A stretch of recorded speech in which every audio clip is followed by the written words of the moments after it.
Yeah, the man aus Afrika, Mr. Keisha Jones with the question, where's life?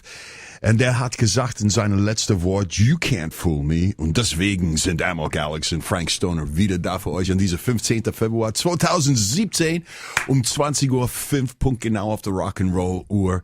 Herzlich willkommen und sei gespannt für eine großartige Sendung heute Abend. Frank, guten Abend, schön, dass du auch da bist. Ja, hi Alex, hi liebe Hörer. Where's live? Ja, hier auf Radio Emergency. Absolut. Live and alive and kicking. Yeah. Am0k, Alex und Frank Stoner Show heute Abend am Start. Wir haben wirklich heute eine ganz besondere Sendung, auf die wir uns auch lange gefreut haben. Und denn wir haben hier Special Treat für you heute Abend.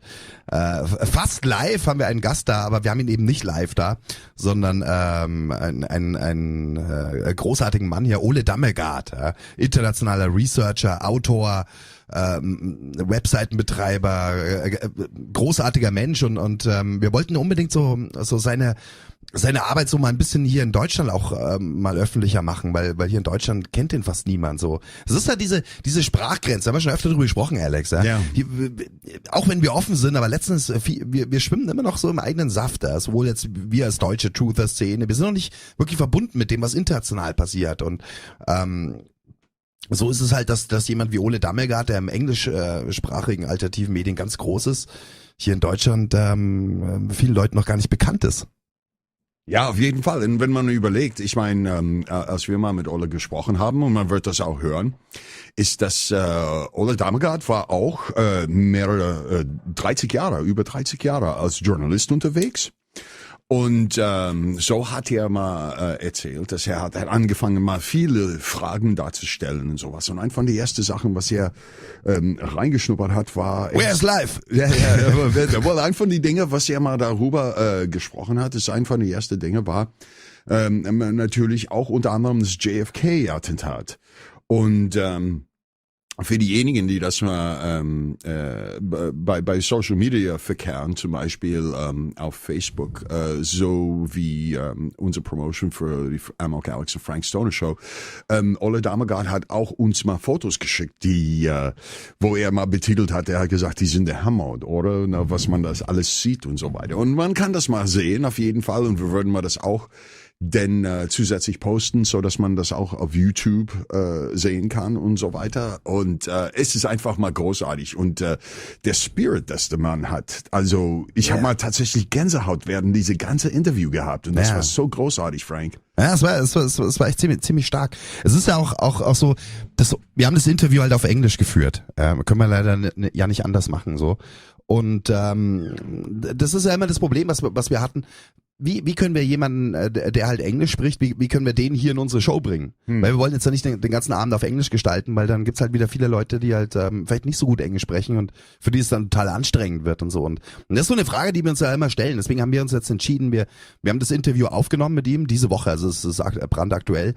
Und werden heute Abend euch dieses Interview vorstellen. Das heißt, wir werden das immer so in Teilen spielen, immer vielleicht ein paar Minuten muss man mal sehen, wie groß wir die Blöcke machen und dann vielleicht irgendwie so ein bisschen drüber reden, um was es hier geht in dem Gespräch. Genau. Wir werden aber gleichzeitig auch für die Leute, die gut sind in Englisch, die sich das zutrauen, das komplett zu hören. Und das ist echt nicht schwer. Ich meine, Ole Dammegard ist auch kein Amerikaner, er ist auch Europäer.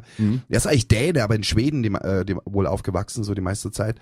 Und also wir sprechen jetzt hier kein Academic Englisch oder sowas. Also man kann auf jeden Fall mal reinhören und wir werden das komplette Interview auch hochladen. Ja. Also dass dann beides halt zur Verfügung steht. So dann auch für die International Audience. Absolutely. Wir sprechen halt auch ein paar Themen dann so die mit Deutschland zu tun haben. Ja, aber Ole Dammegard, der ist international renommiert. Ich meine, der hat schon echt hunderte von Interviews und Talkshows auch gemacht. Der Am0k ist auch viel größer, so diese alternative Medienszene. Und wir haben ihn auch ein paar Fragen gestellt, so Deutschland betreffend und auch ein paar aktuelle Dinge erzählt er. Und es war so ein freier Flow, aber es ist wirklich extrem inspirierend, jemand wie Ole Dammegard so am Start zu haben, also mit ihm zu sprechen. Stark. Ja, auf jeden Fall. Und interessant auch ist es, dass so wie bei uns, Frank, mal in unserer Show grundsätzlich. Ne, wir müssen mal gucken und wenn wir mal Details von dem Interview anhören, wir müssen mal das stoppen, weil wir sind mal hin und her überall gesprungen, so viele verschiedene Themen. Ja, so sind wir, so ist aber auch Ole. Ja, ich meine, genau. so sind wir als Freigeister. Ja, ich meine, ey, das ist, wir betrachten es von allen Seiten so halt immer wieder. Absolutely. Ja. Und das Ding ist das natürlich, hat Ole auch gesagt, und man wird das hören, der freut sich, mal wieder bei uns mal in Sendung zu kommen, weil es geht darum, ist, dass mehrere von diesen Fällen, ob das JFK ist oder ob das mal mit Barschel ist oder ob das mal mit Olaf Palmer gewesen war. Der hat gesagt, ist, dass das richtig zu verstehen, dass das dauert mehrere Stunden, das alles aufzuklären, so dass man versteht, wie die ganze Sache mal zusammenkam, ne? Ja, das ist extrem viel Material. Es gibt wirklich wenig Leute so, die so viel in diesen Themen geforscht haben wie Ole Dammegard. Der hat das jahrelang durchgezogen, jahrelang erstmal anonym, nur für sich selber so. Noch in Zeiten, da gab es doch gar kein Internet. Ja, wir reden jetzt irgendwie von ich meine, der hat in den 80ern, glaube ich, angefangen, Ende der 80er. Und durch die ganzen 90er durch halt immer so voll anonym, ja. Aber der hat das richtig weit getrieben. Das hat jetzt gar nicht in dem Gespräch kam das vor, aber ich meine, Ole Dammegard kenne ich schon eine ganze Weile so und verfolge seine Arbeit. Und an irgendeiner Stelle hat er das mal so erzählt. Ja. Ich meine, der hat sich da echt so nah rangewagt, der hat so intensiv recherchiert. Der hat zum Teil die Leute, die er recherchiert, also die zu diesen kriminellen Netzwerken bekommen, der ist dann so nah an die Pelle gerückt, dass er zum Teil was in derselben Hotelbar saß wie die, was am Nachbartisch. Und so. Ja, also ich meine, weißt du, das ist jetzt echt nochmal was, also der Typ ist halt wirklich authentisch, echt, der hat das sein Leben lang hat er sich dem gewidmet. Und das ging dann auch so weit, dass irgendwann das zu heiß wurde auch. Diese ganzen Informationen und in seinem Umfeld ist dann auch schon irgendwie jemand, ein Kollege, der auch so in der Richtung recherchiert hat, ist dann da auch umgekommen und da ist dann Ole Dammegard aus dem Land auch gegangen, also aus Schweden raus und nach Spanien übergewechselt und seitdem lebt er in Spanien. Und dann hat er sich wohl beschlossen, so die Flucht nach vorne anzutreten und hat dann sein ganzes Wissen und alles, was er da recherchiert hat über die Jahre, hat er dann in ein super dickes Buch gepackt. Coup d'État in Slow Motion heißt es, kommt in 2 Volumes raus und ist halt dann offensiv nach außen und seitdem geht er halt überall hin und verbreitet diese Dinge. Nicht zuletzt auch damit es halt kein geheimes Wissen mehr ist. So, ja. Ja, genau. Aber das ist nicht die einzige Buch. Der hat mehrere Bücher, was er geschrieben hat und er hat mir auch mal jetzt gerade mal eine Nachricht gegeben und da Ole eine sehr inspirierende Mensch einfach ist. Na, wie ich gesagt habe, während der ganzen Interview habe ich selber mal Gänsehaut bekommen. Ich habe ihm gefragt, wie wir ihn unterstützen können. Und das Ding ist, dass ich habe mal eine dritte Link reingesetzt zu Ole Dammegards hier Introduction bei uns auf der Radiosendung. Und das wird ihr aber auch bekommen. Ole wurde gewählt oder nominiert für das Light Tower Award in Schweden als Journalist, als Researcher und so weiter. Und ja, wenn wir mal ihn unterstützen können und sagen, hey, gerne Ole Dammegard, man, wir würden mal für ihn wählen, dann sollen wir mal das tun, auf jeden Fall. Und diese Link und so weiter natürlich wird ihr auch heute bekommen. Und wir geben das zu euch weiter, mal genauso wie in Chat und sowas. Und ja, wenn wir was tun können, dann das wäre mal eine großartige Ding, Ole Dammegard zu unterstützen, unter anderem. Ne? Er hat auch gesagt, so das kommt dann alles in dem Interview auch nochmal klar rüber, weil er sagt ja selber so, er geht überall hin. Ja. Weißt du, er widmet sich voll dieser Frequenz von Wahrheit und Liebe. Und wo auch immer ihm Menschen zuhören, spricht er. Und deswegen war er auch so, hat sich auch gefreut irgendwie, dass wir ihn eingeladen haben, also weil er war halt noch nie in Deutschland. Und er hat auch gemeint, er würde auch nach Deutschland kommen, also als Redner auf, im Grunde genommen egal welche Veranstaltung. Also auch alle, die das heute hören so und die vielleicht Redner suchen oder irgendwelche Kongresse oder ähnliche Dinge machen. Ole Dammegard wäre bereit nach Deutschland zu kommen. Man muss ihn halt nur irgendwie halt ran schaffen. Also man müsste ihm halt irgendwie die Reise organisieren so. Genau. Ansonsten ist er überall bereit. Also da braucht er auch keine fetten Gagen oder sowas, muss ihn halt irgendwie herbekommen. Ja. Und er würde es gerne machen. Also auch da bin ich mal gespannt, ob es Leute gibt, die das inspiriert, was er heute erzählt. Und vielleicht dann mit ihm in Kontakt treten. Er hat auch eine ganz große Website, lightonconspiracies.com. Ohne irgendwelche Minuszeichen, alles zusammengeschrieben, lightonconspiracies.com. Und dort kann man auch mit ihm Kontakt aufnehmen, wenn man möchte. Und wir sind wirklich in gewisser Weise, Alex, oder? Sind wir auch ein bisschen stolz. Ja, Radio Emergency absolutely. proudly presents, weil das ist wirklich echt ein großer Name so. Das ist ein großer Mann, ich habe da so viel Respekt vor dem seinem Lebenswerk auch und das ist das erste Mal eigentlich das erste Mal in deutschen Medien, so hat er selber gesagt. Er war noch nie in irgendwelchen deutschen Medien, Mainstream sowieso nicht, aber auch nicht auf irgendwelchen alternativen Medien und er hat gemeint, er hat wirklich schon buchstäblich hunderte von öffentlichen Auftritten so gehabt. Ja, und wir freuen uns natürlich mal, dass wir diese nennt man das wie man will, das Bonbon bekommen haben und dass er gesagt hat, dass er das bei uns gerne machen will. Wie wollen wir mal das angehen, Frank? Bevor wir mal in die Interview mal einsteigen, wollen wir mal erstmal ein paar kurze Dinge irgendwie erwähnen? Wir können ein paar andere Dinge erwähnen, genau. Ich meine, wie hast du den letzten Großpolizeieinsatz erlebt in Chemnitz? Der letzte Großpolizei, meinst du mal diese Dinge in Gablenz, ne? Kurz vor 18 Uhr war das mal, dieses Sturm wegen Sprengstoffe? Wir hatten wieder SEK in der Stadt, Sprengstoffkommando vom LKA, wir hatten die Generalbundesanwaltschaft wieder hier. Das ist in Chemnitz mittlerweile wirklich, also man gewöhnt sich fast schon dran, das ist echt erschreckend. Dieses Mal ging es um mehrere Wohnungen wurden gestürmt in 2 verschiedenen Stadtteilen. Ja, was dabei rausgekommen ist. Das wissen wir nicht. Wir erleben halt einfach nur, dass jeden Monat irgendwie so solche Einsätze sind. Wir haben es doch erzählt, im Januar was, glaube ich, also habe ich keinen mitbekommen, aber auch das heißt nichts. Aber dann im Dezember wurden in einer Woche mal 2 Einkaufszentren geräumt, also riesen so Malls, also Sachsenallee und so. Ja. Weil als ich mal an die Zeitungsladen vorbeigegangen bin, ich bin mal schnell über die Schlagzeilen, die lokale Zeitungen gesehen, aber außer dass Daniel Kübelbock seine Comeback macht, ich habe mal nichts gesehen über Chemnitz. Fake News! Ja, der Daniel Kübelbock macht seine okay, das ist wichtig. Das musste auch erwähnt werden heute Abend. Ja. Mensch, Alex. Aber ein bisschen Recherche haben wir gemacht hier. Was gibt's Neues in der Popkultur? Tja, das Gurkensalat, der hat mal eine neue Gurkensalat rausgebracht. Wenn wir schon auf dem Niveau sind, hast du es verfolgt? Hier wurde jetzt auch der neue Kandidat für den Grand Prix d'Eurovision.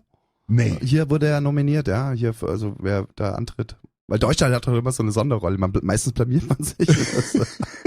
Und du kommst als Amerikaner. Also, warte mal, ich muss mal wirklich sagen, mit Knorkator fand ich das keine Blamierung, ja? Ja, manchmal auch nicht. Ja, nein, also. Aber letztes Jahr sind wir, glaube ich, wieder Letzter geworden von, ich weiß gar nicht, wie viele Länder da mitmachen dürfen mittlerweile, weil es ist Nation Building Time und so. Also. Ja. Wer ist nominiert worden? Frag mich nicht, eine junge Frau. Okay, kennt keine Sau. Aber sie ist eventuell mal eine gute Kandidatin für das Pedo-Ring wahrscheinlich, ne? Also, ja, wer weiß. Mein Gott. Aber hey, wo wir schon bei Show sind, das haben wir letztens auch gar nicht erwähnt hier vor kurzem mal Super Bowl in Amerika. Hast du das irgendwie verfolgt? Ja, weil da ist ja auch immer, jetzt, ob man der Sportfan ist oder nicht, es geht um das Gesamtding so. Ja. Und nirgendwo wird, finde ich, das deutlicher, dass das alte Rom nie untergegangen ist, wie bei so einer Veranstaltung wie den Super Bowl. Das ist das Finale in den USA im American Football. Ja. Und es ist wirklich wie bei den alten Römern. Also es ist auch diese Verschmelzung von Show fürs Volk, von Militär. Ja, da latschen halt tatsächlich also bevor das Spiel losgeht, da kommen dann die Vertreter von Army und Navy und Luftwaffe mit ihren Fahnen und da wird dann irgendwelche komischen Zeremonien gemacht und so weiter. Wirklich. Ja, und also wie das dort so zusammenwirkt, und Show, Sport, Militär als Gesamtpaket, perfekt natürlich inszeniert, diese extremen Stadien, die da haben, also das war da in Houston, auch so ein Riesenstadion, aber auch komplett überdacht und total modern, überall leuchten und blinken und zum letzten Akkord der Nationalhymne kommen dann immer so irgendwelche Kampfjets, die über das Stadion, die 3 Farben so raus. Also wirklich, Big Showtime. Und dann ist immer die Halbzeitshow, die ja schon seit vielen Jahren ja auch im Ruf steht, immer wieder so ein bisschen so okkulte Messages zu haben. Und in der Truther-Szene gibt's da Spezialisten, die sich da auf diese darauf spezialisieren, so Shows auch zu debunken, Bühnenbild, Kostüm und jedes Wort und so weiter. Aber dieses Jahr war Lady Gaga am Start. Ja. Hast du irgendwas davon mitbekommen? So? Ich hab mal das Game angeguckt und natürlich war ich mal überrascht über das Comeback from the Patriots, weil die waren nun mehr als, ich glaube, das war 20 Punkte oder sowas mal zurück und dann boom, boom, boom, war das Ding dann schon in die letzten paar Minuten gegessen. Und ich dachte nur so, okay, ja, da kannst du mal sehen, wie die Tide turns in so einem Spiel. Aber das Drumherum, das hat mir eher mal gar nicht interessiert. Ich habe mal die Halftime-Show nicht angeguckt. Also ich habe auch gar nichts davon gesehen. Ich habe mal das Game angeguckt. Ich habe mal die letzte Teil des Game angeguckt, weil alle anderen, weißt du, die sitzen da alle und die haben ihre Football-Trikots an und eine für die Mannschaft, für die Patriots, New England und die anderen. Also, du warst ja da noch in New York, ja, oder? Ja, natürlich. Hast du New York in irgendeiner Sportsbar dann angeguckt oder so? Ich habe mal in TGI Fridays genau gegenüber von cool. meiner Hotel gesessen. Aber wenn ich mal ehrlich bin, ich glaube, ich bin nur ein von 10 Leute, die dort gesessen hat. Weil das ist kein richtiger Bar, wo man herausgeht, Sports anzugucken. Da geht man in so eine Bar, wo die Leute grundsätzlich mal Baseball und Football und sowas gucken. Ja, ein bisschen plebejisch dazu. Ja, genau. Und alle gehen in ihre Trikots von ihrer Lieblingsmannschaft dort rein und saufen Bier und diskutieren, was man hätte besser machen können. Ne? Und das ist das Witz dabei. Ne? Darüber diskutieren alle. Wie man das Spiel besser gemacht hätte und so weiter und so fort. Aber wenn das mal zu die wesentlichen Dinge, was mal die Politik angeht, das interessiert keine Sau. Die halten alle die Fresse. Es ist wie im alten Rom, Brot und Spiele. Und das ist wirklich nicht nur so dahergesagt. Das ist tatsächlich die staatstragende Definition, die Römer gegeben haben. Pane et circenses. Das ist, was Rom braucht. Brot und Spiele. Pane, also es muss halt dafür gesorgt werden, dass das Volk nicht hungrig ist. Und das war gar nicht so einfach. Also ich meine, es war eine Riesenstadt, ja, und das war nicht so einfach dafür zu sorgen, dass diese Stadt nicht hungert. Weil du hattest jetzt gar nicht so sehr das Umland. Die haben ja dann zum Teil die Getreidesachen so aus Nordafrika geholt. Ja, aber Frank, rüber und sowas. Und das musste funktionieren. Well, look, und die Spiele mussten funktionieren. Während der Footballspiel habe ich auch nicht gehungert. Na, ich habe auch Chicken Wings und French Fries gehabt, ey. Okay, ich weiß es nicht, ob die Römer das zu der Zeit mal gegessen haben, aber ich meine... Das wissen wir nicht, ne? Ja, French Fries bestimmt nicht bei Kartoffeln, ja. Kommt ja aus Amerika. Naja, auf jeden Fall.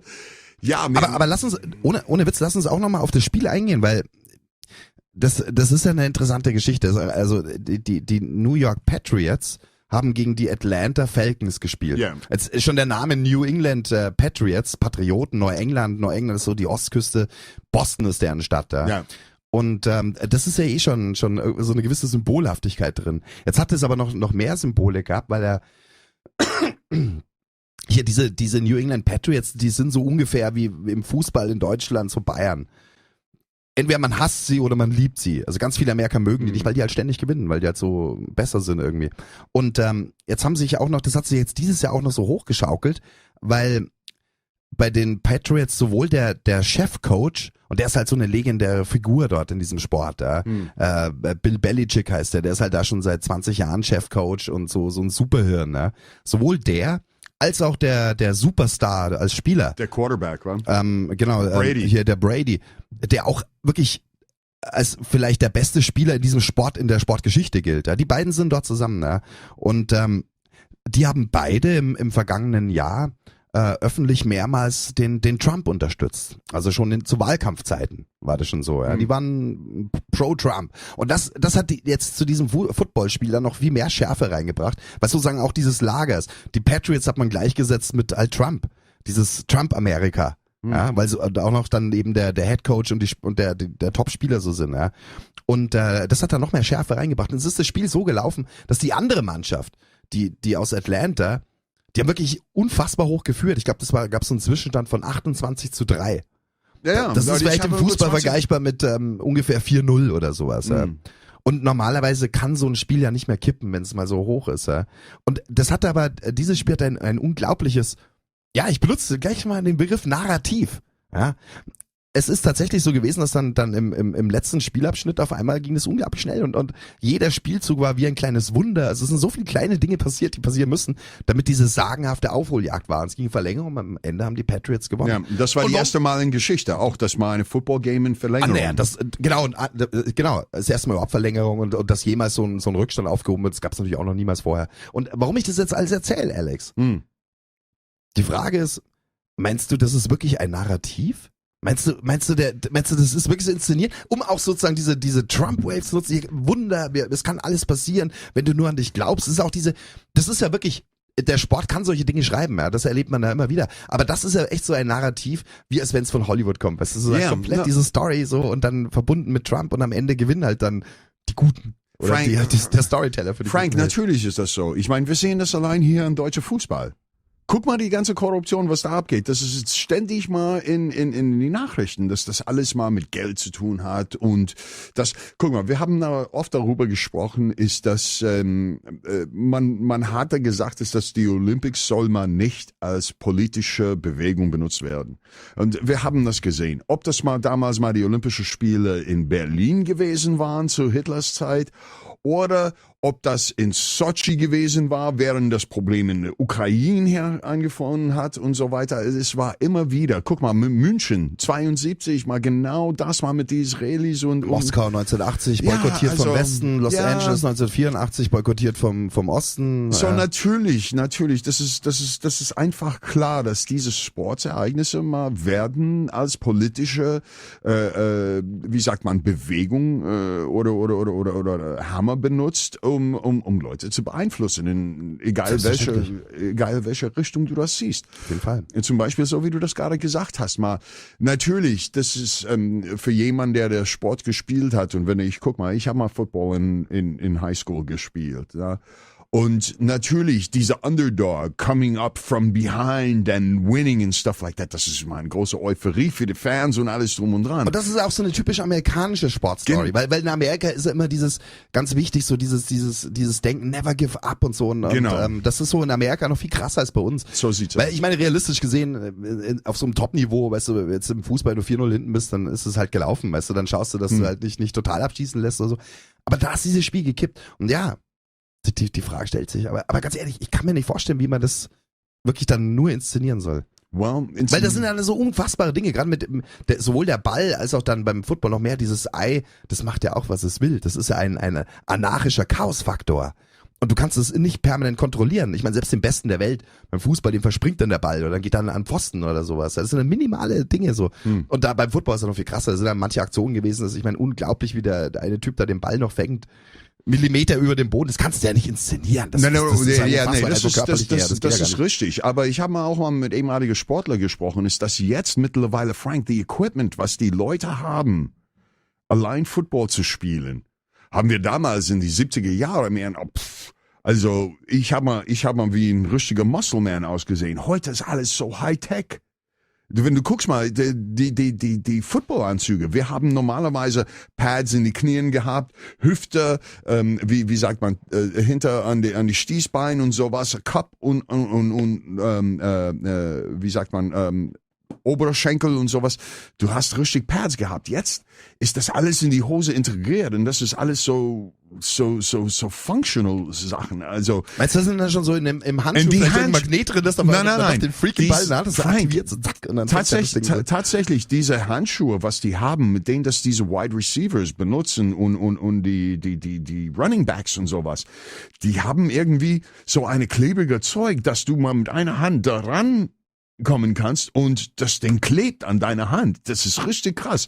Wenn wir diese Dinge damals gehabt haben, wären wir sicherlich Section 9 Champions geworden, weil die Mannschaft, mit denen ich gespielt habe, wir haben auch mal eine kleine Geschichte. Ich habe mal die 100. Anniversary gespielt, die größte Rivale in High School History von Football, Port Jervis gegen Middletown. Na, und wir haben knapp verloren, man. Aber natürlich, sage ich mal, ist das mal diese Equipment, was die heutzutage zur Verfügung haben. Man sieht das auch im Fußball mittlerweile. Auch so die Torwarten mal mit Handschuhe. Alter, ich habe mal Torwart gespielt. Ich habe keine Handschuhe benutzt. You know, und Naja, aber Handschuhe gibt's aber schon ganz lange beim Fußball. bei Fußball, bei Torwart, okay, das weiß ich. Schon gehabt, weißt du? Echt? Ich habe mal in den 70er Jahren keine benutzt. Ja. Okay. Naja, ich meine, sei es wie es sei. Interessant ist es so oder so, diese ganze Story rund um den Super Bowl und auch diese merkwürdige Spielverlauf, ja, wie man es auch immer sehen mag. Vielleicht hat auch irgendwo hier bei Trumps Schattenkabinett, vielleicht gibt's auch irgend so einen Voodoo-Preacher aus Afrika, weißt du, der den Boden irgendwie gespiked hat, weißt du, irgendwelchen Fetisch. Ja, in Afrika funktioniert sowas scheinbar, ja. Da wird sowas bei jedem Spiel gemacht, weißt du, im gegnerischen Torraum da irgendwas vergraben und dann hat der Torwart Handschuhe hin oder her. Da rutscht alles durch, so oder sowas, ja. Naja. Oder vernagelt, der Bus, ja. Ja. Naja. Aber hey, wo wir schon bei Trump sind, wir haben ja letzte Woche drüber gesprochen, Alex, das so in dem ganzen Umfeld von Trump, also welche Leute dort so sind. Wir haben über Jared Kushner gesprochen, seinen nächsten Berater und Schwiegersohn. Wir haben über Rex Middleman. Rex Tillerson heißt hier der neue Außenminister von USA und Nikki Haley und so weiter. Und wir haben mal festgestellt, okay, Trump twittert überall, macht dort Big Showtime und das ist überall Skandal und Holter die Polter, aber die wichtigen Dinge, vor allem für uns jetzt hier in Deutschland, Europa, die wichtigen Dinge, ist Außenpolitik.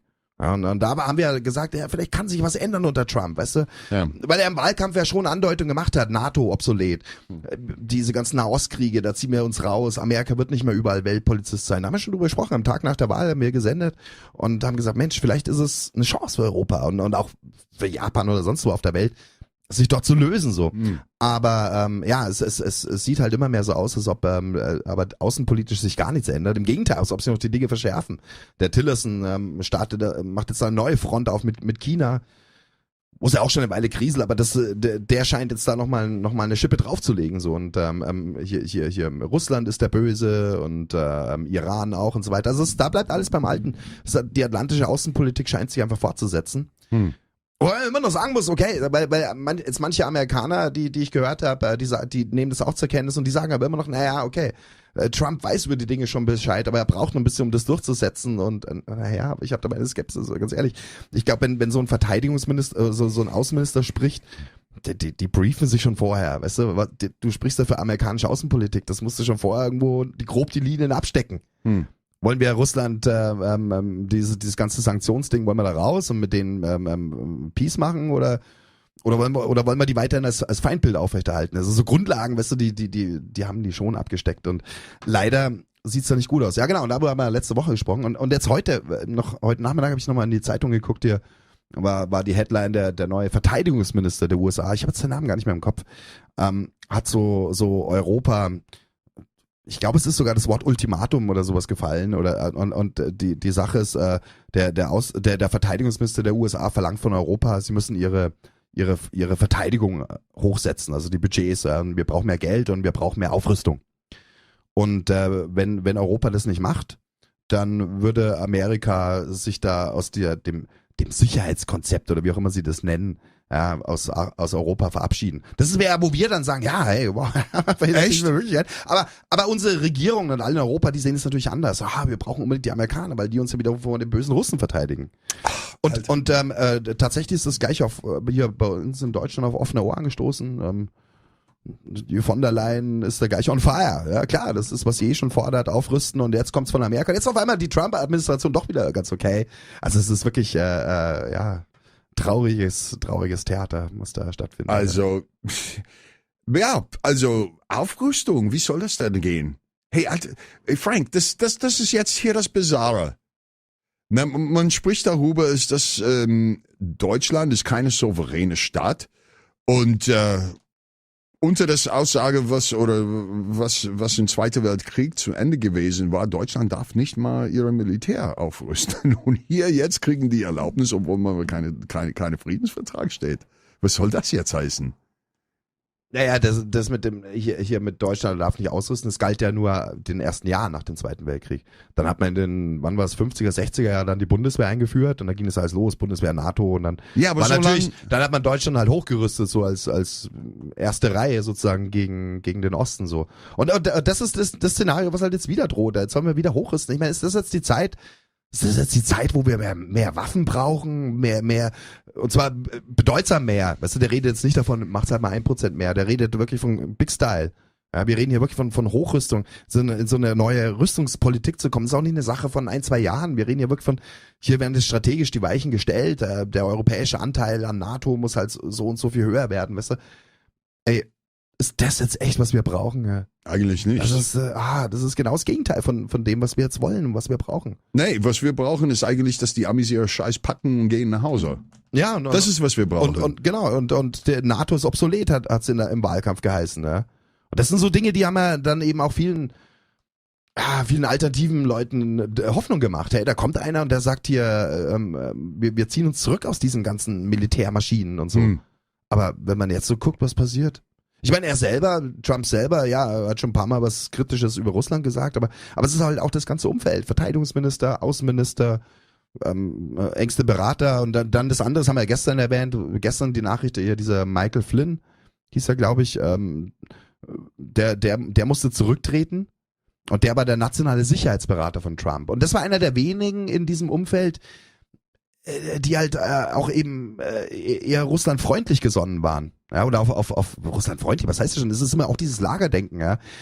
Eher einer, der halt auf Ausgleich mit Russland aus ist. Ja. Das sind so Leute, wo man gedacht hat, naja, der könnte vielleicht wirklich eine andere Außenpolitik starten, aber der musste gestern zurücktreten. Das heißt, die Leute verschwinden langsam aus dem Umfeld und wir sehen halt dort in allen Ecken dort dann die Hardliner sitzen, ja.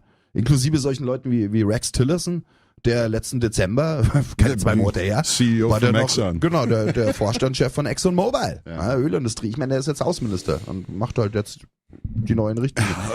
Das ist echt heavy. Genau, das ist auch interessant und ich muss das mal deutlich sagen, ist, dass viele Leute wissen, dass ich mal in diese Community von Ukrainer mal groß geworden bin und aufgewachsen bin, weil ich getanzt habe und sowas. Und das erschreckt mich immer wieder. Zum Beispiel, was habe ich mal jetzt gestern gelesen? Ne? Viele von meinen ehemaligen Kollegen aus der ukrainischen Community schreiben jetzt, obwohl die Trump nicht gemockt haben, aber jetzt, dass es erwähnt wird, dass die Krim muss zurück an die Ukraine zurückgegeben. Genau, das hat er selber gesagt. Und sowas. Ja. Plötzlich sagen die alle da, naja, ich beginne irgendwie Trump zu mögen. Ja, genau. Und wenn ich das mal so denke, oder wenn ich sowas höre oder solche Posts lese von diesen Leuten, ich muss mir mal selber sagen, ich habe gesagt, Frank, guck mal, als ich zurück aus Amerika gekommen bin, du hast mir immer diese Sachen mal über Nikki Haley und diese Rex Tillerson und solche Leute erzählt. Das hat man in Amerika nicht gehört in die Nachrichten. Ja, klar. Und deswegen ist Weil die Nachrichten, die beschäftigen sich die ganze Zeit mit diesem, mit dieser oberflächlichen Geschichte. Ja, da twittert er hier wieder und der ganze Style, wie der das macht. Ja. Kann das denn sein? Ein Präsident, der immer nur twittert und das holter die Polter und wenn er mal wieder einen raushaut, so. Aber hey, das ist also eine Show, das sind euch die wichtigen Dinge. Die wichtigen Dinge sind also aus meiner Sicht, als Europäer, sind vor allem Außenpolitik. Als Amerikaner wären auch noch wichtige Dinge, tatsächlich wird er jetzt das ganze Steuerrecht verändern, wie er es angekündigt hat im Wahlkampf. Das sind Dinge so. Aber ey, davon hören wir ja nichts. Ja, die Mainstream-Medien, die füttern uns ja immer nur mit diesen ganzen Stories da. Guckt dir den an, was für ein Kasper. Aber jetzt, heute, wo jetzt gefordert wird, hier, ja, NATO, aufrüsten, Europa, da auf einmal, ich glaube sogar, dass die Überschrift war heute so, von der Leyen versteht Trump. Und das, ja, aber versteht man, wie ja, das ist natürlich, was ist hier, dabei hier. Was ist Ihr Spitzname? Flinten-Uschi, oder? Ja, sagen wir. Ja, und nur, falls es jemand noch nicht weiß, ich meine, wir haben schon ein paar Mal erwähnt, aber diese Dinge sind immer wichtig zu erwähnen. Hier von der Leyen kommt auch aus so einer Family, so, ihr Vater, der hieß Albrecht, vorne habe ich jetzt gar nicht mehr, der war in den 70er und 80er Jahren hatte der so eine Dynastie als Ministerpräsident in Niedersachsen. Ja, und unter anderem sind in der Zeit dort so Operationen gelaufen wie das Zeller Loch. Ja, False Flag, der Linken in die Schuhe geschoben wird, so Terrorakt, ja, hier guck, RAF, dabei waren's GSG 9 und sowas, die das gemacht haben. Da ist keiner zu Schaden gekommen, außer er hat in diesen Gefängnisrohbau in Celle dort so ein Loch in die Mauer gesprengt. Aber das hat man so als Terror aufgebaut. Und ich meine, das war genau die Zeit, wo der Albrecht dort Ministerpräsident war. Und ohne dem sein Wissen wird sowas in Niedersachsen nicht passieren können. Also ich meine, nur so als Hinweis, das ist jetzt diese Familienlage. Jetzt haben wir die von der Leyen. Und ja, da sind die gleich voll dabei. Ja, logisch, aufrüsten und das machen wir. Klar. Wir schaffen das oder so, kann man da auch dann sagen. Ja klar, wir schaffen das, wir rüsten wieder hoch. Und das ist das Bizarre, weil weißt du, die stellen sich diese Arten von Parteien, ja, diese etablierten Parteien, die stellen sich immer so hin, so als hätten sie die moralische Obermacht, ja, und Deutungshoheit. Was ist gut, was ist richtig, ja? Und ich meine, was machen sie? Sie isolieren uns von Russland, sie isolieren uns, na gut, mit Amerika scheint, wenn das jetzt so in die Richtung geht, wird man dort schnell wieder Freund werden. Aber sie isolieren Deutschland von seinen Nachbarländern. Ein Haufen Länder in Europa sind total sauer auf uns. In Südeuropa, da kannst du dich kaum noch blicken lassen, so. Ja, und direkt Nachbarländer von uns, selbst so Länder wie Dänemark und so sind angepisst von Deutschland. Ja. Polen. Das macht unsere Regierung. Und jetzt rüsten wir hoch. Ich meine, weißt du, das ist insgesamt historisch sind es doch erstaunliche Entwicklungen so. Und sich dann hinzustellen, sagen wir machen alles gut, aber ich meine, wo führen sie das Land hin so? Na, traurig. Tja, also was interessant ist, dass ich musste mal auch das hier reinschmeißen. Ich bin mal über eine Schlagzeile geflogen. Ich weiß es nicht, ob du was davon gehört hast, Frank. Wir wissen, dass Griechenland in einer finanziell schlechten Lage dasteht und sowas. Und dieser junge Typ, der in Griechenland, ich weiß es nicht, ob der so, wie sagt man, wie heißt der nochmal? Das ist so ganz junger Typ, der war hier auch in Deutschland gewesen, glaube ich.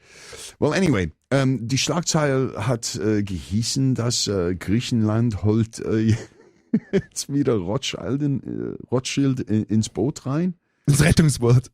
Sehr gut. Also, und ich habe das mal da gesehen und ich dachte so, okay, was sollte man mal davon halten? Sind die arm geworden, weil die aus dieser Situation heraus wollten und dann plötzlich sagen die, okay, wir beugen uns ein und wir nehmen die Hilfe wieder auf, aus dieser Schulden herauszukommen, um unser Land zu retten? Also, ach, Alex, ja. kann man das mal so vorstellen? Ja, zu krass, ja. Ja, das sind News, ja. Also, Mensch, ehrlich, lass uns aus dem Nachrichtenblock rausgehen. Wir schließen mit dem Fazit SNAFU. Das SNAFU-Prinzip, wie es hier schon der Wilson in diesem Illuminatus-Büchern geschrieben hat. SNAFU steht für Situation Normal, All Fucked Up. Das war, glaube ich, das soll eigentlich übrigens ein Funkcode aus Vietnam gewesen sein. Lagebericht, SNAFU, okay, alles klar. SNAFU, genau. Das heißt, so ähnlich wie Erich Maria Remarque schon im Ersten Weltkrieg geschrieben hat, so im Westen nichts Neues. Ja. Wie schaut's bei euch aus? Nichts Neues. Situation normal, all fucked up. Such a great word, such a great. Okay, was wollen wir machen? Wollen wir mal jetzt gleich mal lass uns eine kleine Musikpause machen und Musikpause und dann melden wir uns wieder und starten dann halt hier mal das Interview. Ja? Und dann fangen wir an mit Ole Dammegard. Dann würde ich mal sagen, so machen wir das. So, ich lege mal hier bisschen Musik ein und ich fange mal an mit a little John Lennon. The single version from a little cold turkey here an den Start in the Am0k, Alex and Frank Stoner Show an dieser 15. Februar 2017. Es ist 20:42 Uhr and we'll be right back. Don't touch that dial. Und Mr. Ole Dammegard ist gleich bei uns. Stay tuned. Cold Turkey from the one and only John Lennon an den Start. Hier in the Am0k, Alex and Frank Stoner Show an dieser 15. Februar 2017 hier auf Radio Emergency. 20:48 Uhr ist das Punkt genau auf der Rock'n'Roll Uhr and we're back in action. Und Frank, wir wollen mal hier eine kleine Geschichte erstmal erzählen über die ganze Geschichte, wie das mal abgelaufen ist, das ist ja, mit Ole. Ne? Das ist interessant ist ja schon, wie wir überhaupt an Ole Dammegard, wie der Kontakt hergekommen ist. Wir haben ja mal, das ist schon eine ganze Ecke her, Alex, so vielleicht vor 2 Jahren oder so, als wir noch richtig unterm Radar geflogen sind und wir wirklich nur eine Handvoll Zuhörer hatten. Da haben wir aber schon mal einen ganzen Abend, eine Sendung lang Ole Dammegard gewidmet und haben halt so seine Arbeit vorgestellt, insbesondere die Geschichten hier von Operation 40 und all diese Sachen so. Und diese Sendung haben wir dann irgendwann auch mal bei Kulturstudio im Nachhinein hochgeladen. Und irgendwie ist Ole Dammegard da drauf gekommen, weil wahrscheinlich halt einfach sein YouTube Programm hat ihm halt irgendwann angezeigt, dass da was ist und ist halt neugierig geworden, mal darauf geklickt und auf Deutsch und ja. Und dann hat er uns angeschrieben. Und hat gemeint, hey, ich habe eine Show gemacht, sind cool und so. Und dann haben wir halt mit ihm Kontakte aufgenommen, haben ihm geantwortet und haben jetzt eben diese Woche mit ihm ein Gespräch geführt. Und jetzt vorgestern war das, am Montag haben wir das aufgenommen. Und war echt intensives Gespräch, ganz starke Kommunikation auch für uns. Und als wir dann fertig waren, ihn verabschiedet haben und dann in die Post-Production gehen wollten sozusagen, Alex, das haben wir dann festgestellt. Wir haben einen Stream gehabt, aber da war keine Bytes drauf. Die ganze Sache war weg. Und interessanterweise, ich musste das Frank beichten. Ich habe mal erstmal Degel kontaktiert, der könnte das auch gar nicht erklären. Natürlich, ich habe Frank das gesagt, weil denn Frank hatte am Abend mal seine Vintage Club. Natürlich, Frank war traurig. Wir waren geschockt, also alle beide. Ich meine, die ganzen Daten waren weg. Also wir hatten nichts. Ja, und das ist ja in mehrerlei Hinsicht schockierend. Man kann ja sagen, dann wiederholt es ja nochmal, aber so einfach sind Dinge nicht zu wiederholen. Weißt du, jede Kommunikation hat einen speziellen Moment und einen gewissen Flow und so. Du kannst nicht einfach sagen, ja komm, machen wir das nochmal hier, 2,5 Stunden, komm, wir reden nochmal. Das ist das Original, das ist weg und wir wussten nicht warum und dann natürlich ist es auch blamabel. Wir stehen ja als alternatives Medium von Deutschland, also so Radio Emergency, laden da jemanden ein und dann müssen wir ihm danach sagen, hey, sorry, Ole, wir haben die Aufnahme vermasselt. Weißt du, wie klingt denn das so? Ja. Das klingt auch so unprofessionell und so. War voll peinlich und und Alex und ich, wir haben uns wirklich Montag so mies gefühlt. Ja. Oh, das war terrible, man. Und ich habe gesagt, okay, ich nehme das auf mich an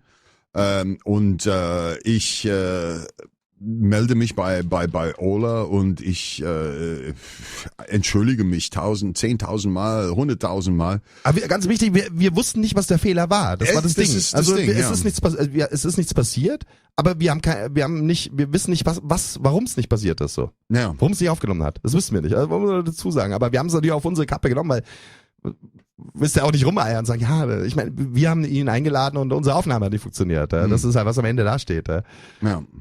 Und auf jeden Fall, ich habe mal Ole angeschrieben und natürlich mit Tränen in den Augen und so, also habe ich ihm gesagt, ich weiß es nicht, ich entschuldige mich mal 10.000 Mal und sowas, ich weiß es nicht, wie ich das erklären kann. Der Gang nach Kanassa. Ja, und also die Tatsache ist, dass Ole Dammegard hat mir mal zurückgeschrieben, Frank, und soll ich mal das mal vorlesen? Ja, lass uns das machen. Ja. Okay. Ole Dammegard, das ist jetzt, ich zitiere, was er mir zurückgespielt hat. Alex, my friend, believe me, this is not you having made a mistake. It has happened many times. Every time just as impossible to explain. It just shows you that we are on the right track. And of course, I will be happy to come back on the show. But surprise, surprise. Since I am used to these type of things, I made a recording as well. Give me your email address and I'll send it to you by wettransfer.com. No need to forgive anything. No need for embarrassment. Just shows you that they fear the truth. Tja, das ist doch krass, oder?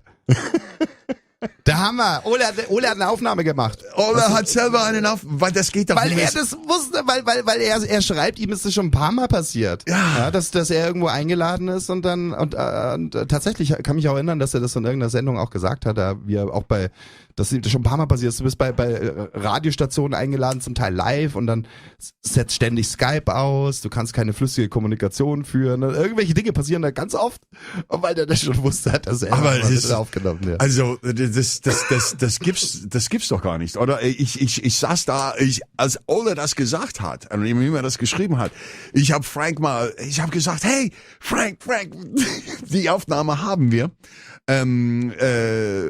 Das ein bisschen Echo an Frank und meinem Mikrofon, aber das soll das eigentlich gar nicht dafür sprechen. Wir haben die Aufnahme und wie ich gesagt habe, die einzige Sache ist, dass das alles in Englisch ja, wir würden mal versuchen, Frank, teilweise. Aber lass uns kurz darauf eingehen. Ja, bitte. Ich meine, ich bin ja wirklich nicht paranoid so. Und eigentlich denke ich mir immer, weißt du, ich kann mir jetzt echt nicht vorstellen, dass jetzt wirklich irgendwelche Geheimdienste oder sonst, von wem auch immer, also ob das jetzt staatlich ist oder vom Deep State oder von Breakaway Civilization, dass die wirklich jetzt unseren Stuff hier anschauen. Ich kann es mir nur schwer vorstellen, weil letztens, ich meine, wir machen so viel und wir sind dann auch nur wenige. Also es gibt so viele, die so viel machen. Also wie viele Leute sollten ständig alles überwachen, was wir hier erzählen, so. Aber das ist natürlich schon eine seltsame Geschichte. Und ich meine, Ole Dammegard ist schon einer, vielleicht haben sie ihn halt genauer im Blick. Und wenn der da halt mit irgendwelchen deutschen Radiostationen wie uns da auf einmal in Kommunikation tritt, via Skype, dann geht vielleicht irgendwo ein Lämpchen an. Und ich kann mir allerdings immer noch, weiß nicht, wie das da gehen soll, dass wer auch immer dann, wie auch immer Einfluss hat auf unseren Rechner, dass bei uns an der Aufnahme was nicht hinhaut. I have no Aber wir lassen es einfach mal so stehen, wie es Ole geschrieben hat. Ich meine, bei ihm passieren diese Dinge. Wir sollen uns da mal nicht so viel Gedanken machen. Wir wissen nicht, warum es nicht aufgenommen hat. Wir haben aber eben dieses Backup von Ole, arbeiten mit den Profis und ja. Absolutely. Ich würde jetzt auch sagen, gehen wir rein ins Gespräch. Ja? Gehen wir rein ins Gespräch. So, Ladies and Gentlemen, dann würde ich mal sagen, ich spiele das ab und Frank, gib mir mal dann ein Zeichen, wo wir mal erstmal... Wir wissen selber nicht genau, wie wir das machen. Wir werden halt mal alle, was weiß ich, vielleicht in 10 Minuten oder so, oder je nachdem, wann sich irgendwie anfühlt, werden wir halt mal reingehen und ein bisschen so zusammenfassen. So. Okay, und ich würde mal sagen, einfach mal Interview ab. Ladies and Gentlemen, Mr. Ole Dammegard hier auf Radio Emergency. Listen, guys, I just want to let you know that I've come across people from Germany who lives abroad and so on.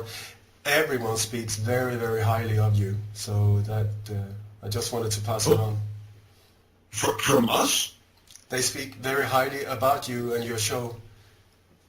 Wow, that's great to hear. I mean, and it's catching us as a surprise, you know, because I mean, we have so much respect for people like you, Ole Dammegard. I mean, you're such a great researcher, and now from your side to receive compliments like that, I mean, this is really giving us goosebumps. Yeah. I just wanted to let you know. Wow, that's an honor. I gotta say, all this. Wow. Thank you for that compliment. Okay, so let's. I'm gonna run the tape, and we'll just take it at ease as it is, and we'll have a good time. Yeah, it's a free flow conversation, and you can bring up any point. I mean, we might get some focuses on German questions, but we can go in any direction. You know, I mean, we can also talk about America because or Trump or whatever you want to go. You just anywhere you want to go, just lead the way and I follow. If I don't know, I'll just let you know. Okay, all right. So, ja, guten Abend, Damen und Herren, und eine ganz besondere Sendung heute Abend hier, die Am0k zu auf Radio Emergency.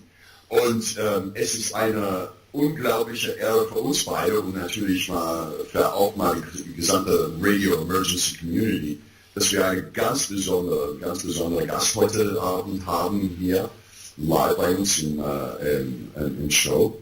Und die Rede ist von die einzige und alleinstehende, natürlich mehrere Jahre, über 30 Jahre schon mittlerweile dabei, Mr. Ole Dammegard. And Ole, wonderful good evening, and thank you so much for taking the time to spend with us in our show. And welcome to your emergency in the Am0k and Frank Soda Show. Thank you so much, guys. It's a real pleasure and honor to be invited. Well, the honor is just on our side. I mean, you're a long-term researcher on political assassinations, international criminal networks. You run the webpage leiderconspiracies.com, which is really recommendable. And you're the author of the outstanding book Coup d'etat in slow motion. So really, it's I mean, we talk in our show a lot about this stuff. And it's the honors on our side to have a researcher of your caliber in our show. Yeah. Absolutely.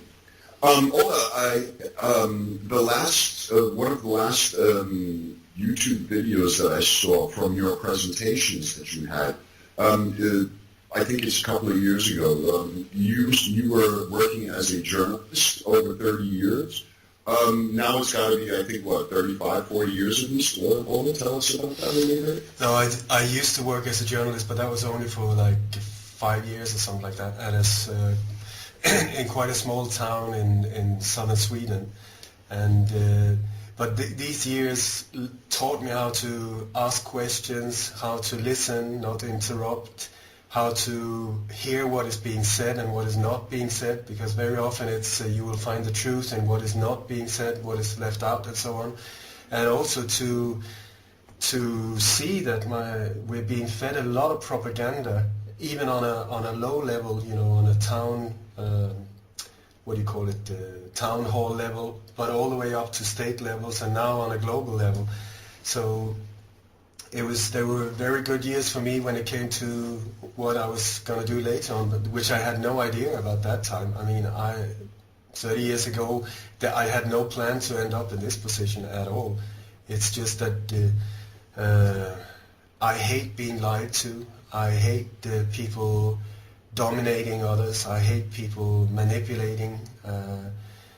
Normally I'm not into hate at all, but these things I hate. I hate lies, and I love the truth. I love it. I absolutely adore the truth, because the truth is so simple and so beautiful, and it makes sense, even though it can be very, very hard to find it sometimes.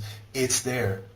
And so these things, I don't know what took me into these areas, but it was like when I looked in my bookshelves many years ago, I was quite stunned, because either there were books about spirituality and life beyond death, or reincarnation, or all of these type of spiritual searching books, or they were about serial killers or top political assassinations or terrorism and so on. So it was like almost a little bizarre for me. It was very into black and white, just like a yin-yang mark, Yeah. that this is what is in this universe. I was looking at the extremes, and my choice was for the light, and the way to accomplish this light is by aiming it at the darkness.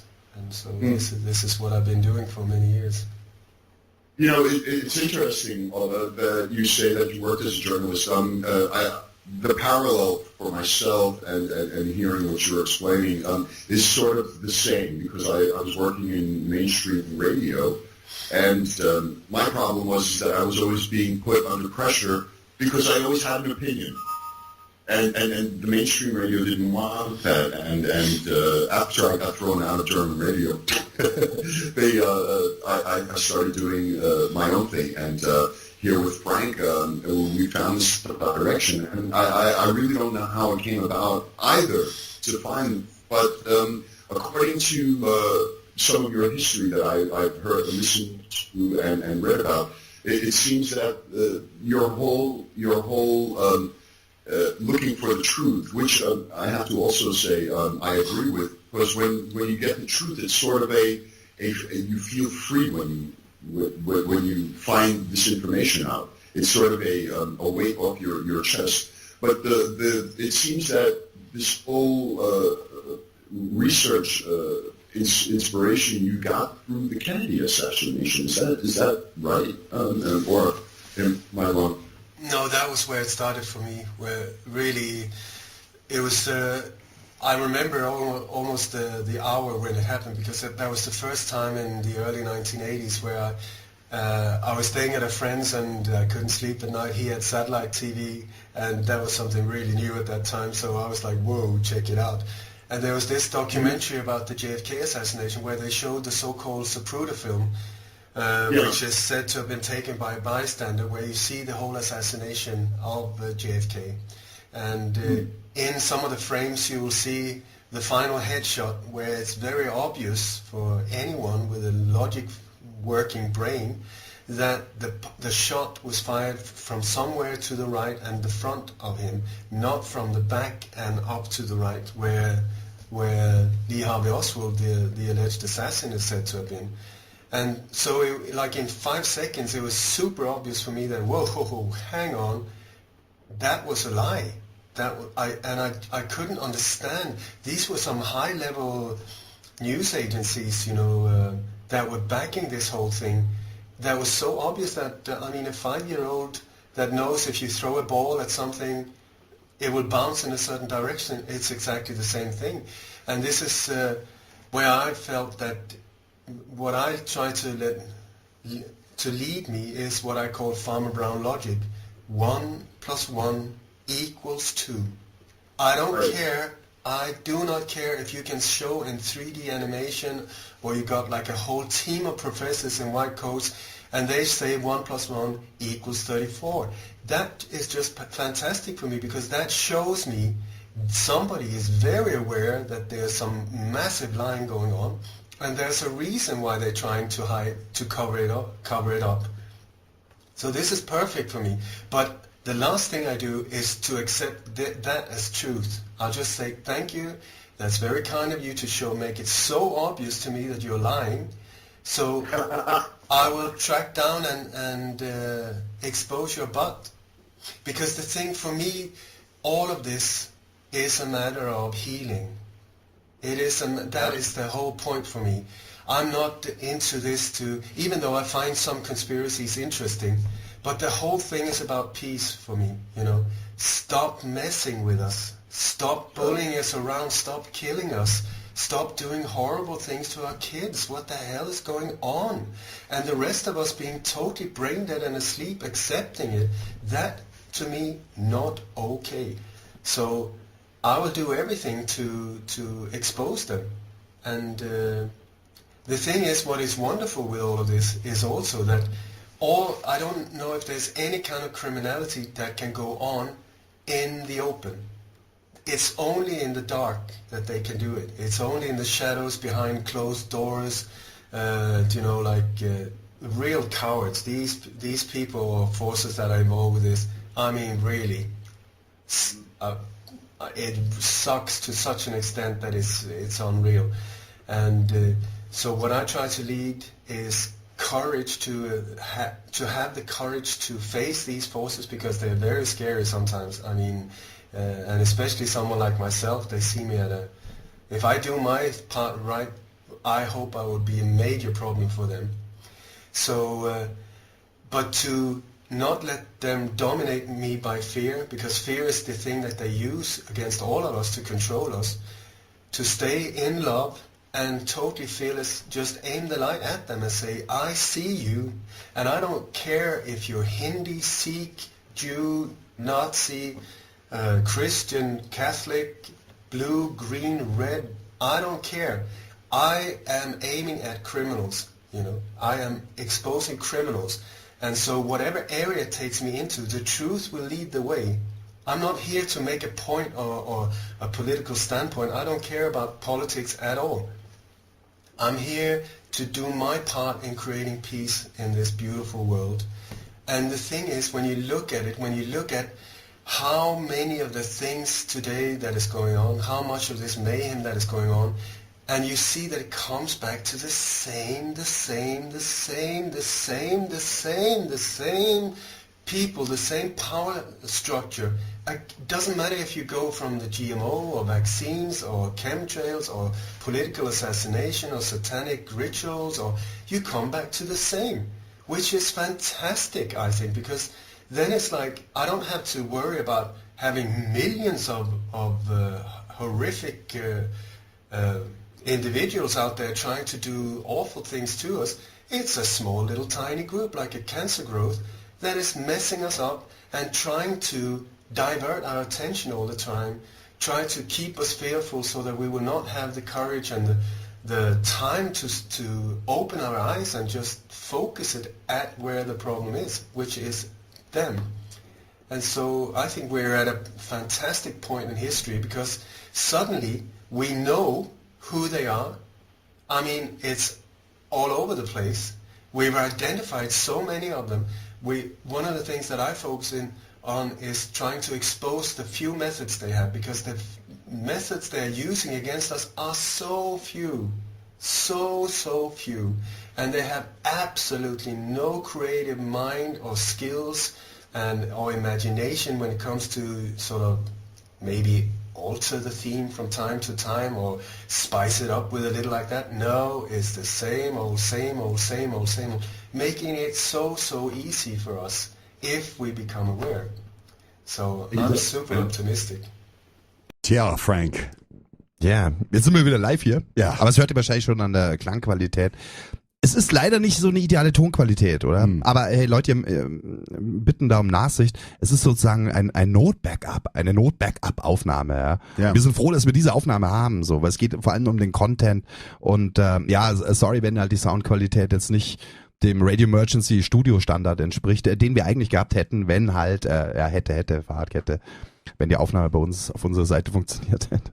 Aber ja, Ole Dammegard, ich meine, was hat er jetzt hier im ersten Blog so gesagt? Zunächst mal, wie er halt überhaupt in diese Themen gekommen ist. Sein erstes großes Thema, und wie gesagt, der Mann ist Jahrzehnte am Start, war die Kennedy Assassination. Ne? Ja, absolutely. Und, der berühmte Film, wo man eben sieht, dass die Schussrichtung von hinten kommt oder so. Ja. Na, der hat gesagt, er sieht, dass die letzte Schuss kam von vorne, ja, genau, von vorne links, weil der letzte Schuss so in die andere Richtung geht, nach hinten gefallen ist von John F. Kennedy, und der hat gesagt, Ole hat gesagt, dass als er das gesehen hat, das erste, was ihm aufgefallen ist, dass wenn er von hinten geschossen wurde, so wie das mal dargestellt wurde von Lee Harvey Oswald, der fragte sich, wie ist das möglich, dass er denn nach hinten kippt?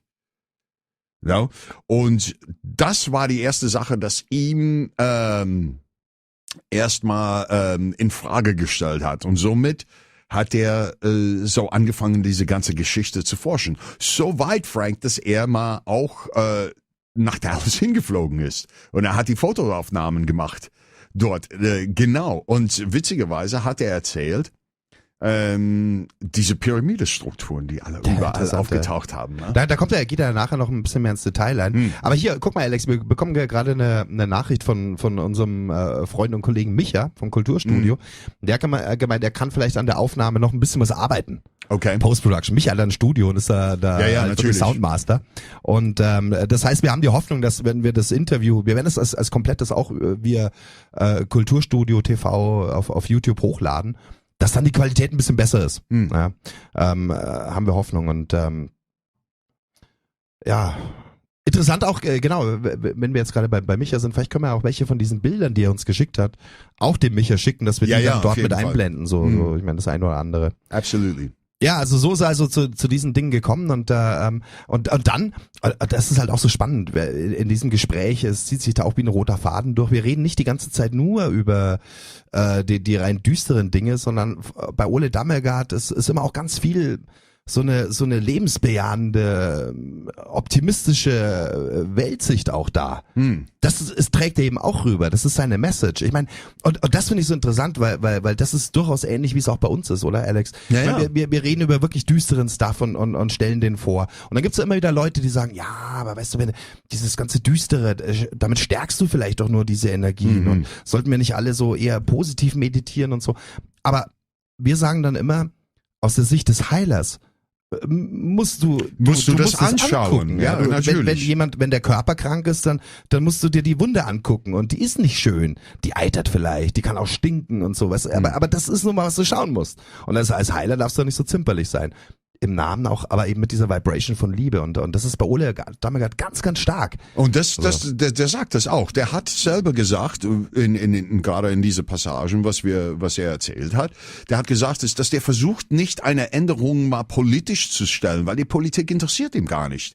Der hat gesagt, es ist einfach mal klar zu werden, dass man sieht und lässt die Leute oder diejenigen, die diese Schaden an uns antun, wissen, dass wir wissen, was die tun. Genau. Und keine Angst davon haben, weil er hat gesagt, Angst ist ihre stärkste Waffe, und das ist, was die versuchen, uns damit mal zu unterdrücken, und wir müssen diese Angst wegschauen. Und er hat gesagt, immer wieder erwähnt er das, ist, dass man muss dieser Hass und diese Bösheit mal mit die Liebe entgegenkommen. Genau. Und somit, egal wie man mal das sieht, ob das mal in die Bibel oder was weiß ich, was Trip du drauf bist, es ist immer die Liebe, die siegt. Genau. Und er weist auch darauf hin, und das gefällt mir auch so, dass es dadurch, dass diese doch kleinen Gruppen uns so viel Angst machen, das ist das Einzige, dadurch machen sie sich selber größer. Durch die Angst erscheinen sie uns manchmal so als übermächtig. Ja, und es sind sogar ihre eigenen Narrative. Darüber haben wir jetzt hier gerade in dem Gespräch nicht gesprochen, aber wir erwähnen es immer wieder. Sie überhöhen sich sogar bis hin zu Göttern, ja, machen sich zu Göttern wie früher. Oder heute ist es dann, ja, das wäre sogar die Alien Connection und so. Und das ist ja dann, wenn es so wäre, dann wären wir wirklich Snafu, wir Leute. Dann könnten wir jetzt machen, weißt Ja, du? Dann, genau. ich meine, was wirst du machen, wenn irgendwelche Superaliens sind? Aber er weist darauf hin, hey, das ist nur eine kleine Clique von Leuten. Die sind gar nicht so mächtig. Und sie haben halt ein paar Tools in der Hand, ja. Das, worauf er halt schaut und was er ist das Wichtigste, wo sie ist, dieses Terror, Angstmachen-Tool. Und indem wir, wie auch seine Webseite heißt, Light on Conspiracies bringen, also dort Licht drauf bringen, einfach mal den Stein hochheben, dann verringert das auch die Macht, die davon ausgeht. Aber wir einfach sehen, hey, es sind immer die gleichen Muster und die sind gar nicht mal so super kreativ. Die sind schon intelligent. Wir haben auch gestern hier auf NASA mit Werner und auch darüber gesprochen, über dieses Thema. Klar sind die intelligent und sie haben viel Erfahrung, weil sie schon so lange machen und sie haben die Menschen genau studiert und in den letzten 200 Jahren nochmal ganz besonders. Aber letztens sind es auch nur Menschen und es sind nicht viele. Und wenn wir die Muster durchschauen, dann können wir frei werden von der Angst und dann können wir diese Welt halt tatsächlich verändern. Ne? Well, Frank, die Beispiel, die du gerade gegeben hast, mal diese Stein hochzuheben. I mean, wenn du mal in die Natur reingehst, ne, was hast du mal unter diese Steine? Würmer, Assen und alles Mögliche. Nein, ja, genau. Und wenn du das Ding hochhebst, was passiert man mit dieses, was du sagst, lichtscheue Oder die krassen Brüder, wie sie gestern Werner genannt hast. Coole Formulierung. Die krassen Brüder. Das naja, und was passiert, wenn du diesen Stein hochhebst? Auf einmal verschwinden diese ganzen Dinge, weil die rennen weg. Die kriegen Angst. Schnell wieder ins Dunkel. Ja, genau. Und deswegen Light und Conspiracies. Das ist bewusst gewählt. Das ist wirklich so, Ole Dammegard ist eben auch, ja, es ist auch ein Philosoph im Leibnizschen Sinne. Also so halt, wir gucken uns das an und dadurch können wir tatsächlich was bewirken. Und was er auch sagt eben, und jetzt ist auch eine erstaunliche Zeit in Geschichte angekommen, weil wir jetzt erstmals diese Leute erkennen und zum Teil beim Namen nennen können. Das ist, was Ole Dammegard auch macht. Das ist übrigens auch was seine Arbeit gerade in jungen Jahren sehr gefährlich gemacht hat, weil er die wirklich kennt dann. Er kann die dann sagen, das ist der hier zum Beispiel. Ja. Ja, nicht nur so allgemein, ja, die da oben, sondern auf einmal wirklich hier, guck, das sind diese Fälle, schau mal an. Und er sagt, es gibt auch keine Ideologie, die ihn irgendwie reitet, sondern egal welche Hautfarbe, welche Religion, das ist ihm alles egal. Es geht darum, Kriminelle als Kriminelle zu benennen und darauf hinzuweisen, damit diese Aktivitäten aufhören. Nur darum geht's. Ja. Es geht nicht darum, wir gegen die oder die sind besser. Es geht wirklich nur darum, was kriminell ist, muss auch als solches benannt werden. Das ist so seine Herangehensweise und ja, stark. Wollen wir mal weitermachen? Ja? Okay. So, wir gehen mal zu dem nächsten Teil von unserem Interview. Denn es geht weiter. It's so great to hear your encouraging words, and I guess we have a similar attitude towards this entire stuff. We're talking about healing. We're talking about getting rid of all these calamities, which are not just some divine stuff, but it's human beings. It's human beings, and we are also regular people or common people. And we can heal because all this stuff it's not coming from some semi-gods or from some aliens. It's people, it's human beings, and it's only a few of them. And we can make this world a better place. I mean, just this optimistic view is really very, very great to hear and encouraging. Because a lot of people in these days they wonder how can you look at all this dark stuff. I mean, isn't that influencing your mind? Maybe you even make it bigger if you look at it. But we are like you. We say, no, we just follow the truth. Truth is the frequency. Truth is the power, and we look at these things same way that a healer does. If your body is sick, you also have to look at the sick parts. You're not saying, oh, no, this doesn't look nice. I mean, you have to look at it. It doesn't smell nice. But if you want to heal it, you have to face it. And this is just so great to hear your words and the attitude that you go towards it, that you don't become cynical, but you're a man of love and peace, and that you bring together these, like you said, the spiritual perspective and the criminal perspective. Like when you started out, these things were separated in your books, but we have to bring this together, and it's a healing in a spiritual way as well as a healing in a worldly way. I would like to add a couple of words to what you said, Ole, because actually, while you were explaining all of this about your attitude and how you go about researching these things and what your goal is, it opened up my heart because I just got back from the United States and there was a lot of bad things that I noticed. Maybe it's because working in the alternative media, I have a different perspective now for things that I'm looking for. But what I have noticed, Ola, and I'm sure maybe you can say something to this through your lectures that you hold and meetings that you have with people. Do you have the same impression that that it doesn't, as you mentioned before, it doesn't matter what creed, what color you are? I have noticed that there's groups of people like us, and we're searching for each other, and we're trying to get into contact and come together. And I think that this is, as you mentioned, a very important time in our life right now, where these people are searching for each other. They're going to find a way, whether it be through the communication that we are offering them, to come together. And we're going. I see a mass of these, how do you say, awakened people coming together, and they're the ones that are going to somehow influence a difference in what's happening today. How do you see this? What's your perspective on that, sir? I feel that according to native Indians, we, the souls that are here now, are the strongest of the strong. We have been fighting each other almost to get down here at this point in time in evolution. If you believe in these things, I don't know, but I have big respect for these tribes. And what they say is that that we have been selected by our ancestors. We have volunteered to come down here at this point because this is a very, very important time and extremely intense in so many ways, but not a time for wimps.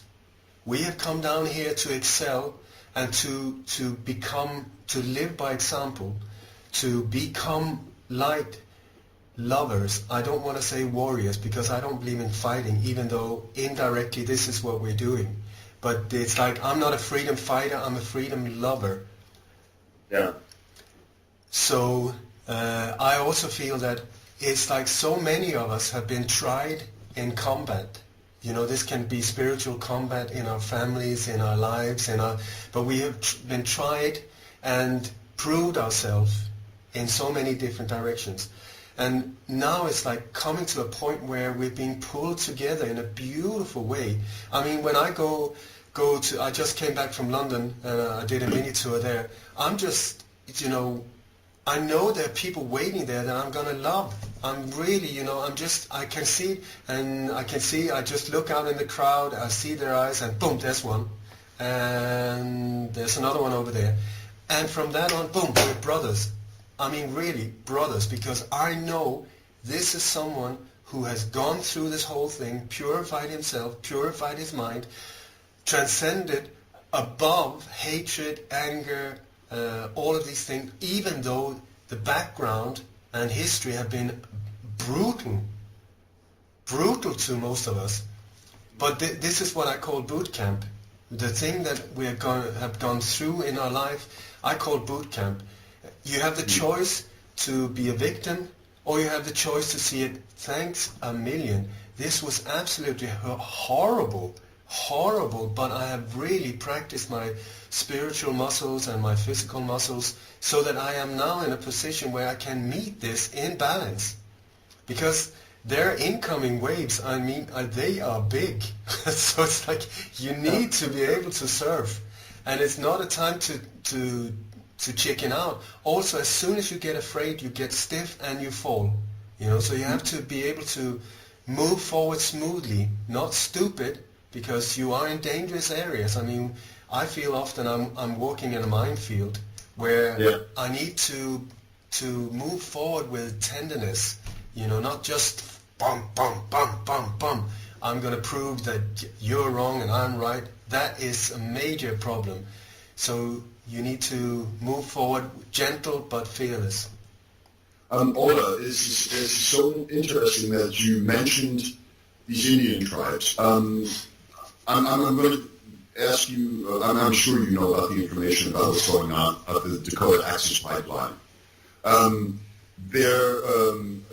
In the United States, these protectors of water and their property and their sacred burial areas, it's why I want to mention this is that this historic happening with all the Indian tribes that got together and they said, what happened in the past, we're putting that we're going to call peace to that, and we're all going to stand side by side, where they actually have people coming out of the Amazons, in U.S. as the Amazons, South America, that all came to South Dakota to stand with this tribe together with these people to protect their trees and things that were made.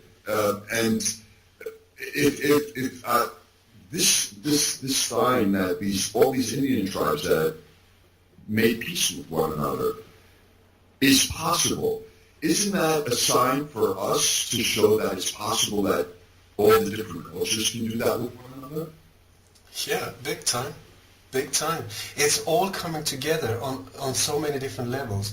Indian tribes, us, Muslim, Christians, and the people behind the so-called New World Order, they're freaking out. That's why they really try to hammer us with all of this propaganda, divide and conquer. It's the Muslims, it's the whatever, it's the blacks, it's the whites, it's the refugees, it's the all of these things. It's divide and conquer. It's one of the few methods they have against us. So whatever they try and throw at us, you can see the key in all of it is fear. They want us fearful. They want us to fear each other. That's the whole thing. So I say, if that is how you try to control me, I'm going to go the exact opposite way. I'm going to love. You say I should fear this person, I'm going to go straight to that person and see, are you really fearful? Is there a reason for me to hate you? And I tell you, I have been welcomed in such weird areas that you cannot even believe it. This week, just a week ago, I was invited to a conference or some kind of thing in London. It was very secretive, you know. Just 2 hours before the event took place, we were told where it was. I didn't know who the group was because I will go and talk to anyone at any place at any time. You know, if they don't censor me, I'll be happy to go into whatever, you know. So I came there, and these words are easy to say, but once you're in a situation where you suddenly look into the crowd and like, holy shit, what is this? And that was my impression. It was mostly men, elder men, you know, and they were like National Front flags. There was the EDL flags. There were skinheads. There were many of these people looked like if you wanted casting for a Second World War movie, my God, they would just fit perfectly. And I was standing there with banners on both sides of National Front and this thing. So I thought, okay, here you are. You say that you're willing to go anywhere, so let's prove it. So anyway, while I was preparing, because had I known it, maybe I would have chickened out. Maybe I would have felt this is not very clever, you know. But thank God I did not know about who it was. And so while I was preparing, on the outside of the hotel, we started hearing, whoa, whoa, whoa, whoa, whoa, whoa. We looked out, there was about 50 to 100 people in black masks and all dressed in black with black flags and smoke bombs. So police arrived and there were helicopters outside. I was just like, this is just amazing. How bizarre is this? Anyway, so I thought, I looked, it was my time to speak, and I thought this crowd will not enjoy foreigners. That is for sure. I can see that. I can get that feeling. And I'm sure they won't like refugees. I'm sure they're not going to like colors and so on. So what I started talking about was my journey, and where one time many years ago I took an old bicycle and I left Sweden, just going out into the world on my own, just trying to understand what was going on. And so I took this old bicycle, left Sweden, and I was aiming for South Africa. But instead I ended up in the middle of the war between Iraq and Iran, this was in '84, while which was at that point I thought that Iran was filled with people, fundamentalist, extremists running around screaming Allah Akbar, shooting each other, praying all the time. That was what I thought. So how I ended up there, it's very strange, but I felt this in my heart, go, go, go, even though the borders were closed. Anyway, so I managed to get in there, and instead of finding these awful people, like religious fanatics, I found extremely beautiful people, but in a very, very difficult situation. I mean, they threw bombs at them on a daily basis. Almost Tehran was being bombed. There were roadblocks everywhere, police, revolutionary guards that just pulled people off the buses, threw them on trucks and took off. Mass executions. I mean, scary, scary. But the people that took me in, sort of, I really came to love very, very quickly. And since the borders were closed and most embassies had sent out their personnel and so on, there were no Westerners at all. So they saw me as a possibility to get information out to the world about what's going on, which was incredible for me, because then they drove me everywhere, and pointing out, there's the old Savak, the old secret police offices are there. Now it's taken over by their committee over there, the different control organs. There's a secret agent over there, the guy over there. The whole structure, the police, how they worked, everything, where the underground prisons were, and all of these things that you would never see if you just went straight through. You would just see, oh my God, they're mad, and just leave. And also, there were all of these frightened women in the street, with chador, with these, black things like a tent over their head, walking around looking bizarre to me. To me, it was the first time ever I saw these things. And then you come home to them, they lock the door, off with a chador, and boom, on with Michael Jackson. And just like have a normal party. It was like jeans and sweater, everything was just like mind-blowing. It just like so hard to see that, my God, we're just the same. We're the same, same music, same feelings, same being in love, same being miserable, same, being frustrated with Monday to Tuesdays, Fridays, whatever, but in different circumstances. And they had made a massive mistake, because they managed to throw out the fourth strongest army in the world. The Savak and the Shah was one of the most powerful nations in the world, but very oppressive against his own people. They managed to do a revolution without weapons and threw him out. I mean, when you look at it, unreal, totally incredible. But what they did not do was check out who the so-called savior was, because he came in on stage more or less identical to Obama. It's the old problem, reaction, solution. A massive problem to get the emotions going for us so that we don't think, and in comes the solution. Where did Obama come? I mean, in from, on a rock star, on stage from absolute nowhere. Nobody had heard of him. And Khomeini was sort of a symbol, a gathering symbol to get all groups together. But nobody really checked him out. So he was just this, people saw his face in the moon and all of these type of things. And then he came as this fantastic savior from Paris. He had been in exile in Iraq for many years. Then he came and everybody was just dancing in the streets. All the resistance group came up in the open. Everybody was finally free to speak and do and be and so on.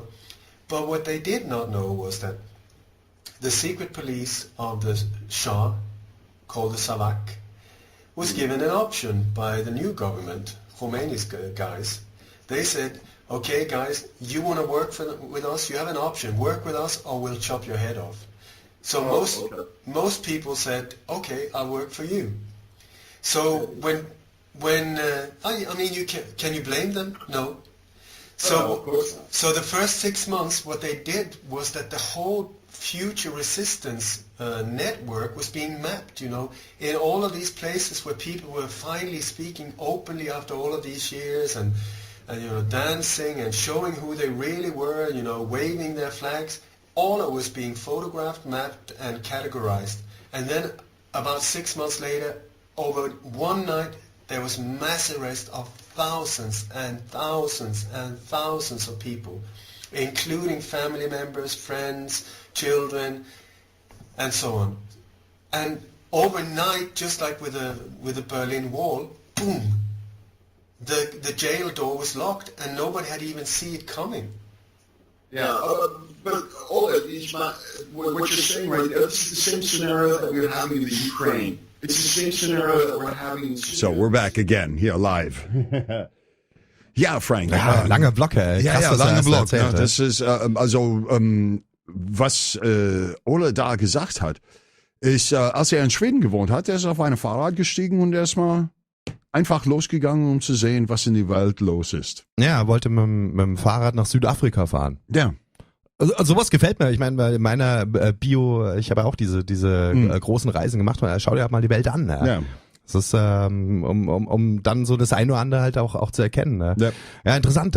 Ja, ich versuche es mal hier, wie sagt man, hier chronologisch nochmal aufzudröseln, was er jetzt hier alles gesagt hat. Am Anfang hat er, glaube ich, erzählt, jetzt in diesem Segment hier, ein bisschen so eine Lebenseinstellung, wie sie auch die Indianer, die Prärie-Indianer halt so sagen. Also so die Idee, dass wir jetzt in einer ganz besonderen Zeit leben. Ja, und die Menschen, die jetzt leben, die jetzt hier sind, die besonders starke, tapfere Seelen sind, Ja. die vielleicht sogar von ihren Ahnen ausgewählt wurden, von ihren Seelenclans, um jetzt hier auf der Erde diesen Schritt zu gehen, so und diese dunklen Kräfte, die schon über so lange Zeit hier herrschen, denen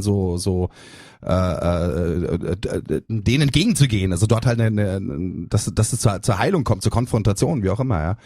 Und naja, okay, ich meine, das mag jetzt für den einen oder anderen ein bisschen New Age klingen. Und ich kann nur sagen, ich habe so ein ähnliches Narrativ auch gehabt, mal eine Weile in meinem Leben, so dieses, okay, wir sind halt so eine Art Soul Warriors oder Soul Rebels, wie Bob Marley geschrieben hat und so weiter. Mittlerweile kann ich das gar nicht mehr sagen, ja, weil ich es einfach nicht weiß. Letztens, ich kann nur sagen, ich weiß nur das Hier und Jetzt, ja. Ja. Und brauche halt vielleicht auch also überhaupt kein so Narrativ mehr und auch nicht so eins. Aber was ich damit sagen will, es ist auf jeden Fall ein Narrativ, was einen stärkt. Das ist halt jetzt nicht irgendwie so eine Story, wie wir von den großen Religionen bekommen, die halt den Menschen niedermacht, sondern das ist halt, was einen inspirieren kann, halt mutig zu sein, ja, und halt einfach diesen Kriegerweg gehen sozusagen. Ja. Und den geht halt Ole Dammegard und der führt ihn dazu, wie er erzählt hat, dass er halt überall hingeht und konsequent ist. Also er geht da keine Kompromisse ein. Er spricht überall, wohin er auch eingeladen wird. Und dann hat er diese krasse Story erzählt. Über das er nach Iran und Irak Ja, aber vorher, wie er dann nach England eingeladen wurde. Ach so, ja, bei diese ganzen Nationalisten und sowas, ne, wo Hubschrauben und sowas. Ja, hat er erzählt, ist erst 2 Wochen her oder noch weniger, kam er gerade erst aus London. Da war er in London, war er eingeladen und er hat erzählt, er wusste bis 2 Stunden vorher nicht, also was für eine Veranstaltung und wo. Richtig, aber die war ja. ganz geheim, ja. Und als er dann dorthin kommt, es ist halt so eine Veranstaltung von englischen Nationalisten, wirklich auch Hardcore-Rechten, White Pride und alles und so, diverse Banner und so. Und er steht da vor diesem Publikum so, und, mit seiner Love Message. Und In dem Moment hat er gesagt, okay, die Situation ist so, ist das natürlich, würde ich nicht über das Flüchtlingsprogramm sprechen und auch der wird keiner über Rassengeschichten mal gesprochen, sondern der hat das ganze Gespräch auf sich bezogen und seine Sache, der Weg, das er benutzt hat, um Sachen mal herauszufinden. Ja, der hat auch gemeint, das ist halt die Frage, redest du jetzt so, wie das Publikum das gerne hätte? Oder sagst du deine Wahrheit? Ja? Und er sagt halt seine Wahrheit. Und er hat dann auch vor diesem Publikum, ich glaube, das erzählt er dann später noch, greife ich wahrscheinlich vor, aber er hat halt zu denen offen gesprochen. Draußen übrigens war schon Gegendemo so am Start, halt Antifa und so weiter, ja, Polizeieinsatz und halt, aber Ole Dammegard geht dorthin, weil er eben in alle Richtungen geht. Ja? Jetzt könnten manche werden das vorwerfen, wie kannst du vor solchen Leuten sprechen? So, weißt du, damit verbindest du dich doch mit denen. Aber Ole Dammegard sagt, er geht überall hin, wo er eingeladen wird und wo er Gehör findet. Ja. Das war schon so eine Christus-Attitüde, oder? Ja, ich meine, Christus ist auch zu allen gegangen. Der hat auch der war beim Zöllner mal beim Mittagessen, also er ist überall mal hingegangen. Und wo halt eingeladen wird, geht er hin. Ja. Face everything, avoid nothing. Ja. Ja. Das ist eben dann schon, er ist halt echt so eine tapfere Seele auch, weißt du, so kräftig und tapfer und mutig auch, weißt du, der geht da hin, der macht da keine Kompromisse so. Aber nicht nur das, Frank, das ist die Sachen, die zum Beispiel mal Gänsehaut erregt haben bei mir, als er das erzählt hat. Weil, so wie du gesagt hast, er face everything. Und er tut das. Und er sagt, ist das die Wahrheit ist das, was das Heilung bringt. Genau. Und da gibt's keine große Rede um die Wahrheit. Der Wahrheit braucht keine Erklärung. Genau. Und er ist eben, das unterscheidet ihn eben von irgendwelchen New Agern oder sowas. Dieses Face Everything, Avoid Nothing. Ja. Ich meine, der geht da wirklich, sowohl in die Themen geht er tief rein, als auch er tritt in Kontakt mit allen Menschen. Und es ist ihm letztens egal, ob welcher politische Art die sind, wo die herkommen, welche Religion die haben. Wer ihn der mit Respekt behandelt dort, taucht auf. Also auch hier wieder so der Hinweis, Leute, wenn ihr den nach Deutschland holen wollt, ist möglich. Ole Dammegard geht überall hin, wo er offen eingeladen wird. Ja. Absolutely.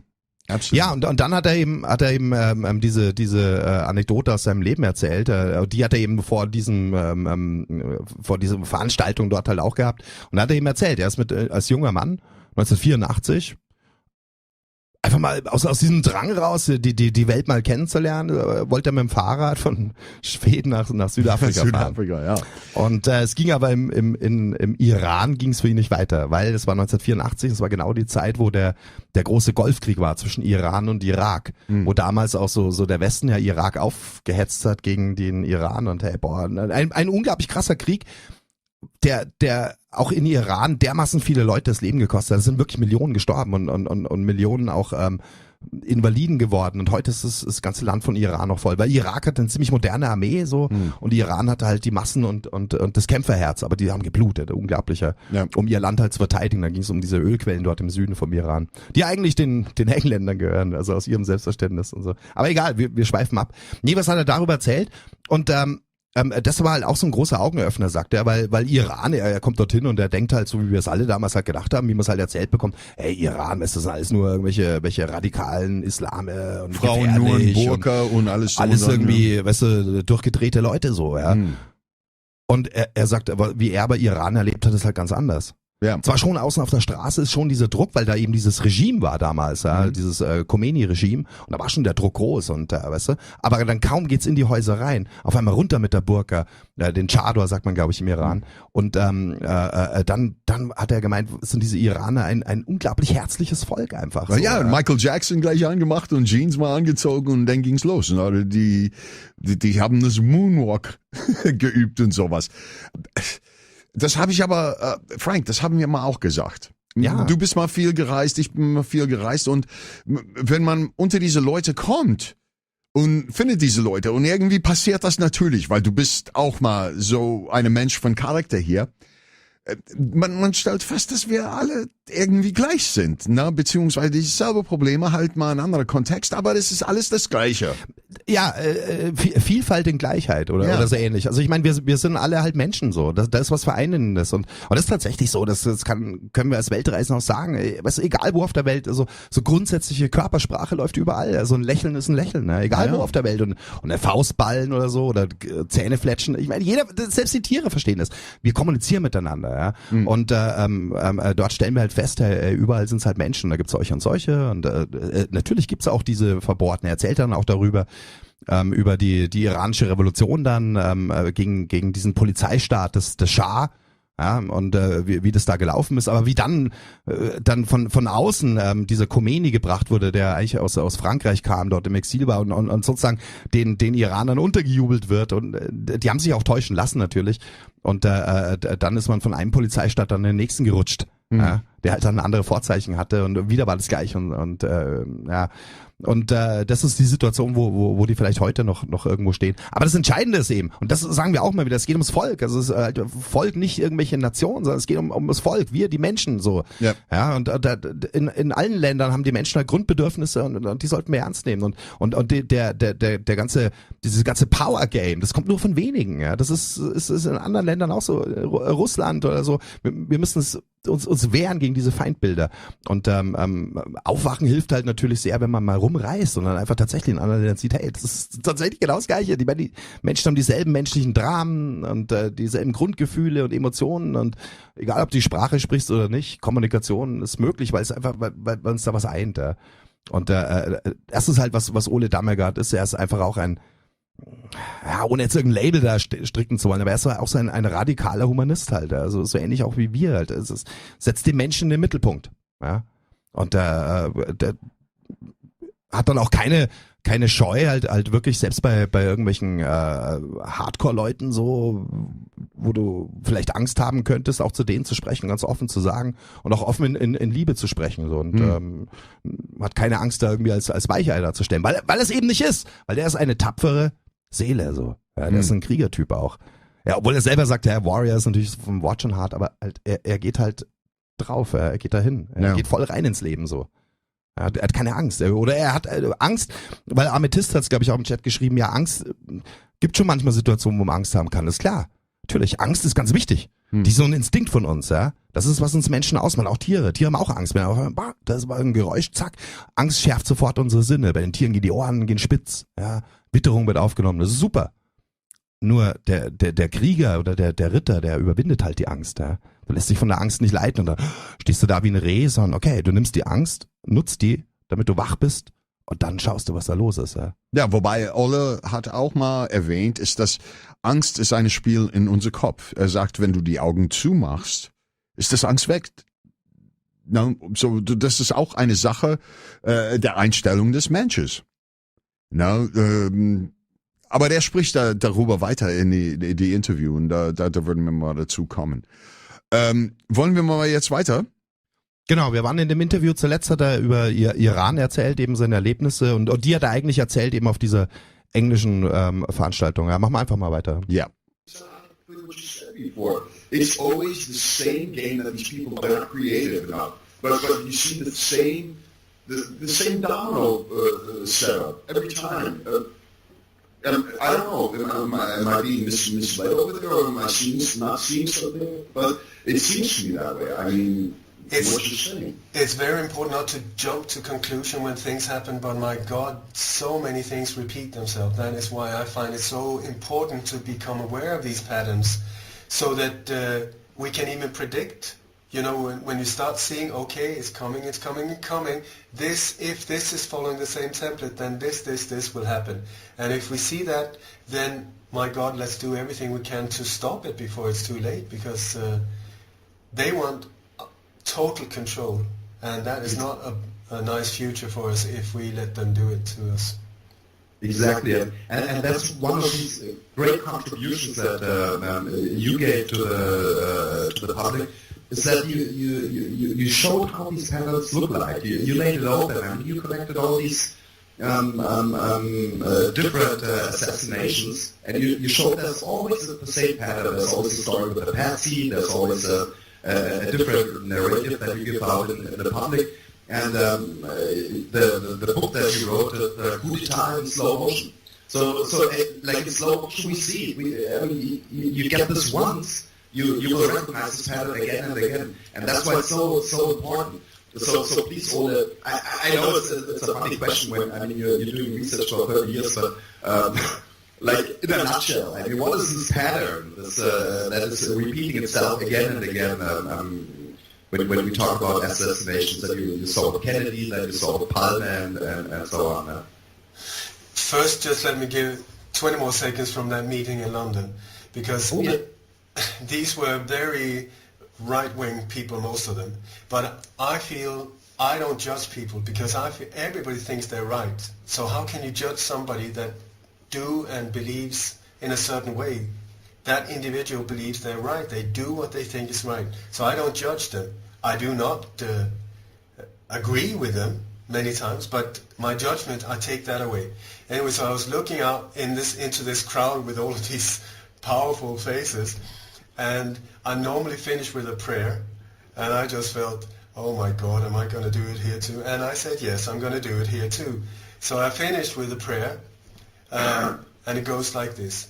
May the entire universe be filled with peace and joy, love and light. May everyone, and especially the ones who hurt us, be filled with peace and joy, love and light. Victory to that light. Anyway, afterwards, two people, one woman and a man in a very high quality business suit came forward, both of them hugging me and both of them almost crying. Do you see? Because I come from the heart, and I before I give a speech or anything like that, before this interview, all kind of interviews, I say, please help me, get my ego out of the way. I call for the help of all saints and sages, all the angels, my ancestors. Please support me in what is needed to be done. Give me the words. Let me use this body vessel I'm in to deliver a message of love, compassion, forgiveness, and transcend this whole thing so that we can lift this beautiful world to the next level of fantastic harmony. Okay, so that is what I try to do at all times. And then the power, something, in my opinion, when you're inspired, in spiritus, as it says, body and spirit aligns, body and mind aligns, and spirit can enter. So I think everyone who's inspired when they paint or write or whatever they do will notice that it's almost like a phenomenon where time stops, and you've been trying to write some lyrics for 6 months, can't do it, and then suddenly in 4.5 minutes, bam, bam, bam, bam, bam, it's all coming down. And these things I don't take credit for when it happened to me. I'm just so grateful to be part of it, because I just feel download mode, something is being downloaded here and I can just enjoy the ride.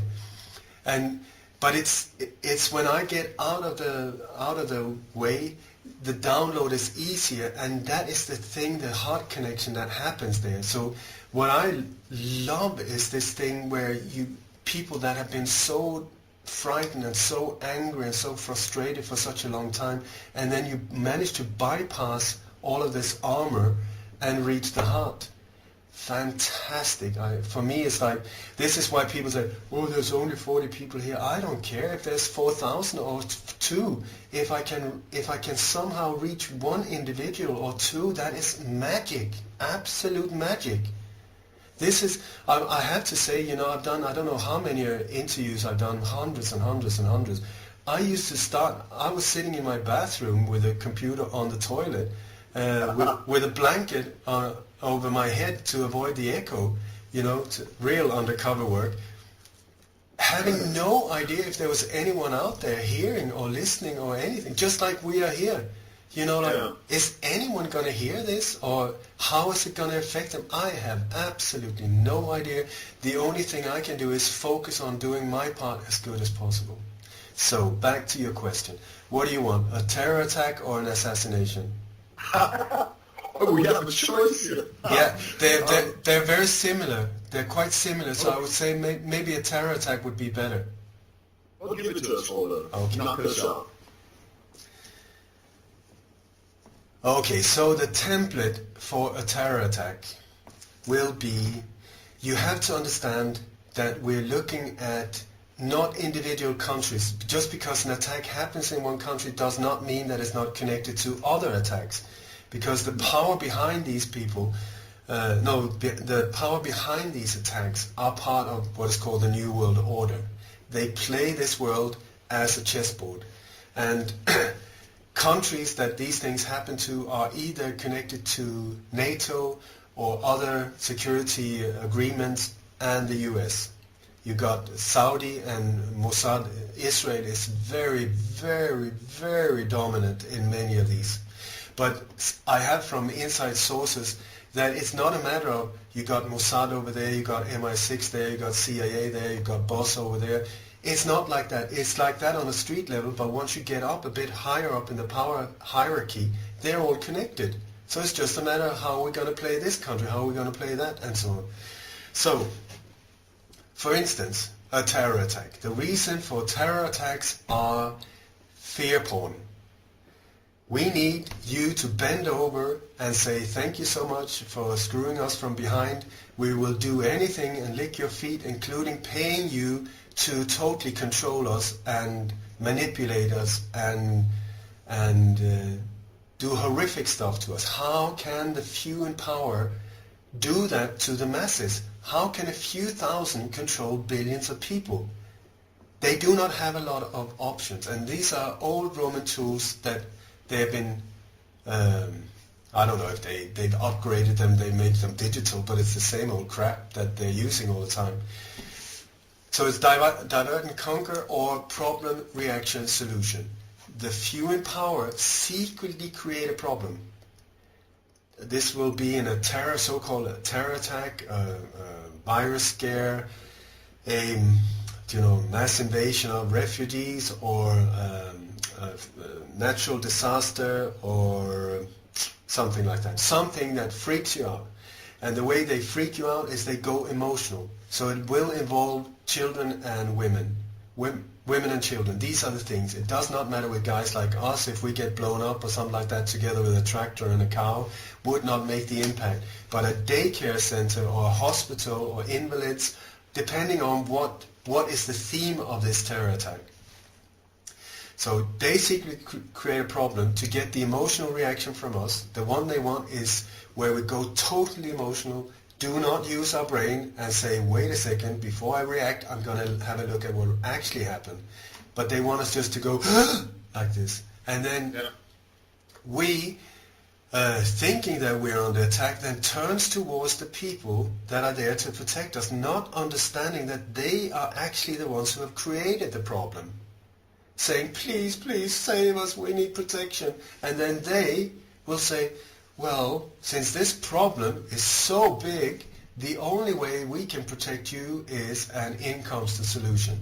And the solution is every single time something we would never ever have accepted had it not been for the problem. Problem, reaction, solution. It is super simple, and you will see it on a daily basis, so many different areas of life when it comes to how to control you. So, this means also that when something like this happens and you go, then wait and see who will serve this solution, because they will be the people behind it. So the people that steps forward in nice suits and say, we will not bend down in the face of terror, our nation will stand united, and these are the killers.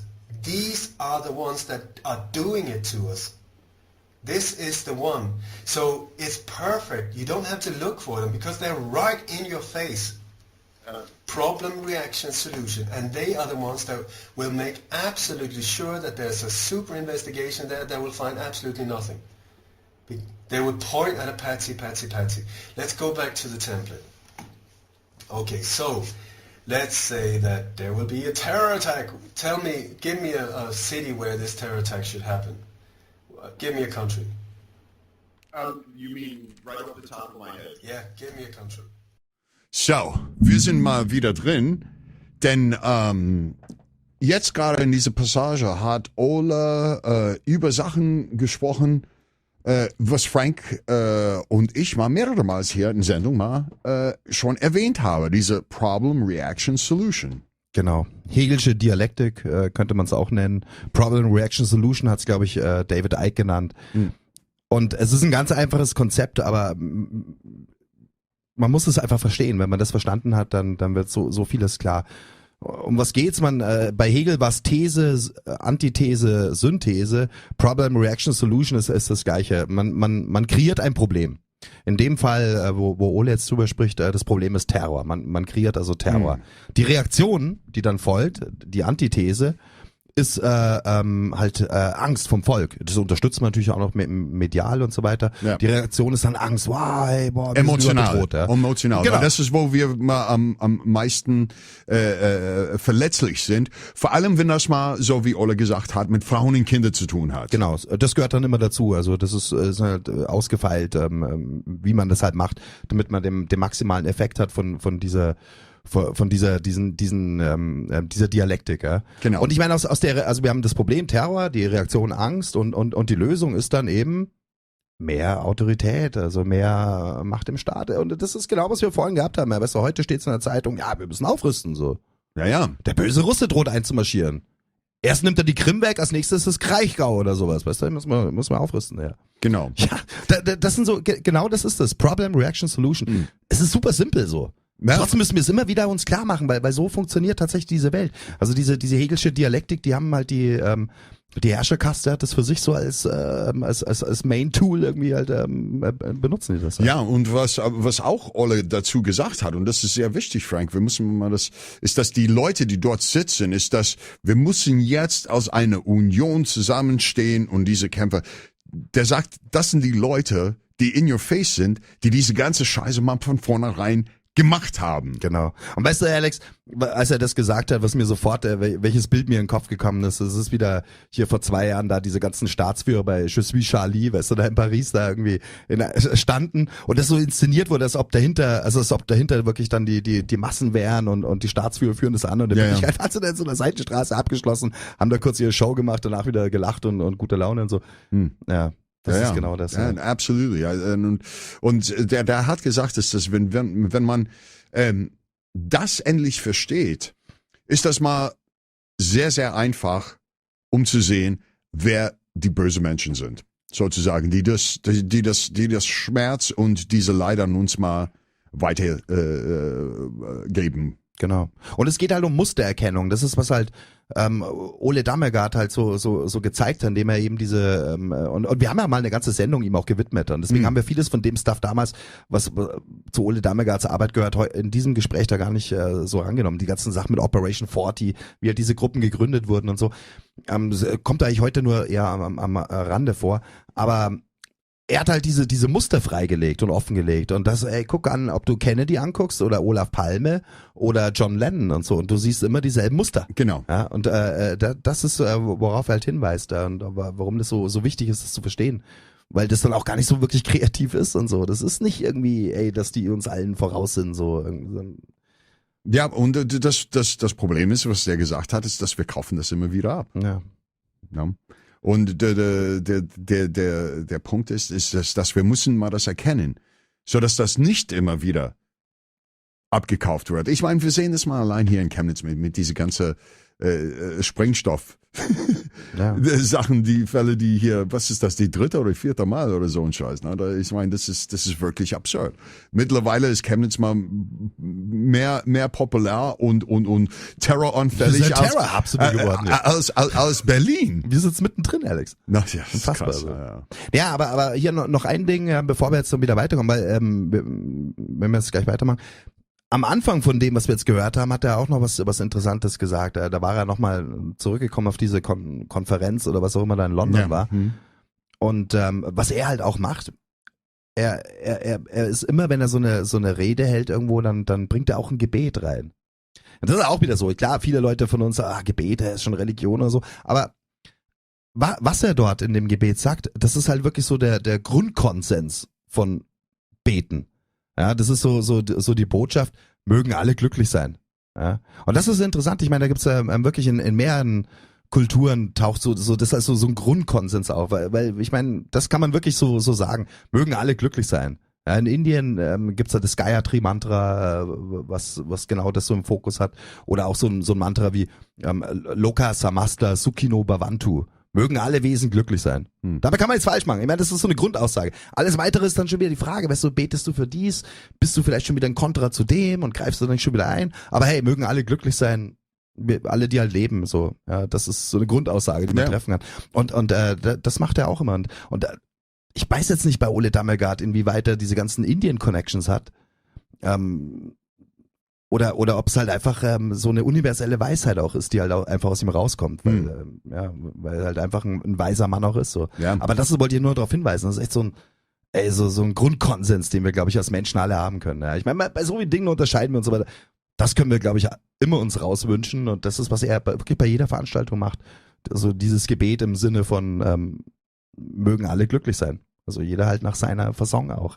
Ja, auf jeden Fall. Und der bringt auch mal Licht, der sagte auch Licht auf die Wahrheit zu bekommen. Licht auf das Wahrheit, das Weg zu zeigen, dass hier ist, wo die Wahrheit ist. Genau, und kompromisslos so. Ja. Also Wahrheit braucht keine Kompromisse und ja. Ja, wollen wir mal denn... Genau, wir haben jetzt geht's wieder in diese Terrorgeschichte und er fragt uns jetzt so, können wir mal so ein kleines Fallbeispiel machen und nennt uns mal irgendeine Stadt und wir haben dann so Berlin rausgehauen und da führt er jetzt mal so aus, wie so muss das stattfinden. Und es war ja auch erst letztens was in Berlin und darüber spricht er jetzt. Ja. Hey, Joseph, Berlin. Berlin, okay. Berlin is perfect. I mean, now you're going to think that I'm just going to copycat what just happened there, but the thing is, wherever it will happen in a very important strategic location. There will be some very symbolic building or something that has happened there. In Berlin, it was the Kaiser Wilhelm Memorial Church. You know, that is the symbol of Berlin, the power of the people from Berlin, we can do it, but at the same time also this is what happens when you totally mess up everything. Then very close to that building as well, there will be some kind of Freemasonic symbol. In your case, it's this horrific church that is, I don't know, built straight next to the Kaiser Wilhelm one. I mean, awful looking, totally Freemasonic, modern type of obelisk thing. But there will be one kind of Freemasonic symbol, obelisk, pyramid, eternal flame very close to it. There will also most of the time be that there's some kind of graphic looking, if you look from Google Map from above, there will be a pyramid shape of streets where the attack will happen at the exact top of the pyramid. And that top is also where this building normally is located. Okay, so look out for these things. Why they do it, I don't know, but they are so into these things. And it will happen on a specific date, a symbolic date to get the emotions going. It will be Halloween, it will be Valentine's, it will be Veterans Day, it will be Homeland Security Day, these type of day. I don't know if there is such a day, but something on National Day like in Nice, you know, the Bastille Day or something, to get the emotions going. It depends on what kind of theme they're trying to play, because they have different themes. I can go through them. So the date is important. Also, it will very often happen on a Friday night or Friday evening, because then once this terror attack happens, they will close down the stock market and say, oh, because we care so much for the families of the victims, we will close the stock market, and you will not be able to find that we have made a lot of illegal dealings before. You can see these stock options and stuff like that put in place where it starts accelerating right before it happens. Okay, and then they close the stock market because Friday, Saturday, Sunday, and then Monday they open up again. They will have plenty of time to clean their tracks, and it will be so much harder for us to find out what actually happened. But you will see every single time things like this happen, somebody is making billions. Okay, so... Yeah, I'm sorry, Ole. What I wanted to find out is that you're mentioning this obelisks and these particular dates, so numerology, indirectly you're mentioning numerology there. Being that you're such a spiritual person, I just have to throw this question in to find out, is how do you feel about this occult theory that everybody's talking about, that these elite people are following, whether it be satanic or Kabbalistic or Talmud type of beliefs. How do you feel about that? Does that actually really play such a big role in it? I have no idea. I can just see this is what's being repeated. And the mentality behind it, I can say, is the exact opposite of the mentality of a normal person. Whatever we want in the form of love and compassion and forgiveness and happiness in life, they want the exact opposite. I mean, I do not understand the mentality at all. But it's like nowadays, whatever they say, turn it upside down, and you will see the real thing. You know, whatever they call it, Operation Care and Tender Care or something like that. You know, like that is an army operation. Operation Tender Care, turn it around, Operation Rape and Slaughter. That would be the correct one.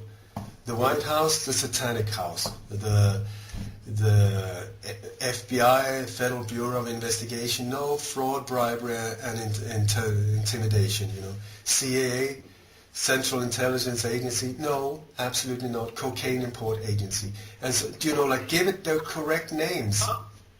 You know, like Hillary, Hitlery, or Killery, that are more direct names. Name them, and it would be so much easier to understand what's going on. Also, when it goes into these satanic things and with children and so, it's awful, awful, awful. Because very often you have these organizations that care for children, but they are actually the ones that supply the children into these chains. Awful. But so look at the names of these different ones and then turn it around and see if it makes sense. I'm not saying it's like that everywhere, absolutely not. But this is how they do it. This is how they play us. So let's get back to the template. If I answered your question, I can only say they use numerology a lot. They put all of these, I mean, many of these pyramids and obelisks, and these are massive things to create. So why do they put such an effort into it? I can't say for sure. I can just say they keep repeating. And I tell you, I was one of the key speakers at Dallas, at the JFK assassination conference in Dallas in November. And I was walking around Dealey Plaza looking, where is it? There is one old obelisk on Dealey Plaza. And Dealey Plaza was, it is exactly in a pyramid shape, the streets, if you haven't noticed. And there is an obelisk there, an old one, because this was where the first Freemasonic lodge was in Dallas in the 18th century, 1800s. But anyway, so I was walking there, and I thought they always wanted from the point of the pyramid shape of the streets. So that was exactly where the triple underpass is, you know, where the bridge where the motorcade went in under. So I walked over there, and I crossed the triple underpass, and I put myself in the exact position of the point of the top of the pyramid, if you looked at it from above, how the streets are. And at that exact point, when you look towards the school book depository where it said that, and the Deltex building where some of the shooters were located, where everybody said, oh, Oswald was up there, meaning anyone in that position will look exactly in that angle. If you look there, behind, there's a massive skyscraper where the top of the skyscraper is a pyramid, you know. But you don't see the pyramid unless you stand exactly at that point, and then it's a perfect pyramid put on top of these buildings. I can send you photos of them. It's just like mind-blowing once you see it. Anyway, so it's a symbolic place. You will always find, like when this, for instance, the last Melbourne crap thing, where this car thing, where they were driving around doing donuts, and then said to massacre people in the street. I can debunk that right away. I'll be most happy to do that. The car that he was doing donuts with had a tow witch. Do you know this hook where you can put a trailer? Yeah. Okay. And the car that was abandoned, all smashed up, where they pull out the driver, did not have one. So we're back to it's not even the same vehicle, thank you, and goodbye. So anyway, so we got the location and the time is important. Then there will be a drill. There will be some kind of drill nearby, and the drill is there for your security, if you weren't aware of it. But what they will do with this drill is they will cut off shut off the streets. You will see different kind of vehicles there that you would you would notice otherwise, but since they have a security drill, I guess it's okay that they come in with all these weird kind of looking vehicles. There will be the reason for this drill will be to get crisis actors in position, lighting in position, cameras there, a possibility to rehearse a few times. There will be marketing agency involved as well, preparing logos and slogans for the media. And also there will be, get the vehicles in position, also logistics as toilets, catering, these type of things. And people involved that are good with explosives, smoke bombs and makeup facilities. These will be driven there often in the evening, so that people don't really notice, and should they ask questions, it's just a security drill. So the drill is one of the fantastic things for us, because as soon as we hear about a drill, that should make us go, wait, hang on, here's a possibility for a security drill, a real one for our protection, or this is the first step of another alleged attack that will be used against us. So what I always suggest is when people hear about a drill, it would be very nicely put on a poster or in a radio commercial, like very smelling like a deodorant or something like that, so you won't even notice. But the thing is to go there the day before and while the drill is ongoing, bring your friends and family and film them, make it very, very obvious that they are being filmed while they start to set the whole thing up. And there's especially one app called Bamboozle, I think there are several others, where you can go from just filming to straight live on YouTube, which is perfect if you get approached by some security guard, because they always have these, well, I call them bouncers, like buffalo type of looking guys, former militaries, these type of things that are there in jogging suits, but they're not. They're there to make sure that nobody enters or leaves the area, because they need to check the crisis actors as well. So they will approach you, or a police officer or something like that, you're not allowed to film here. Well, sorry, I am. And if they get aggressive, then just inform them before you even sort of consider hitting me in the head with something hard. Please notice that you're being filmed, and it's live on YouTube at this very moment. This has a very calming effect many times. And also this, by exposing them while they're in the process of just setting the whole thing up, can even make it defuse the whole operation. And I believe that I've been part of stopping several of these planned operations. Anyway, so it's not easy to explain this easily. There will be a patsy, a lone crazy guy. The reason why they want him alone is because then by law there's no conspiracy. And if this person is suicided or shot dead on sight, then case closed, thank you and goodbye. They don't even have to look into it because he was only one. And then the reason why they want him crazy or fanatic is because then there's no motive. He was crazy. He just went up and shot him for no apparent reason. What a bummer. And now bugger off and don't stop wasting our time trying to look into this. That's the thing they do.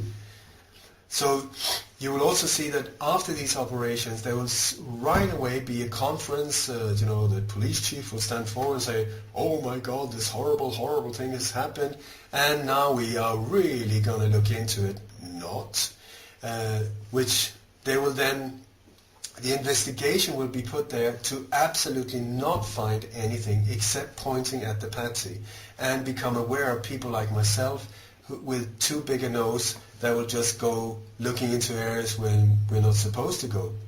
This investigation will also have cleanup teams that will take care of people like myself if we get too nosy. Not nice, not nice. And should this investigation, this investigation is controlled by key people. We're not talking about everyone involved at all. We're all the time talking about key people in key position that is very much connected to Freemasonic Brotherhood networks. So the chief of police or the judge or whoever it is, the DA and so on, will be connected behind the scenes in these Freemasonic networks. So they control them. And should people not give up and keep asking questions, then this investigation will be followed by a commission. This commission will be given some fancy name like the Freedom and Information Truth Act or something like that. And then they will spend about a year or so doing absolutely nothing except throwing darts, drinking brandy, smoking cigars, laughing at the rest of us, and then have people write thousands of documents saying zero, but pointing out a few critical points in the investigation, or they didn't do their job properly. But otherwise than that, everything is fine. So now we've done our job, thank you, and good, go back to sleep here. If we do not accept that, it will just be followed by another commission. And another. After the Olof Palme assassination in Sweden, there were 3, almost 4 commissions following each other, just boring us to tears with the whole intention of go back to sleep. Go back to sleep. So. Wow. Right. Wow, da machen wir mal eine Pause. Das war aber ganz schön krass, was er jetzt gerade erzählt hat, na Frank? Ganz schön krass und auch ganz schön viel. Und ich weiß, es ist schwierig. Es ist schwierig für euch Hörer und für uns wahrscheinlich auch, weil wir wollen halt Ole Dammegard seine Informationen hier bringen. Aber wir haben halt dieses Sprachproblem. Ja, deswegen haben wir jetzt sowieso ihn nicht live in die Sendung genommen, weil da müssten wir dann irgendwie, während wir mit ihm kommunizieren, das noch irgendwie für euch übersetzen. Ich meine, das können wir auch nicht und so. Aber apropos, ich meine, das ganze Ding wird da wieder hochgeladen, also das komplette Interview. Und die Idee ist natürlich auch da, also das hat Micha vom Kulturstudio auch gesagt, solche Sachen sollten wir auf Deutsch übersetzen. Ja? Jetzt ist es aber so, ganz ehrlich, Alex und ich werden das nicht leisten können. Das ist halt auch durchaus auch eine Menge Arbeit. Wir haben ja schon das ein oder andere Projekt auch zusammen mit Micha gemacht und auch mit anderen Leuten, wo wir auch mal übersetzt haben. Und wir können es halt im Moment nicht leisten. So, Micha hat auch schon Leute an der Hand, die sich da einbringen. Aber hier auch nochmal der Aufruf, wenn Leute von euch richtig gut sind in Englisch und dort mithelfen wollen, meldet euch bei Kulturstudio TV, direkt bei Micha anfragen. Man muss halt dieses ganze Ding machen, aber vielleicht, wenn sich jemand bereit erklärt, okay, ich übersetze 10 Minuten oder sowas, ja.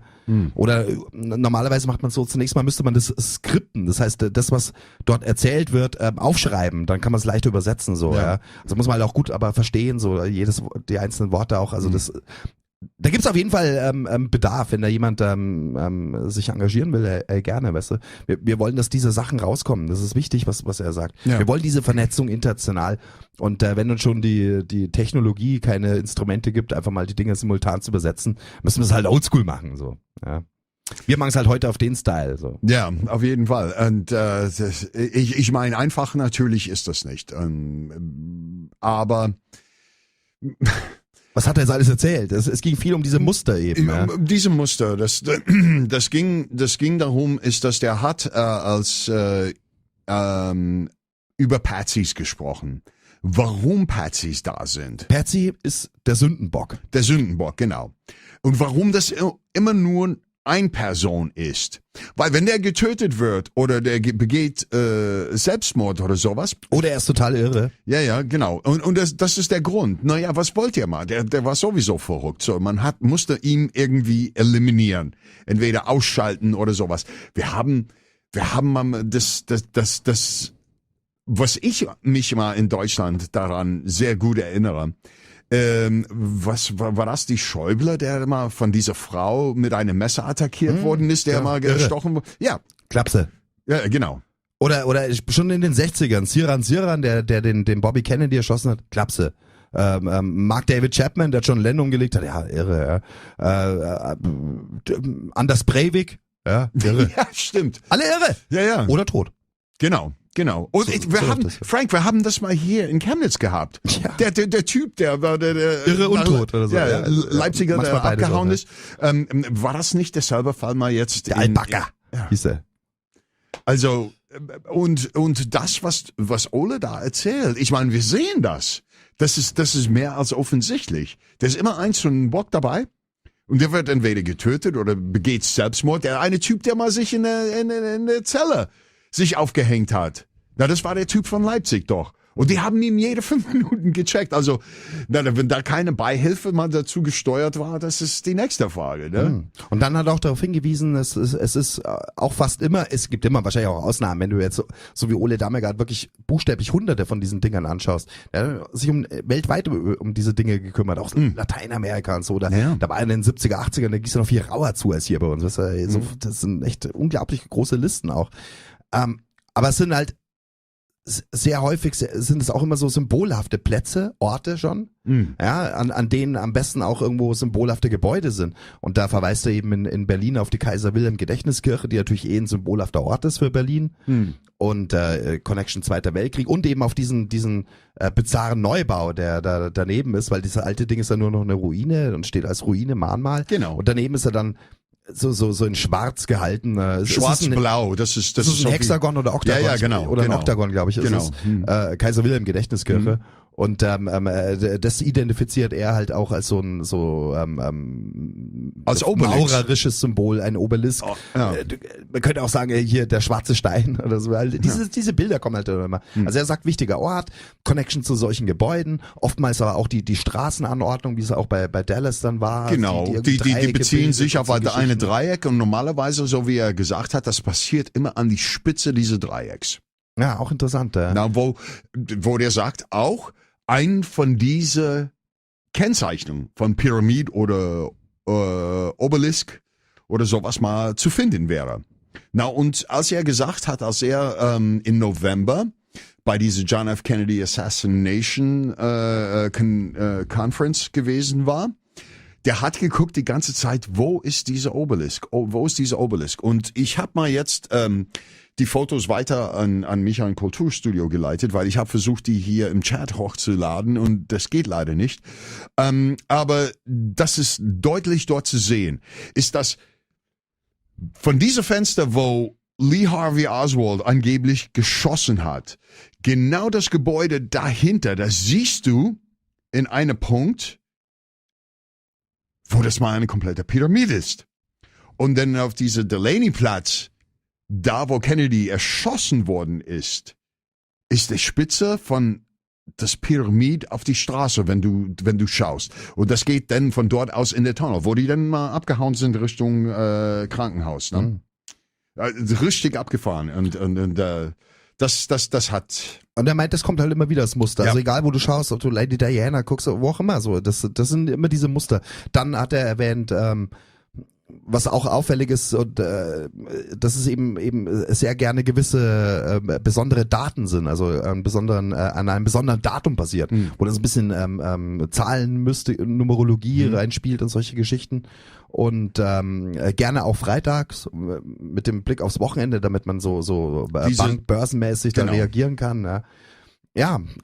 Die andere Sache, was er auch erwähnt hat, was auch ziemlich wichtig ist, dass nicht nur die Geschichte mal mit den Banken, sondern der hat auch gesagt, das passiert an einem gewissen Tag. Das muss man mal eine bestimmte Feiertag oder irgendetwas und so weiter, wo ich ihm gefragt hat, ob er der Meinung ist, ob das mal mit Okkult zu tun hat. Er hat gesagt, nein, der weiß nicht.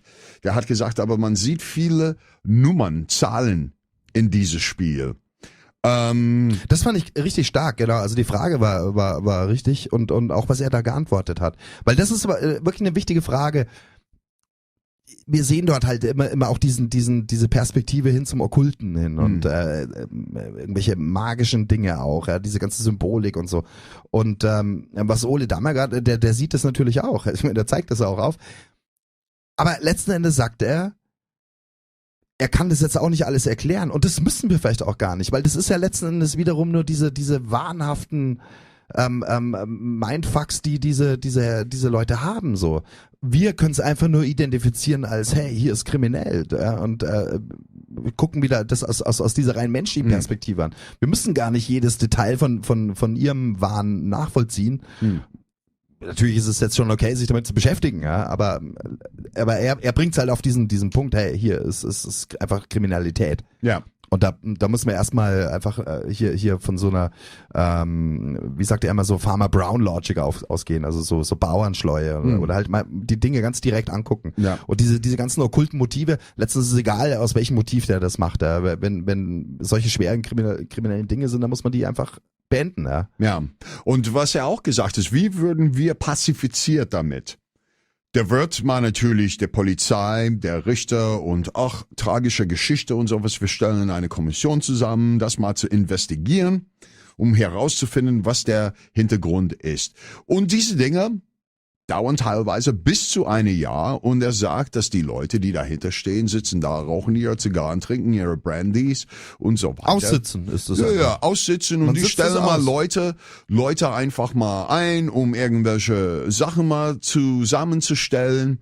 Und plötzlich Tausende von Papiere würden in eine Kommission, Investigation, und was haben die dabei herausgefunden? Gar nichts. So in other words, das ist die Antwort auf unsere Fragen, ist quasi, leg dich wieder hin und schlaf mal schön, da ist nichts, was gefunden worden ist. Wo der mal den Olof Palme erwähnt hat. Na, allein durch diese Assassination an Olof Palme. Es gab 3 bis 4 Commission Reports an die ganze Geschichte. Wir haben das aber beim 11. September auch gesehen, Frank. Kennedy, 11. September, immer das Gleiche. Genau. Das ist eine Strategie. Ja, man setzt auf diese Karte Zeit, man sitzt es aus, ja, es ist so eine Kommission und die beschäftigt sich damit, die kommt dann aber irgendwie zu keinen befriedigenden Ergebnissen und dann macht man halt nochmal eine Kommission und so vergehen halt die Jahre. Ja. Und das Narrativ hält sich. Das ist übrigens, weil du 9/11 gebracht hast, das erwähnt jetzt eher nicht, aber so Einwurf von uns hier, weil du 9/11 erwähnt hast, das ist ja genau auch das, wie die Gatekeeper von 9/11 arbeiten. Also aus meiner Sicht diese Engineers and Architects for Truth und hier Academics for Truth oder wie sie heißen so. Die verzögern einfach nur. Die setzen auf die Karte Zeit. Nichts passiert von denen. Die ziehen nicht vor Gericht und sagen, hey, hier, guck, wir haben jetzt Beweise. Das machen die nicht. Sondern die sagen auch wieder, ja, vielleicht müssen wir eine neue Kommission einsetzen und so weiter. Ist einfach nur auf die Karte Zeit setzen. Ja. Irgendwann die Zeit vergeht und dann sagen wir, Leute, na, es ist jetzt auch nicht mehr wichtig. Ja, genau. Ja, das ist Geschichte wir haben dann, sowieso keinen Bock History. mehr. Ja, klar. Ja, ganz krasse Geschichte. Dann erwähnt er auch, was hier das halt oft das Phänomen ist, dass irgendwelche Übungen da sind, stattfinden. Das hatten wir auch bei 9/11, das hatten wir in Autor hier mit dem Breivik und in London und in Madrid. Ja. Übungen. Und er sagte, die dienen halt auch dazu, um letzten Endes ein Cover-up zu sein für das ganze Setup. Ja. Also er spricht auch in Berlin, sagt er, es ist inszenierter Terror. Und da sagt er, die Übungen dienen sozusagen dazu, um halt die Crisis Actors, also die Schauspieler dort zu bringen und alles Catering, um die Dinge zu organisieren so. Und um die organisieren zu können, wird eine Übung gemacht. Ja. Und er führt jetzt auch hier das Beispiel Berlin an. Ich bin mir da nicht so sicher, aber hey. Tja. Wer weiß, ja. Aber dieses Muster von Übung, das sehen wir natürlich ganz oft. Und er sagt dann selber, glaube ich auch, und wir haben es auch schon oft gesagt, hey, wenn irgendwelche solche Übungen stattfinden, dann Alarm. Ja? Also dann hellwach sein, am besten gleich filmen und so und irgendwie sagen, hier, guck, Übung, jetzt wird's gefährlich. Ja, machen wir weiter, Frank? Ja, auf jeden Fall. So, Ole Dammegard wieder. Now that we're on Ole Palme, and you were also talking about the patsy, the crazy guy, the loony one that's always to blame. You mentioned, because you researched this Palme case very, very deeply, and I guess there's nobody else that has gone that far. And one of these really freaky details that you mentioned there that are also interesting for the German-speaking audience, because there are also people from Austria listening, is this connection of a guy called Josef Fritzl with the Palme assassination. And just for the people who don't know Josef Fritzl, he's an Austrian, and a few years back, he got arrested, and the case was that his own daughter, he kind of locked her down in the basement for 20 or something years, and forced his own daughter as a personal sex slave, and was raping her, and was even they even got more children and stuff like that. A horrible story. A regular-looking guy in a small Austrian town, and now, which was a big case here in the German-speaking world. And now you connected him to the assassination of Olof Palme back in the 80s in Sweden, the Swedish Prime Minister. Could you please lay this out on us, the connection there? That one just blew my mind. I mean, I could not believe it when I found it. I just felt, oh my God, I wish I hadn't found it because nobody's going to believe me. It's just so bizarre. But the whole Olof Palme assassination is, if you want to, we can do a separate show, but like a 2-3 hour show, and I can just go through step by step by step by step. The Olof Palme assassination is so multi-layered, so complex, so mind-blowing, I tell you, that I normally try to avoid it, except if I got like a whole day lecture. I'd be happy to come to Germany and do one. I've been to Belgium and England, and so I'm doing whole day lectures about this assassination. But part of the setup of the assassination of Olof Palme was to blame it on a patsy. And the investigation, just like with the other ones here, were involved in the murder itself.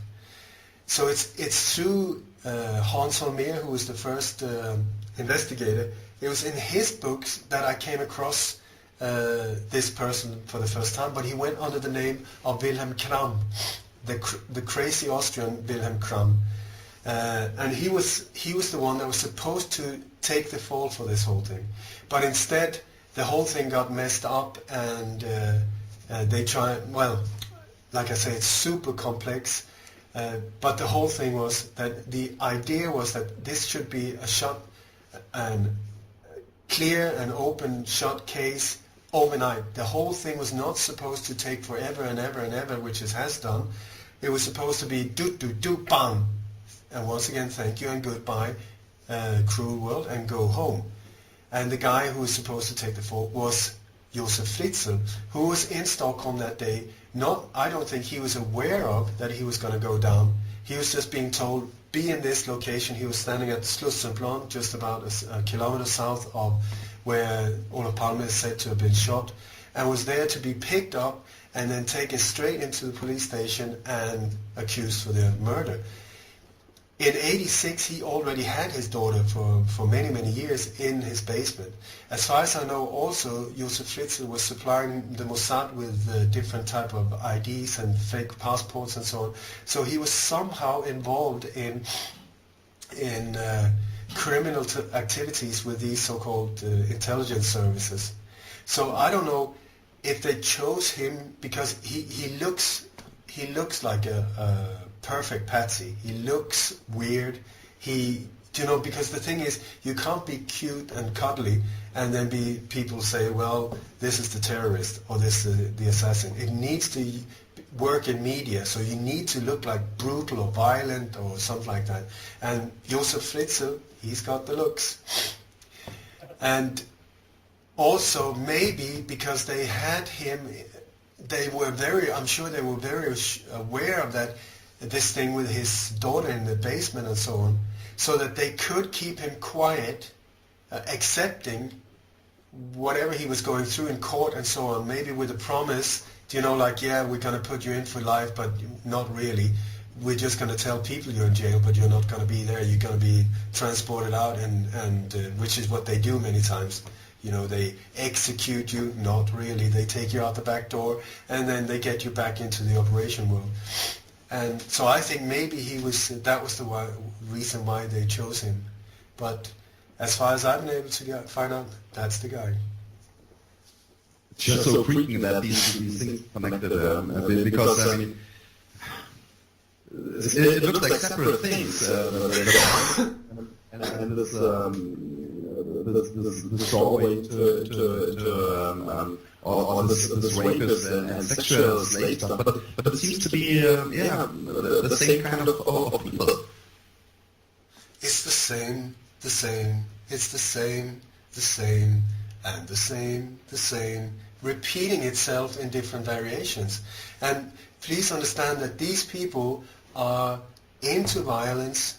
They sort out problems with violence. So if somebody gets in their way, they kill them, meaning assassinations. they have a brutal way of dealing with partners, killing them, meaning other murders and so on. They're very much into these bizarre sexual rituals. They're into drugs, into big money, and so on. So wherever you go into, you will bump into the same people again and again. And I know a friend of mine who's a former assassin, Chip Tatum, a CIA whistleblower. He says that the world of assassins and this whole world of criminality on that level is really small. You will see the same people there again and again and again and again. And this is what I keep saying. It's like the same. So every time something new happens, it's almost boring because I'm just like, where are you? I know you're here somewhere in the background. And there, boom, there's one. And where's the other one? He is over, and here he comes. You know, it's the same team. And I would humbly suggest that what we're looking at when it comes to terrorism is not terror. One terror group in Sydney and one in Melbourne and one in Austria and one in Canada and one in Germany. It is just like a rock group, a Rocky Horror Show, a theater group on a global tour. The same people carrying it out, the exact same theme in different countries with the same backup, the same logistics, everything is the same. So that is why I try to with facial recognition, spot if I can find the same people running around in the background in Sydney, as in Ottawa, as in Canada, as in Copenhagen, as in Berlin, and so on and so on. Because I tell you, same group. I believe they're being transported from country to country in army planes. So they land on NATO bases, Air Force bases, American Air military bases, and so on. And then they're transported in buses to location where they then carry out the same old theater play where it's aimed at not to convince the people on location. It's aimed at the media. It's through media that they want to pump this out, this horrific image of porn, fear porn, and terror. So why do you think all of these SWAT teams are running around with balaclavas? Why do the police nowadays look exactly like terrorists looked in the old days? And I tell you, one of the things, I truly believe that this is true. You got, for instance, at the Bataclan shooting in Paris, you had the exact same description of the shooters, the few shooters that was really there, as in San Bernardino a few days later. The exact same description of the people shooting. Okay, they were said to be in dark military looking clothes, but without masks while they were shooting. Then came the SWAT team with military dark clothes, but with masks.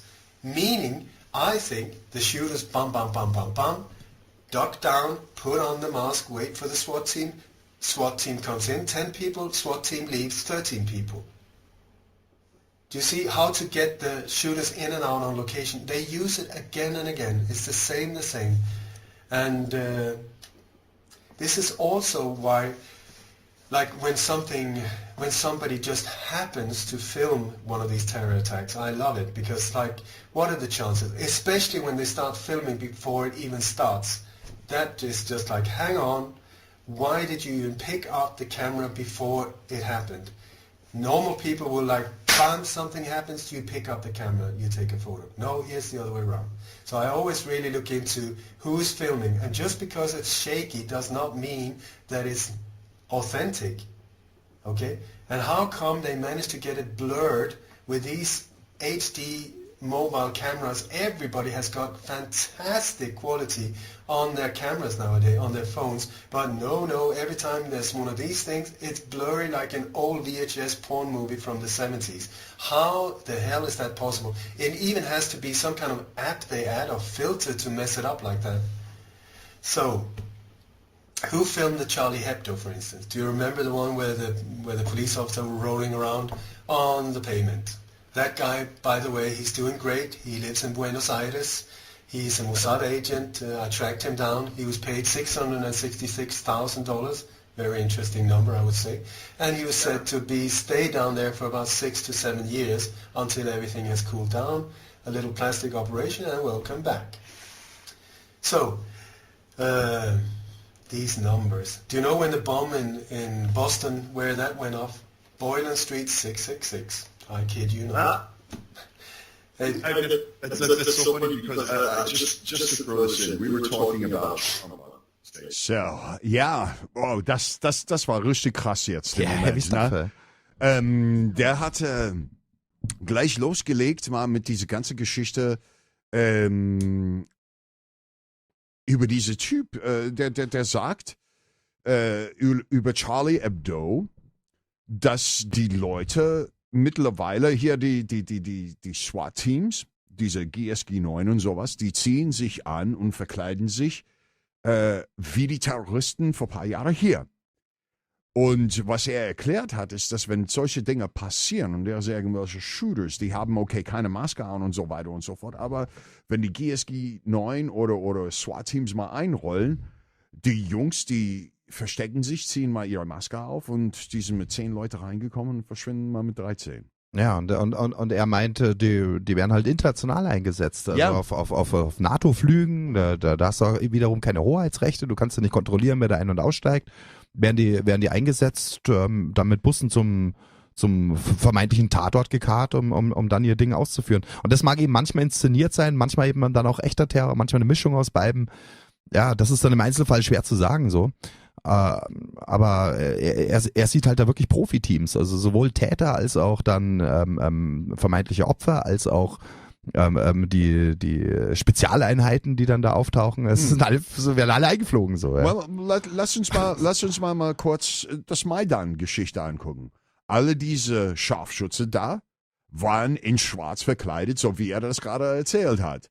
Das haben wir bei Charlie Hebdo gesehen. Das haben wir auch, denke ich mal, bei Bataclan gesehen. Der war selber dort. Und da auch der Sänger seinerzeit von den Eagles of Death Metal hat das Ja, auch genau, gesagt. hat So, das dass auch- da waren schon Typen rumgelaufen, die da eigentlich, wo er schon gespürt hat, das ist doch jetzt nicht irgendwie die normale Club-Security, sondern irgendwas ist ja anders. Ja. Genau, und als er das erwähnt hat, was war das mal, 1-2 Tage später, hat er gesagt, naja, ich traumatisiert. Ich war traumatisiert, ja. ja. Ja, sehr interessant, was sie erwähnt. Und richtig krass fand ich ja die Geschichte von Josef Fritzl. Genau. Also das ist auch schon, als ich eben Ole Dammegard das erste Mal gehört habe, das hat, it blew my mind. Und das ist so cool, dass Ole Dammegard genau das Gleiche gesagt hat. Ey. Also als er diese Info hatte, that blew his mind. Mhm. Es geht um diesen Fall Josef Fritzl und den kennen wir natürlich in Österreich, war das doch vor ein paar Jahren. Der Typ, der seine eigene Tochter eingekerkert hat und dann die missbraucht hat über Jahrzehnte.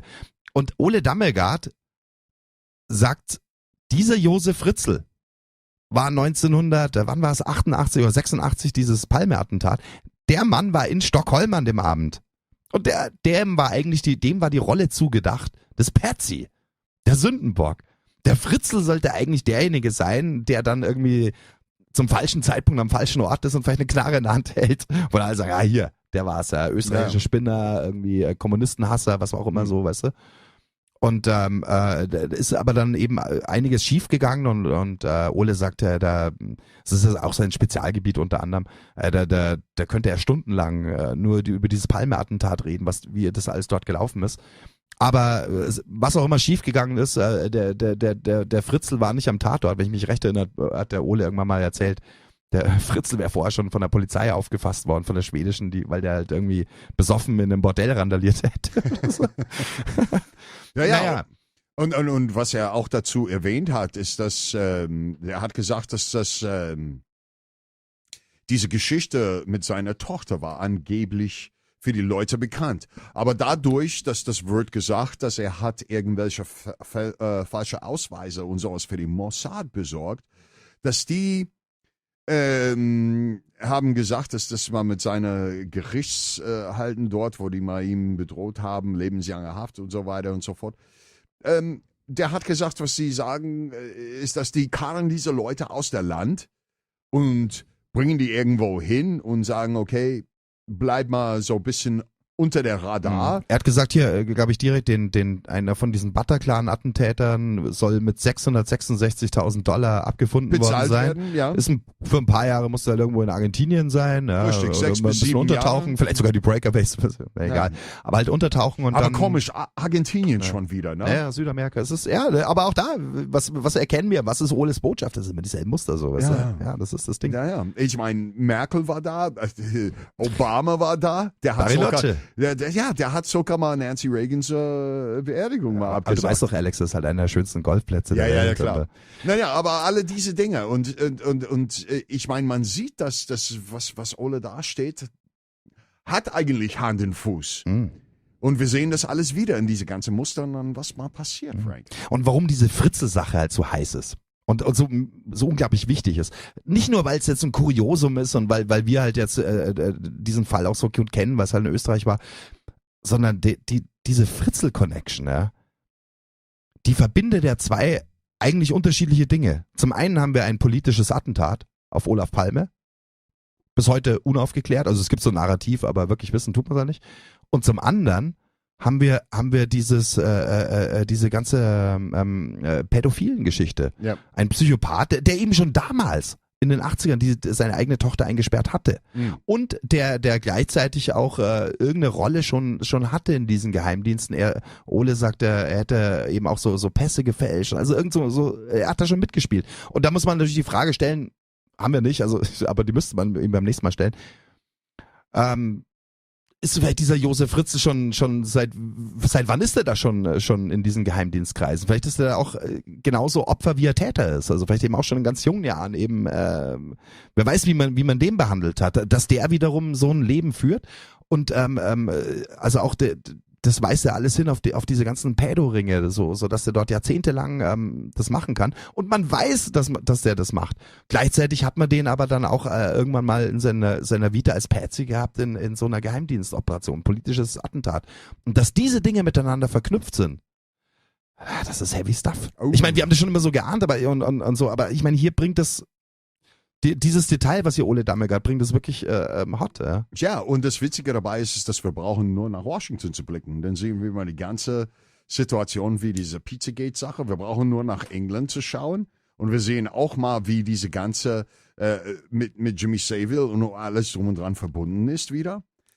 Ich meine, das kommt dann offensichtlich, dass diese Sachen mal verbunden sind und miteinander connected sind. Das ist, was Ole Dammegard halt sagt. Er sagt immer wieder, the same, the same, the same, the same. Du guckst an die verschiedenen Sachen in verschiedenen Ländern, zu verschiedenen Zeiten, in verschiedenen politischen Systemen, verschiedene Dinge, politisches Attentat, Revolution, False Flag Terror, diese ganzen Pädo-Verbrechen, diese ganzen okkulten Geschichten. Und wenn du genau reinguckst, dann ist es halt überall dieselben, die dahinter kommen. Also, dass diese Dinge verbunden sind miteinander. Ja. Das ist so, was vielleicht eine der wichtigsten Dinge ist, die Ole Dammegard halt in seiner Arbeit macht. Ja. Dass er diese Connecting Dots, wie wir auch so schön sagen, ja. Er verbindet da die Dinge miteinander, verwebt die. Ja, ganz schön krass, Frank. I mean, das, wie ich gesagt habe, als wir die Interview am Montag gemacht haben, also was er erzählt hat, das war richtig, richtig abgefahren. Und ich kann das nur jeder empfehlen. Ist, dass man sollte mal seine Sachen und auch mal in YouTube mal anschauen. Witzigerweise, die haben ihn nicht gesperrt. Oder? Nee, der macht das mal. Das sind Interviews, das er macht. Der hat seine eigene Webseite. Der ist geschützt bei dieser Geschichte. Ja, wenn wir jetzt weitergehen im Interview, wenn ich mich recht erinnere, Alex, geht's jetzt dann auch darum, er hat ja schon erzählt, so wie man eben auch die Dinge dokumentiert, also dass da immer jemand ist, der es filmt, der meistens dann die Aufnahme ganz wackelig, damit man nicht wirklich genau die Dinge sieht, genau. Was auch komisch ist, heute jedes Handy macht eigentlich gute Bilder, aber die Beweissachen sind immer so ein bisschen komisch und jetzt, glaube ich, wenn ich mich recht erinnere, geht er jetzt dann auf diese Geschichte rund um den Gutjahr ein. Hier der Nizza gefilmt hat und dann auch München. Ja, genau. Well, das Ding ist, dass der Punkt, was er bringt, ist, dass mittlerweile ist das so, dass wenn wir sehen diese Videos, die vom Handys mal gefilmt worden sind, dass der Kamera ist immer an, bevor irgendwas passiert. Wo er erklärt, ist, dass die Situation, was man normalerweise kennt, ist, dass irgendwas ist passiert und dann gleich mal Leute machen mal ihre Kameras an. Aber nicht, dass die machen das mal vorher an und dann plötzlich passiert das alles. Und wenn er schaut, hinter der Kulisse, wer diese Leute sind, die das gefilmt haben, der spricht dann auch mal auch darüber, dass diese Leute tauchen immer wieder auf in die verschiedenen Terror Act, Assassinations oder was auch immer der Fall in der Moment gewesen war. Und die tauchen immer auf. Und das Witzige dabei ist, dass allein von dieser Nizza-Geschichte, der Typ, der das gefilmt hat ja gesagt, dass er hat das nachgefolgt und seine Frau, große Mossad-Agentin und sowas mal zu... Und Mitglied des Parlaments ja, in Israel. In diese Dinge. Abgeordnete. Und das Gleiche ist bei einem anderen Fall passiert. Ist das, wo er das wieder gefilmt hat und dann plötzlich dieselbe Verbindung steht da. Und man fragt sich, was ist das für ein Zufall, dass dieser Typ das filmt, der verheiratet ist mit einer Frau, die eine höchste Security Clearance bei Mossad und solche Dinge hat. Ne? Und ja, was soll man mal dazu sagen, Frank? I mean, wenn das mal immer wieder auftaucht, ich meine, das ist auch mal ein Hinweis dazu, dass das irgendwas nicht bei rechtlicher Dinge dort geht. Sagen wir nichts dazu, lass mal den Ole sprechen. Alles klar, dann machen wir mal weiter. Donald Trump and his son-in-law, Jared Kushner. It's just so funny. Frank brought the point up that he bought one of actually the most expensive memorabilia. Yeah, it was the most expensive purchase of a building, of a single building in the United States history. For $1.8 billion a few years back, he bought in New York City the building called 666 Fifth Avenue. Yeah, 666 Right opposite of the Rockefeller Center. It was just a crazy price, but because of some reason he had to get it. And now this guy is now the closest counsel advisor of Donald Trump. I mean, absolutely. And talking about Iran like we did before. And well, the other thing is that when you look at the way he was brought up under the Taliban, and Orthodox Jew. I'm not saying that to express any type of anti-Semitism or anything like that. But the thing is that you see the pattern that he comes from this Zionist type of background. Out of your perspective, do you look into this Zionism and things like that? I would like to know your side on this perspective. Voltaire said, to find out who controls you, see who you're not allowed to question. And you will see here that the Zionist involvement, the Jewish involvement in the whole part. I mean, I don't even know a Jew, so to be called a Jew hater, which I've been called several times, it's a bit strange to me because I'm looking for criminals. But I can say the percentage when you look into these crimes is just skyrocketing like unreal. So not to point at it would be a major mistake, I would say. And also, I know you are in a country where if you speak too critical about certain things, you can even be put away, which I find absolutely incredible. I don't want to go into it now just because of concern for you. But I feel like a researcher or historian, what else than look for the truth should be supported. And also, your country, when we come into the Holocaust, your country should have an incredible interest in finding out the real truth because your country has been put such a heavy burden of guilt. So it should be in the interest of Germany to find out, okay, if there was something that didn't match up or the evidence or anything like that, then it would be an interest. But here's that Germany puts people in prison, and I would say maybe because Germany is more or less an American army base when you look at it from a control perspective. And I try to avoid the Holocaust because that is the one. It's like putting a bazooka to your forehead if you want to go down in flames. But I have made, you can find on YouTube, it's a 2-hour interview on Red Eyes Creations called Making Critical Thinking Illegal.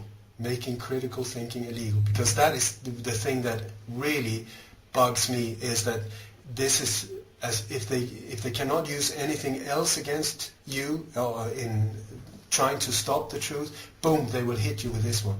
And I've seen incredible things like I saw an interview on CNN where they were talking about Building 7, 9/11, the Building 7 that came down in the afternoon, just a small little fire, and then boom, controlled demolition just went straight down.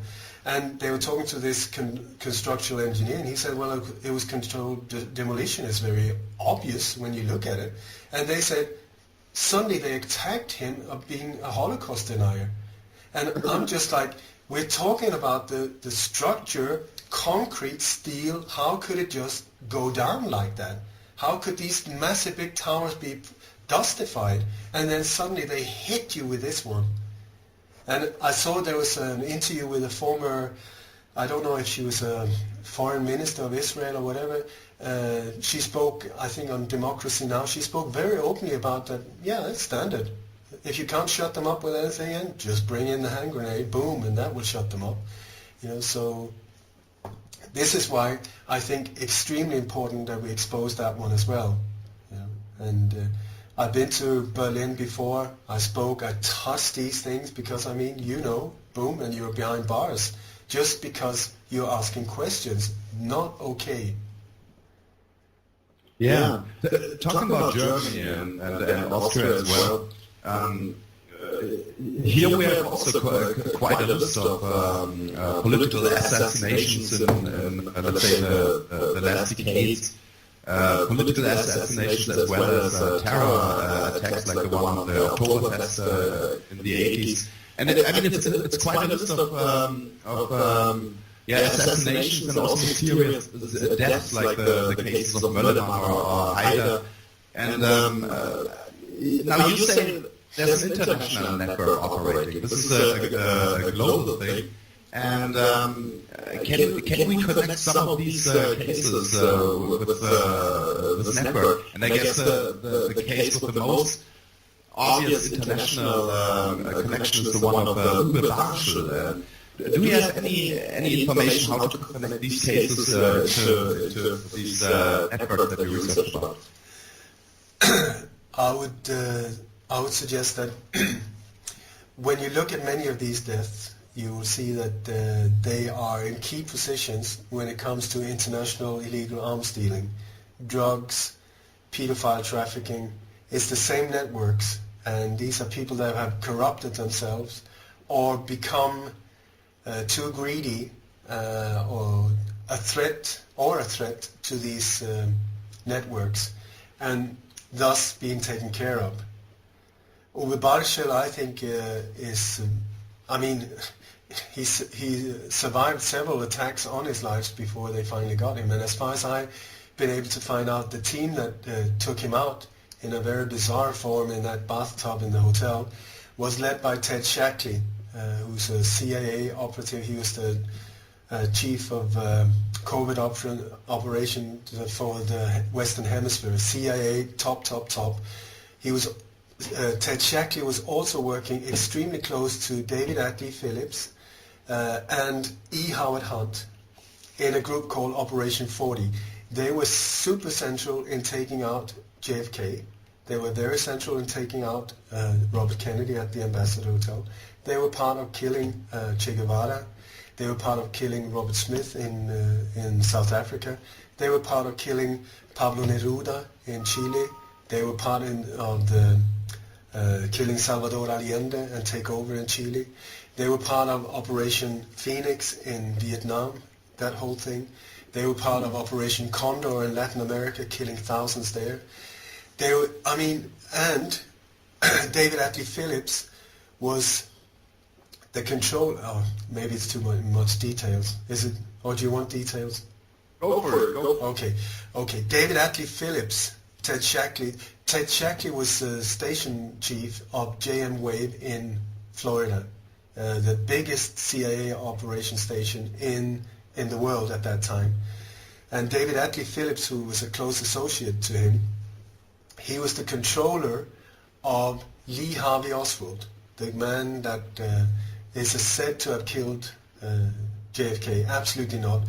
Lee Harvey Oswald, in my book, is an absolute hero who knew that Kennedy was going to be taken out. He knew from about the end of July 1963 that he was going to be the patsy, and still he stayed to do everything he could to stop the assassination, even though he knew that he was going to give up his life. In my book, absolute hero. But David Atlee Phillips was his controller, using that also to paint him absolutely black as a patsy to be used. David Atlee Phillips was also the controller of James Files, which is the shooter behind the picket fence who fired the last final headshot. He was also the controller of a man called Michael Vernon Townley, who was very close to this Operation 40, the ultra-secret hit team, that was also part of the assassination of Olof Palme 23 years later. So you see, these key people, they pop up everywhere in these assassinations. And Ted Shackley, when it comes to Uwe Barschel, extremely important. And the paymaster for this team of operation, of secret hit team of assassins, was George Bush Sr. That's what I wanted to ask you. And Bush Sr. has used this team. They changed the names over the decades and the structure and so on. They changed them many times, but he has held them very close to him and used them in so many operations. So Bush Sr., not Boy George or Jeb Bush, they're like jokes, but Bush Sr., he is one of the most evil individuals in this whole jigsaw, I tell you. Well, this is really interesting, what you're telling here about Uwe Barschel and that Ted Shackley was in Geneva. Because we have different narratives, of course, in this Barschel case. The official one, which was always questionable, and but I guess it was in the 2000s. There came this guy called Victor Ostrowski, and he's a former Mossad agent, and I think he wrote a couple of books. And in these books, or at least in one of them, he claims that the Barschel murder was an operation of the Mossad, and he also laid out the quite complicated way of how they killed the guy. And but now you bring in this information with Ted Shackley, which is new for me, and I guess for most listeners. But you make you make a mistake when you said it was a Mossad operation or it was a CIA operation. The answer is yes. They combine their efforts. They do that. It's like the same, just with different labels, but we're talking about the same. Do you know Chip Tatum? Chip Tatum, he's a former CIA whistleblower. I know him personally. He was a deep cover agent for 25 years. He was a black Night Stalker helicopter pilot. He was involved in several false flag operations himself. He was one of the pilots in the Iran-Contra scandal, flying weapons out and drugs into to the States, to Mena in Arkansas, delivering tons of drugs to Bill Clinton and George Bush Sr. personally, and Dan Lasseter. And I mean, he's even filmed these things, but he was not aware of it. He was just a military guy. He was also a black op assassin for years, and he was later the commander of an ultra-secret hit team called Pegasus under the direct control of George Bush Sr. They carried out at least 17 assassinations in the Western world. Okay, so Chip he became a whistleblower in '92 after Bush wanted him to kill Ross Tatum. If you remember Ross Tatum, he was a billionaire who wanted to run for president himself, and Bush Sr. wanted him taken out, but that was just too much for Chip. So since then, he has turned this whole thing around as a whistleblower. But what he says is that these operations, it is a mistake to see them as like, oh, it's a Mossad thing, it's an MI6. They use each other, all the time. He said when, for instance, the CIA could not do hits in their own country, So out of moral, not, but out of certain rules, they were not to kill people in the US. So they had the mafia do it for them, or people through the FBI do that job. Then if somebody needed to be taken out in London, the MI6 would have problems doing that because they could easily be exposed. So they brought in like French intelligence agencies, or they would use soldiers of fortune from Turkey or Denmark and so on. So these operations are often put together so that a team goes in, there will be people from the CIA, maybe MI6, Mossad, and somebody from that local country that are part of just the logistics and carry out the whole thing. So... Okay, well, two things that I need to ask you because we were talking about this. You're mentioning contacts that you have. So. Wow. Ja. Wir eiern ja manchmal ganz schön rum in dem Ding. Also, muss man aber sagen, wir haben unter erschwerten Bedingungen gearbeitet. Es war Vormittag. Und manche so echt so, es ringen um Worte. Aber hey, Hot Stuff, was hier Ole sagt. Ja. Allerdings war unsere Vorhersage falsch. Der Stuff mit dem Gut, ja, das kommt wohl noch.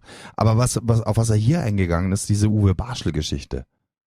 Das halte ich auch für ganz, ganz wichtige Info, also die auch irgendwie neu ist. Ja, well, auf jeden Fall, was die CIA betrifft, vor allem als er erwähnt hat, diese Ted Shackley, wo du hast auf jeden Fall, das hat dich überrascht, weil dieser Name bis vorher wurde nicht erwähnt.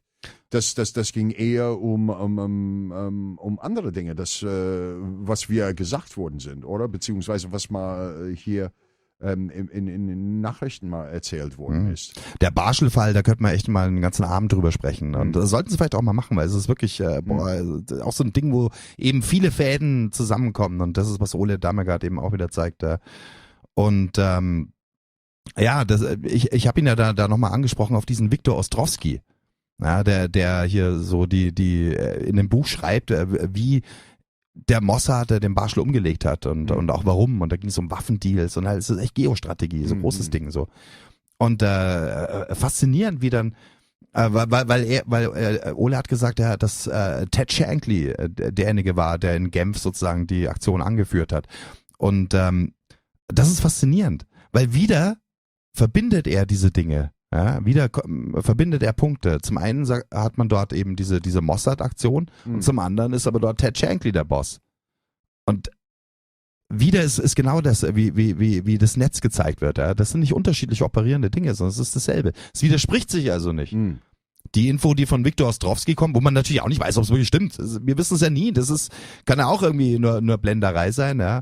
Wie gesagt, bei dem Uwe Barschler gibt es viele Narrative. So letztens ist auch nur eins. Wie die Wahrheit ist, wissen wir nicht.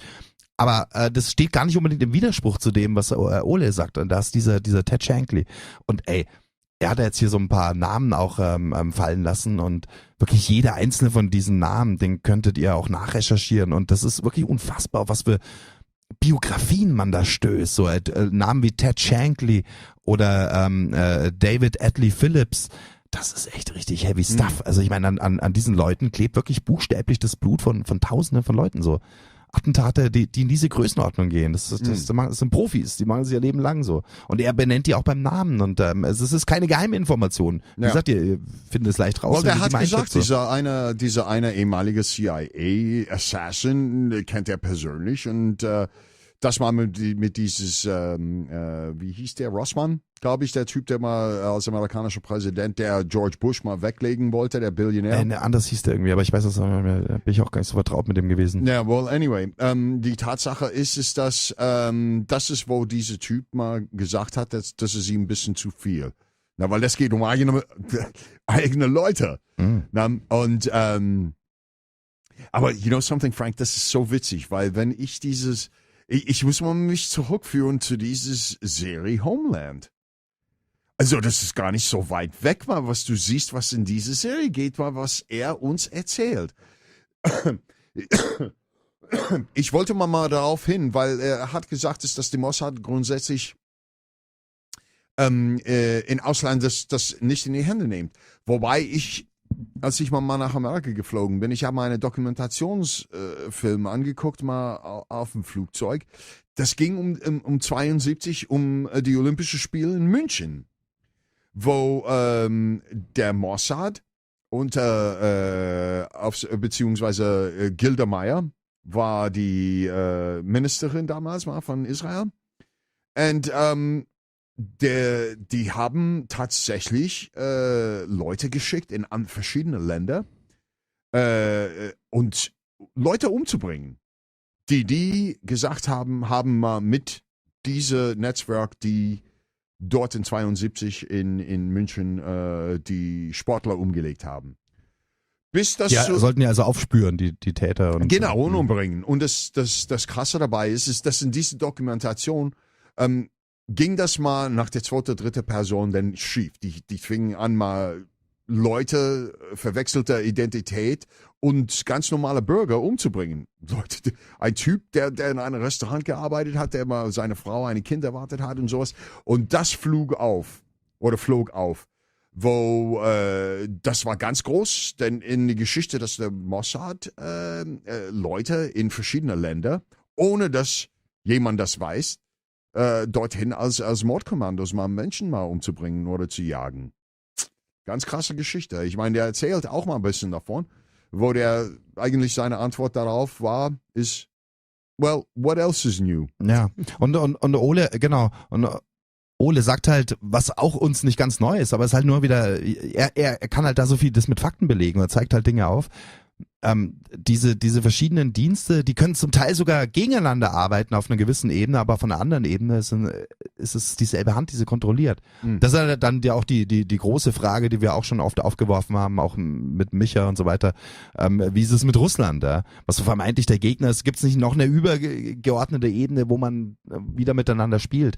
Aber da werden wir jetzt mit Ole nicht drauf eingehen, aber was wir halt sehen ist, verschiedene Dienste, verschiedene Länder, aber letzten Endes sind es alles Werkzeuge die von denselben Händen gesteuert werden. Ja, und letzten Endes halt wiederum gegen das Volk gerichtet sind, also gegen die einfachen Menschen so. Das sind Tools. Und es ist letztens egal, ob du eben in Deutschland lebst oder in Tel Aviv oder in New York. Es sind dieselben Mechanismen, die also mit uns halt arbeiten, ne? Ja. Und uns halt in diesem Vierporn halten, wie es Ole nennt. Ja, also immer wieder, ich höre mal das mal jetzt mal wieder, seit wir das am Montag mal besprochen haben und es ist schon erschreckend, was man alles hier hört, ne? Also, ja.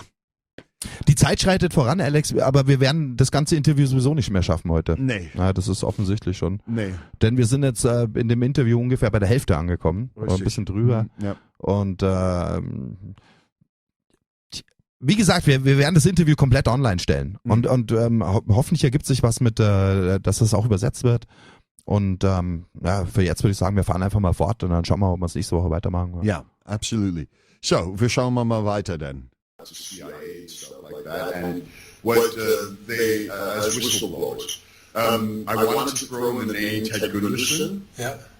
But at the same time, I just finished watching a documentary about following the assassination of the Israeli sports people in Munich in 1972, I believe it was. Yeah. Where Gilda Meir and the Mossad went about assassinating people in different countries undercover.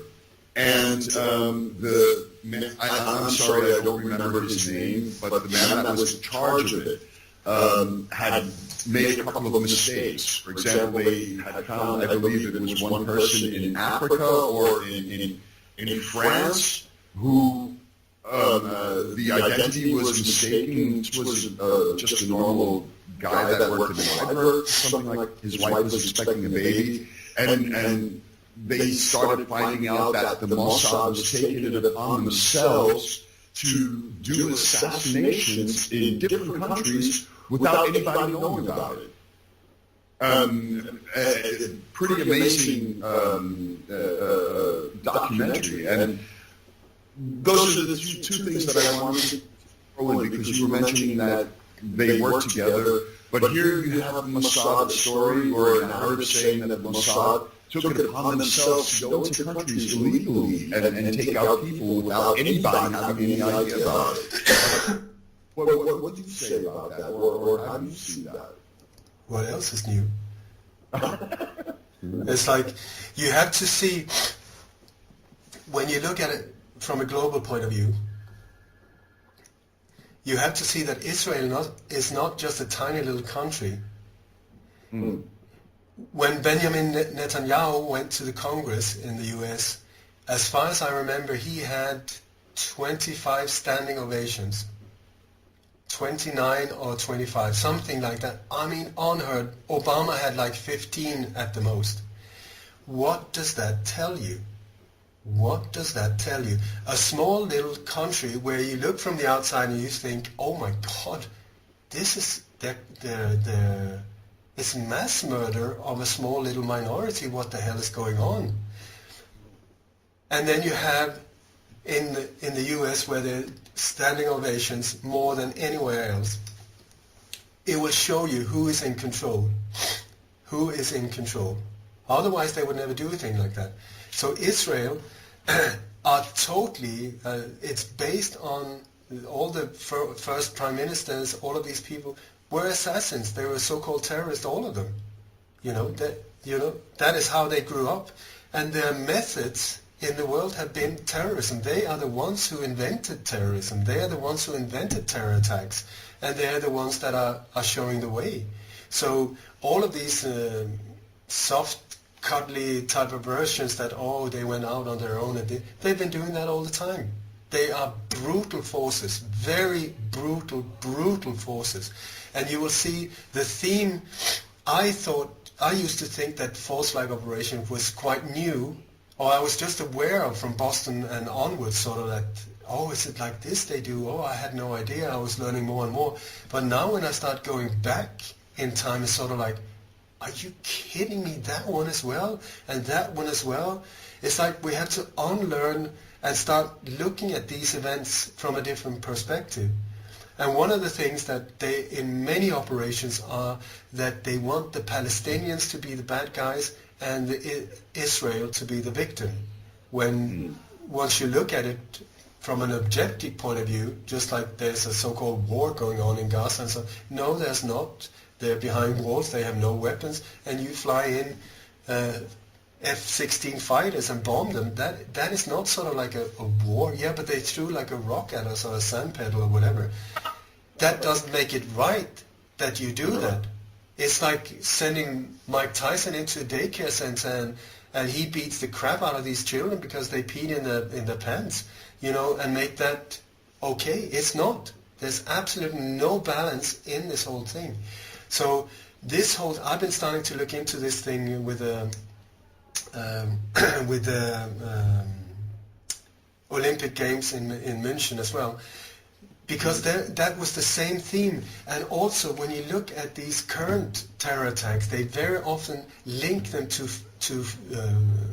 things that have happened in the past, so that we will emotionally go again.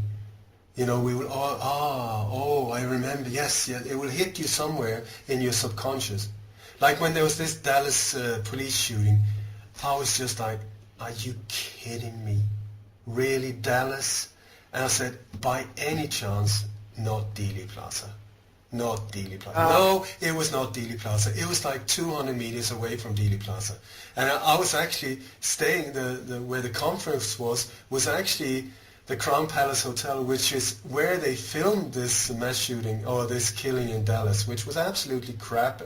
I went down there were no bullet holes. It's called fire sparks instead, these film effect things that looks like ricochets. It's like, when I just had to reverse. I'm sorry, I get tired sometimes. But if I can please make a quick rewind. Who filmed Charlie Hebdo? Was it some French guy on a tour, sitting on his terrace having a tea in the summer morning? No, it was not. It was one of the chief editor or the deputy editor of the second biggest TV channel in Israel that just happened to be there filming that. Okay, so we go to Nice. Who happened to film that? Do you know why was he even filming this truck before it even started attacking? His name was Richard Gutjahr, one of your fellow Germans. Major question mark around this individual. I would track his butt down and put him up against the wall, expose this man. Anyway, so Richard Gutjahr just happened to be there filming. He was at the Westminster Hotel in Nice. Okay, that's where the attack is said to have said, because they said that's where he started filming. Then the shootout was at the casino, and it's said to have been 1.2 miles further down the road. But it's not, it's 215 meters. Okay, so the whole thing is very limited, closed off area. So Richard Gutjahr.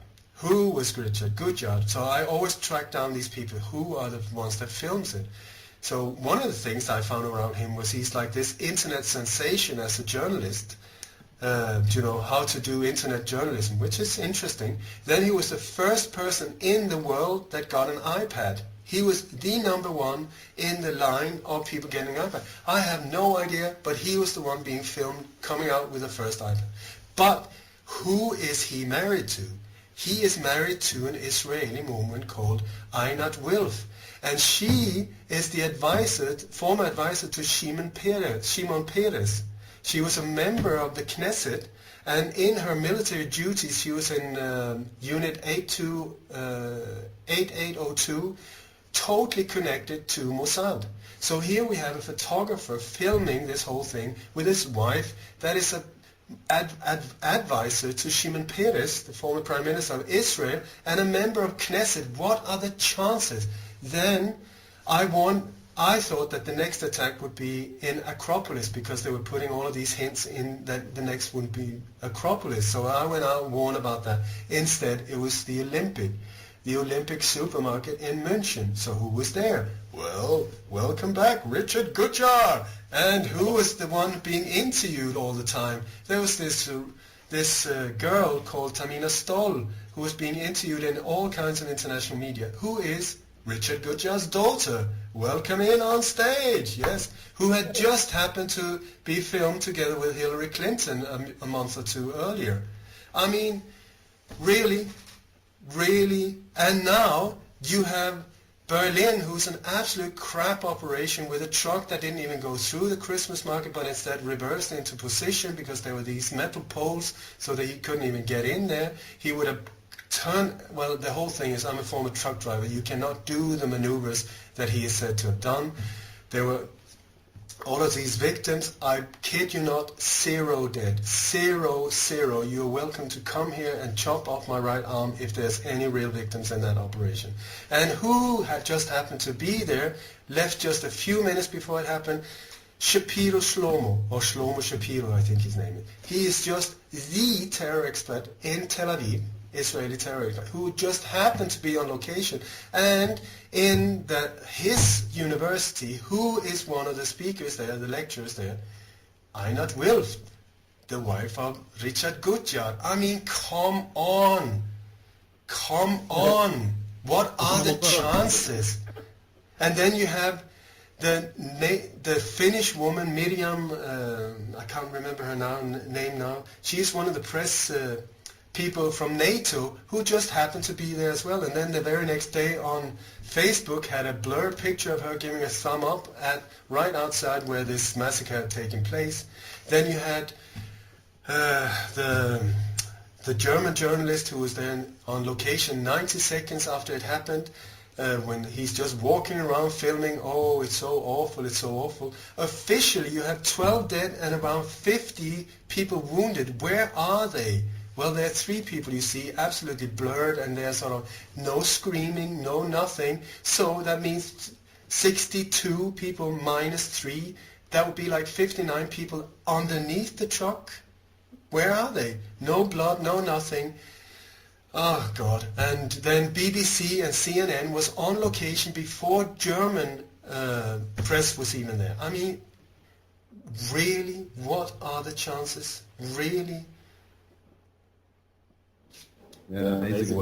I'm speechless. I'm sorry. but as a joke, I need to... So. Ja, erstaunlich, wie er hier diese ganzen Berlin-Geschichten oder überhaupt Oh letztes mein Jahr, wie er das da so alles runterbricht. Ja, Ole Dammegard heute Abend hier in der Am0k Alex und Frank Stoner Show, International Researcher und interessant halt auch da seine Perspektive zu haben, weil auf die Ereignisse, die da eben in Deutschland auch sich abgespielt haben, und weil ich meine, das ist sozusagen der Blick, der von außen jetzt zu uns kommt, so wir profitieren können, so weißt du? Wie der das von außen einschätzt. Weil der hat mal selber gesagt, er ist eine LKW-Fahrer gewesen und der hat gesagt, das ist unmöglich, wie das LKW dort gelandet ist, dass man so das manövrieren kann. Vor allem, wo der sagt, ist, dass diese Schlomo, oder wie heißt der, nochmal dieser Typ da gewesen war und Terrorexperte. Ja, so alles kurz davor. Auf dem Weihnachtsmarkt hat getrunken. Ja, und da sitzt man da und man fragt sich dann schon wieder, ich meine, so wie Ole gesagt hat, der hat gesagt, come on, also was ist die Wahrscheinlichkeit, dass diese Gutjahr und seine Frau, die Sprecherin von Shimon Peres und so weiter, Nietzsche. Die Tochter trifft sich mit der Clinton-Tochter und ja, ist krass. Das ist echt so, ich meine, gerade bei der Berlin-Geschichte, ich habe ja ein paar Mal mich dazu schon geäußert, so auch und ich bin skeptisch, aber ey, ja, die Fragen sind natürlich drängend, die auch Ole ja aufwirft. So, das ist halt schon echt heftig. Ja, also und auch die Nizza-München-Connection haben wir auch schon darüber gesprochen. So, ich meine, letztens ist es immer so, ich sage immer, ich weiß es halt nicht genau, aber die Fragen, die sind schon krass, also die sich da stellen. Ne? Das ist schon auf jeden Fall. Und, fand ich echt super, wie er es runtergebrochen hat. So, zack, hier. Ja, ups. Ja. Was soll man mal dazu sagen? Der hat was selber gesagt. Der hat gesagt, wenn jemand ihm beweisen kann, dass da absolut eine Tote dabei war. Der hat gesagt, du kannst mal hierher kommen und meine Arme abschneiden. Ne? Der legt die hin. Aber der hat gesagt, der war absolut gar nichts dort. Er lehnt sich echt aus dem Fenster so. Aber das Ding ist, er kann es auch, weil er einfach eben schon so viel in diesen Dingen recherchiert hat und einfach auch verdammt viel Erfahrung in diesen Dingen hat. Ja. Naja, der hat auch mal in dem Interview gesagt, ich glaube, das kommt mal danach, wo der selber gesagt hat, hätte er das Geld gehabt, wäre er sofort in Berlin gewesen, bevor die Polizei gekommen wäre, hätte er mal auch sofort das mal angefangen zu filmen und alles drum und dran und Fragen dazu stellen und so weiter, wie er in mehreren Instanzen mal gemacht hat. Na, aber das Problem ist natürlich, ist das so wie bei vielen, wo der sagte, wie wir in die Alternative-Sache arbeiten und sich befinden, wir finanzieren uns selber. Na? Und das ist natürlich limitiert, wie man das mal machen kann. Das ist auch bei Ole wichtig, er sagt es auch an anderer Stelle, er ist wirklich eine One-Man-Show. Ole gehört zu keiner Partei, keine Bewegung, keine Organisation, er führt auch keine an, er hat auch keine Sekte oder sowas. Er steht für sich selber so. Und aber daraus nimmt er sich auch diese totale Freiheit, mit jedem auch sprechen zu können und in alle Richtungen sich zu bewegen. Und ja, kannst du hier nur wiederholen, ey. Wenn es Leute da draußen gibt, die Ole gerne einladen würden zu Veranstaltungen, nehmt Kontakt mit ihm auf. Aber ihr könnt euch auch sicher sein, ihr könnt ihn nicht irgendwie vereinnahmen oder irgendwie vor euren Kahn spannen, wenn ihr also denkt, welche Parteidinger, sondern weil Ole, er spricht aus dem Herzen und er sagt das, was er zu sagen hat. Und aber wenn ihr Wahrheit wollt und auch diese, der hat echt halt so die Ausstrahlung, man hört das ja hier auch schon, ne? Diese Ruhe, die da in dem liegt, da ist Liebe. Ja, Liebe und Wahrheit. Und ich meine, er ist bereit, das überall hinzubringen. Ne? Also kann man nur sagen, holt ihn ran und auch was Übersetzungen angeht, ich meine, wie gesagt, vielleicht werden wir dieses Ding übersetzt bekommen, aber nicht nur dieses. Ihr könnt Ole Dammegard, wenn ihr das eintippt, den Namen nur auf YouTube, da kommt ganz viel. Es gibt ganz viel interessantes Zeug, was er zu sagen hat und vielleicht kann man auch andere Dinge übersetzen oder so. Viele Möglichkeiten, sich da einzubringen. Ne? Tja, wollen wir fortfahren? Ja. Wir haben noch mal eine halbe Stunde Zeit und wir kriegen mal so viel wie möglich mal jetzt rein. So, zurück zu Herr Dammegard. Are you a conspiracy theorist? I am not. No, because the word is a very good question, because conspiracy theorist was a word that was created by the CIA right after the JFK assassination to put a finger at people like us just saying you're a nutter. I ask, what are the chances, really, what are the chances that Richard Goodjarl's wife is from Knesset, who is the colleague of Shlomo Shapiro Shlom, I can never remember his name. It really doesn't matter in this instant, but it's just, it makes me speechless to see how obvious it is. I mean, when you see, and the funny thing is that when Frank and I read the show, often the theme is that all of a sudden you get into these subjects and it connects from one situation to another, whether it be these assassinations, political assassinations, went on 100, 200 years ago. You see the same scenario through whatever you want to call it, the elite, the bloodlines, or whatever it is that they're trying to serve, the people that want to control. The things that you're saying tonight make me speechless because it's just ridiculous. It's so obvious. And exactly. Let's connect some dots here. And like you brought this up now, Alex, looking back 200 years. I'm going to throw in the case of the assassination of Gast, who was for the Habsburg Austrian throne. How do you say that? He was the one who was supposed to be the next emperor, and he was assassinated in Sarajevo, which then triggered the First World War. If we look at this case, I mean, okay, this is not the modern Operation Point stuff, but it's the same pattern, isn't it? I mean, also there we have this one guy that is to blame. But there's information out that there was not only this one guy. There was quite a few people there, and there was even one that they different attempts which were not successful. And then he was the one who did the job. But then everyone was blaming us only on him. But we see the connections into some. I think this guy was part of a so-called anarchy group called the Black Hand. And but they are also connected to some Balkan nationalists. Whatever. It's a connection to these secret societies. And do we see the same pattern there? If we look at cases like this? I would say when you look at history books, which is where we mostly have to find information about these things, they're written by the conquerors. They're written by the people who won and took over whatever, you know. So you will never hear the one that was defeated. You will never hear their version, or very rarely. So when you look at a thing like this, you have to have a very open mind, I would say, because it's just like with Abraham Lincoln, where it is said that John Wilkes Booth jumped down the rail and shot him. That's a one-man operation. Well, there was 8 people executed. How does that make sense to you? What I'm saying is that very, very, very often we have to look upon it, look at from a higher point of view.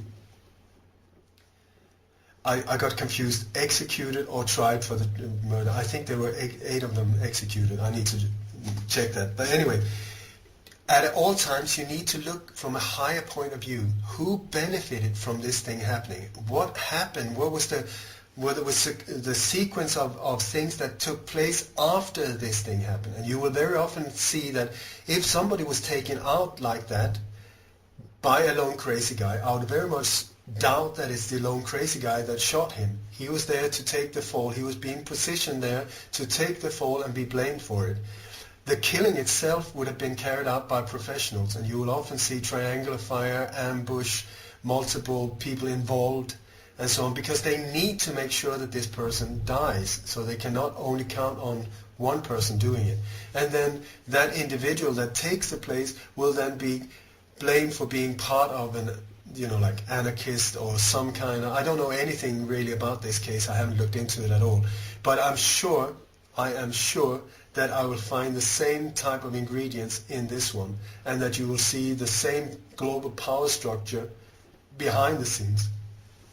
Because that is how, for instance, we're talking about this First World War, the Second World War. You know, the so-called Zimmerman telegram, that was the one that got the U.S. involved in the First World War. Who was part of faking that Zimmerman telegram?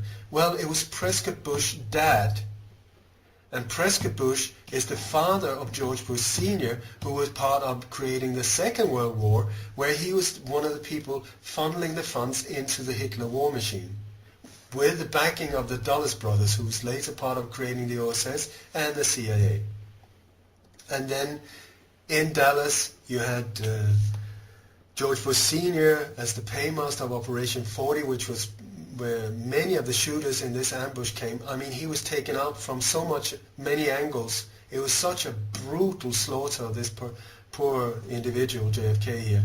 But George Bush Sr. was the one part of being in charge of that hit team, and who was on location as well. Well, we had George Walker Bush on location in Dealey Plaza, seeing the whole thing being carried out. I think he was only like 17 or something like that. It's through the generations they sort of get you involved, and it stays in the families, and then they just focus on concentration, the power to fewer and fewer and fewer and fewer. That's what I was going to ask. I was going to ask you, Ole, if you felt, because Frank and I, we talk about also breakaway civilizations, and if these bloodlines or families, whatever you want to call them, if this is a thing that's carried out through many of these years, you know, that they're always at the top of the list, and they're the ones that always look to see who can play the game and who cannot play the game, so to say. And I was wondering what your opinion was. Is that a certain group of families, bloodlines? Do you see maybe like what Frank and I talk about, a breakaway civilization that has nothing to do with actually who we are, and that is a completely different world compared to us? I have no idea. I have no idea. I work on a street level. I try to figure it out on a street level, and then I go up to, when you go up through the power pyramid, I go up to like the Bilderberg Group, the Trilateral Commission, the Council on Foreign Relations. These levels. The rest, what is the top of the pyramid, I do not know. Aliens, Jesuits, reptiles. The Illuminati, I don't know. I leave that to other people who are more devoted to that part. The thing is, what I found early on is that if I'm here to be part of making a difference, I need to focus on one little area and then, research the hell out of that point. Especially if it's somewhere where nobody else has really been before. That can make a difference and help the whole picture. So I've been focusing very much on state-sponsored terrorism and top political assassinations. These are the ones that I focused on. So then I guess we can nod in another phenomenon, which is present in Europe. Maybe some of the international audience might not be so aware of that. What I'm talking about is in English it's called the stay behind, NATO stay behind. I mean, in Europe we speak of, we take the Italian name Gladio, and there's quite a few terror attacks in different European countries, Italy, but also Germany, the Oktoberfest attentat, which is, some people say, points into this Gladio stuff. And there again we have a Patsy who also died at the spot, and the case was closed pretty soon. But in Munich, ever since, people were not really happy with the narrative, because people knew that there was something more behind that.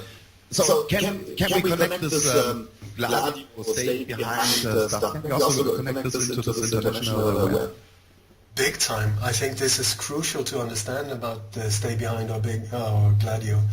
For people who are not aware of it, it was after the Second World War when NATO and the Pentagon, the NSA and so on, they were having meetings, and the idea was, how can we protect our new territory against an invasion. At that point, it was the threat from the east was the problem.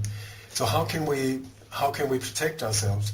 So somebody came up with the idea, why don't we create a hidden ghost army that no one is aware of? That would consist of hundreds of small cells.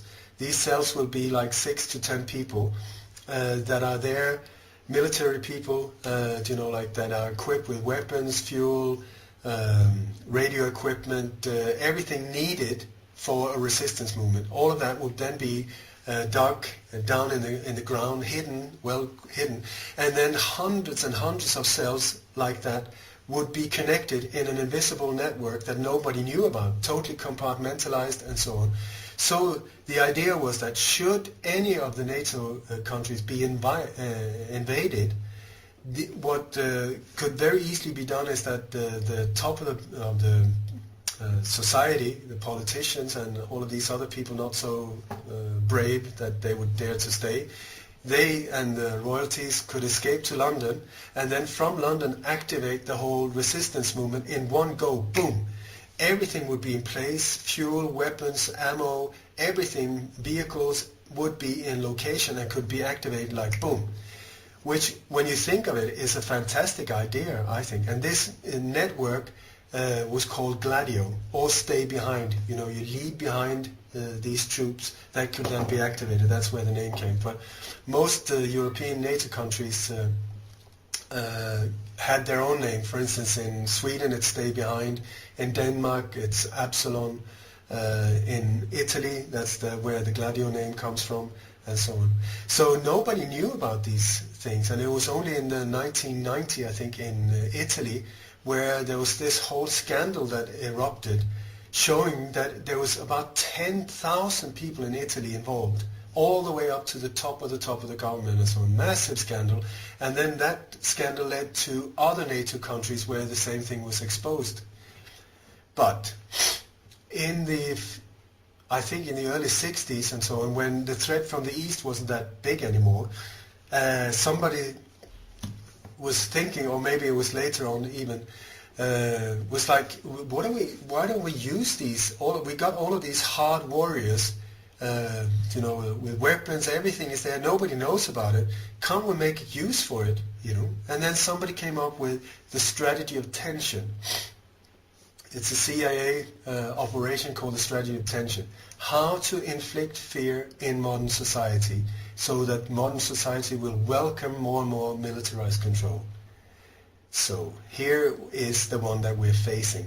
So through absolute random acts of violence, they have to be absolute random and happen to people that are totally innocent for no apparent reason. That is the only purpose with this whole thing, and that is why they've targeted supermarket, train stations, ferries. There are many so-called accidents that are Gladio operations as well.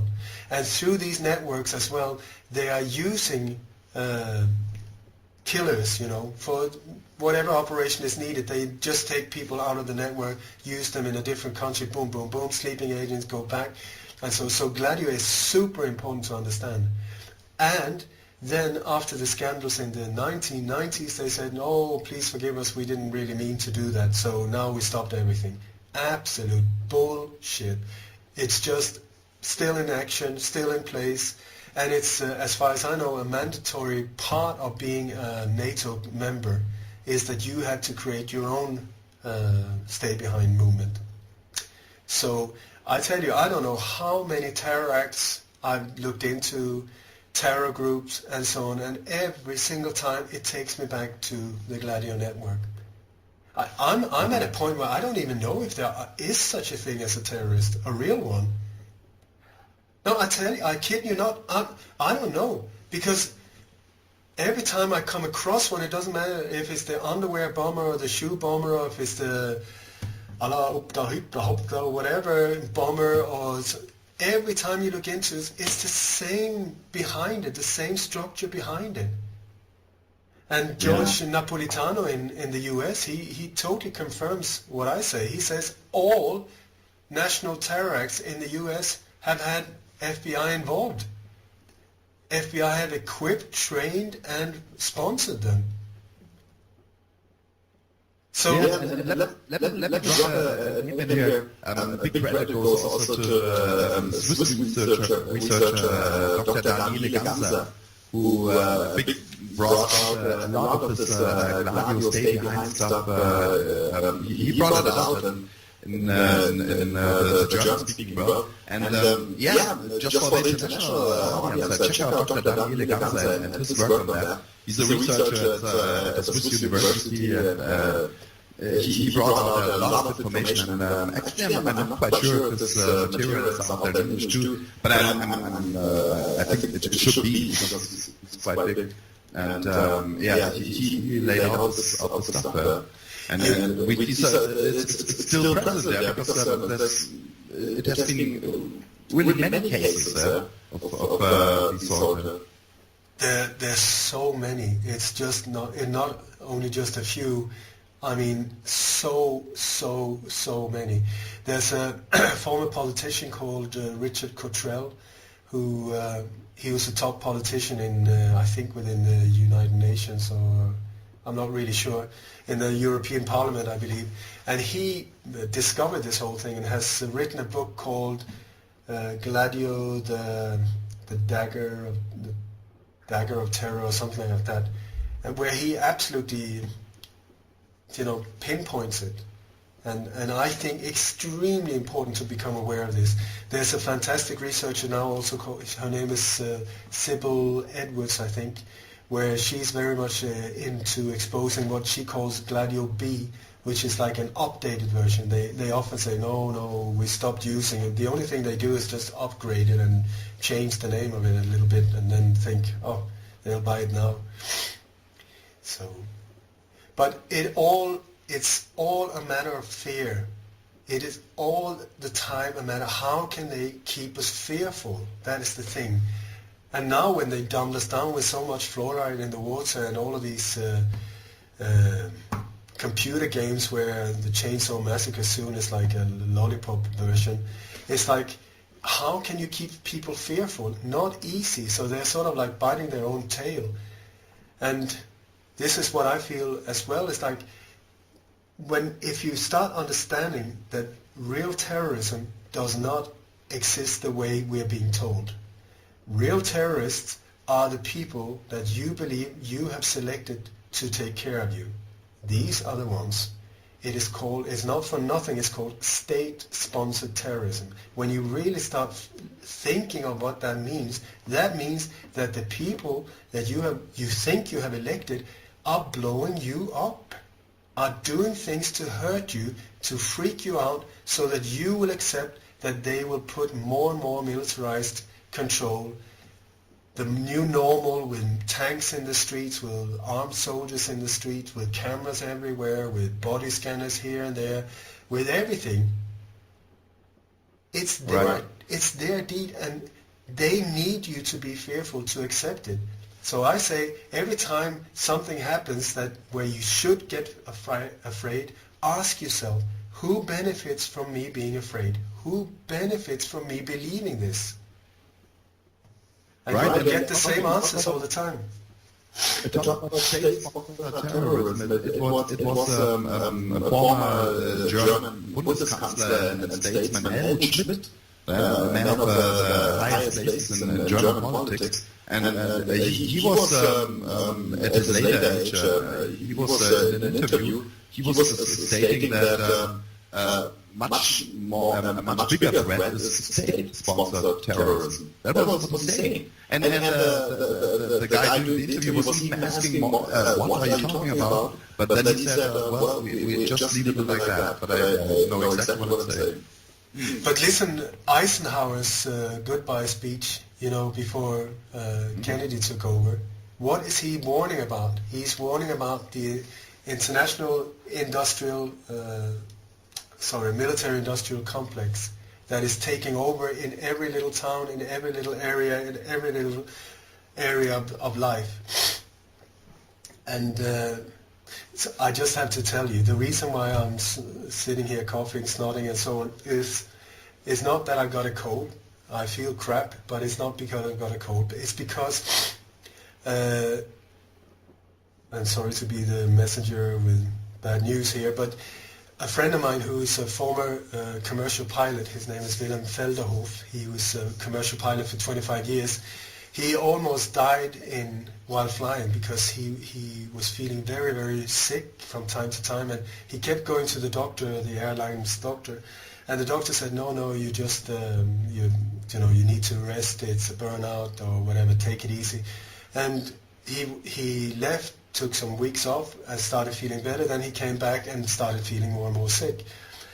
Anyway, so after a while he felt that there's something wrong with the air inside the airplanes. What the hell is going on? But the airlines just absolutely refused to do anything about it. So in the end, he put like test tubes underneath his uniform and so on when he went flying.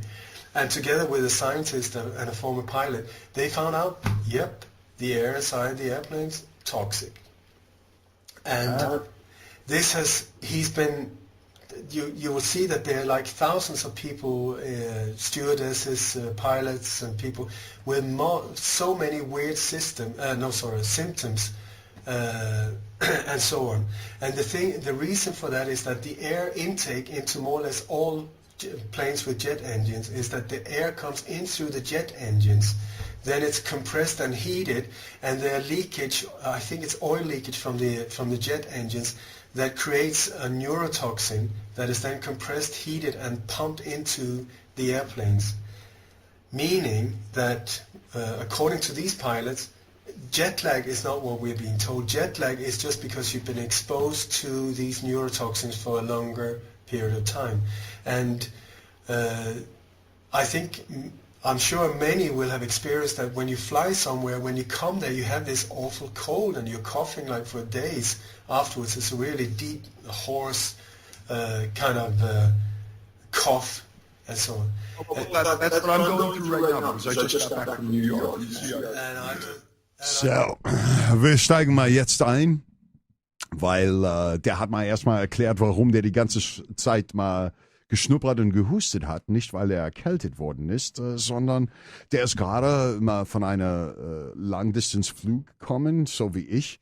Und als er das erzählt hat, das wusste ich nicht, Frankie. Ich wusste nicht, dass das so gemacht worden ist, wo du mir vorher erzählt hast, dass das ist ein länger Phänomen. Ja, ist bekannt so, dass toxische Gase mit in die Atemluft geraten in einem Flugzeug. Ja. Das wird schon länger diskutiert. Gerade für Leute, die halt dann viel fliegen oder in den Flugzeugen arbeiten. So. Ganz krasse Sache. Das hat er hier von seinem Piloten berichtet. Ja, hey, krasser Stuff, was wir jetzt hier alles in diesem Blog hatten. Ne? Helmut Schmidt, da habt ihr darüber gesprochen, der hatte diese Stadt organisierte Terror. Genau, Helmut Schmidt hat das gesagt, so, dass staatlicher Terror eine noch größere Bedrohung ist als all diese andere Terror. Und Schmidt hat das ja damals erlebt, diese RAF-Zeiten und so, aber er hat öffentlich im Fernsehen gesagt, so, also Staatsterrorismus ist noch das größere Ding. Ja, ja wobei Ole hat gerade gesagt, ist das Terror, so wie das uns erklärt wird. Er glaubt gar nicht, dass das wirklich existiert. Ja, Ole sagt, er ist sich nicht sicher, ob es überhaupt einen einzigen echten Terroristen gibt. Da wäre ich mir nicht so sicher, aber ja, so sagt's halt Ole. Aber um was es hier geht, wir reden auch nicht, wenn oder auch Ole, wenn er von Staatsterrorismus redet, wir reden eben von diesen Strukturen des tiefen Staats. Ja. Darüber hat er jetzt gerade viel gesprochen, über die Geschichten Gladio, Stay-Behind-Armeen, die ganzen Sachen, die auch hier Dr. Daniele Ganser intensiv vorgestellt hat. Davon spricht er. Das ist dann der tiefe Staat. Das ist nicht unbedingt so dein Abgeordneter oder sowas, ja, der da sitzt, sondern das sind Strukturen, die sind jenseits von irgendwelchen Legislaturperioden oder so, die da am Agieren sind. Ja. Ja, sehr interessant und er webt halt auch das wiederum zusammen. Connecting Dots ist irgendwie so der rote Faden hier. Ja, genau. Er webt auch das wieder zusammen in diese Netzwerke. Es ist halt wieder ein weiteres von diesen Tools. Und halt gerade hier in Europa, und wir haben es auch angesprochen, weil Ole Dammegard, der viel auch im amerikanischen Medien unterwegs ist, und da werden es vielleicht auch dann Leute hören im Original. Das ist halt, was viele in Amerika noch gar nicht so richtig kennen, so in diese europäischen Gladio-Geschichten. Das hat halt hier so stattgefunden, ja. Und wie ähnlich dann die Muster auch wieder heute sind, ja? wenn auch wieder Waffenlager ausgehoben werden und was heute passiert halt in einem anderen Kontext. Heute ist es halt dann der islamistische Terror, aber wir sehen auch da wieder die Muster auftauchen. Ja, ja man, also wie ich gesagt habe, ich meine, interessant ist, dass wir erzählen das in unserer Sendung, alles, was Ole uns da, aber natürlich von einem Mann, so wie Ole Dammegard, dadurch, dass er so schon länger, das ist nur eine Bestätigung für das, was wir mal hier geben, Frank. Das ist mal, Ja, in vielen Dingen, klar, ist es genau so. Interessant war, wir haben ja auch hier jetzt in diesem letzten Segment, was wir gehört haben, auch einen kleinen Ausflug in die Geschichte gemacht. Ich meine, Ole Dammegard, so sein Hauptfokus von seiner Arbeit ist ja auch diese Operation 40 und das sind im Grunde genommen alles Dinge, die nach dem Zweiten Weltkrieg passiert sind. Der Coup d'etat in Slow Motion, das ist vor allem die Nachkriegszeit, also die Kriminalisierung von Politik, insbesondere USA und so weiter. Aber der Ausflug in die Geschichte lohnt sich, weil tatsächlich, ich habe mal so reingeschmissen hier das Attentat auf den österreichischen Thronfolger Franz Ferdinand, Sarajevo, was dann den Ersten Weltkrieg ausgelöst hat. Und dort haben wir auch wieder dieses Ding, weißt du hast halt der eine war's, aber dahinter ist halt auch ein ganzes Netzwerk, es war kein Einzeltäter. Ja. Und er hat gemeint, er hat mit diesem Fall also nicht viel beschäftigt, aber er bringt dann gleich noch ein anderes super Beispiel, das Attentat auf Lincoln. Ja, das sind wir dann im 19. Jahrhundert gelandet. Ja.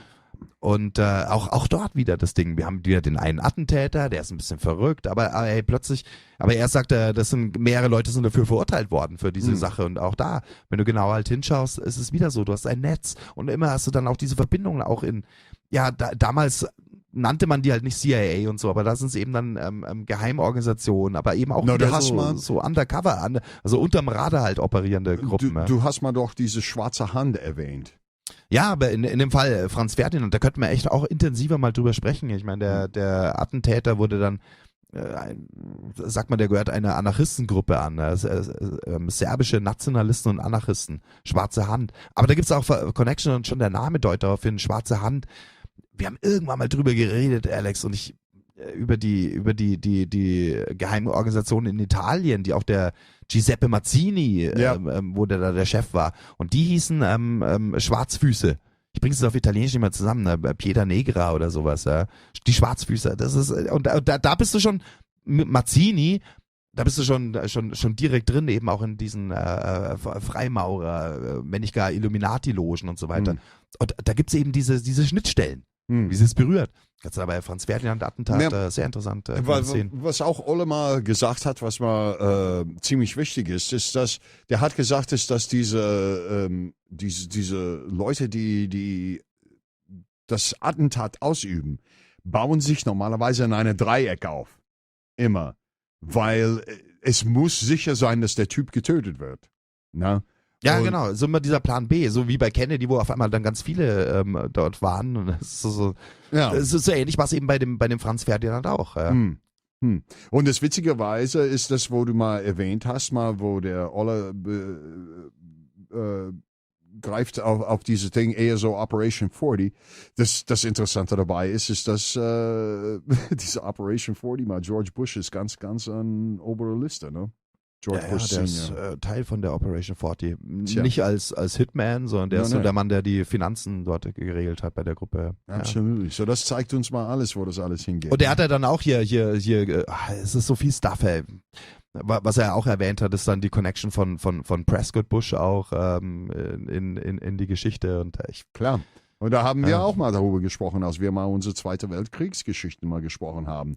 Das Prescott Bush war ein von den Finanziers mal natürlich gewesen und sowas in die ganze Regelung. So wie man kann auch darüber mal über Rothschilds sprechen und sowas, dass die alle involviert waren. Ne? Genauso wie Rockefellers, wo die mal ihm durch Shell Oil für das Hitler-Regime über die Schweiz, was eine neutrale Stadt war, mal Ethanol für die Messerschmitts mal besorgt haben und.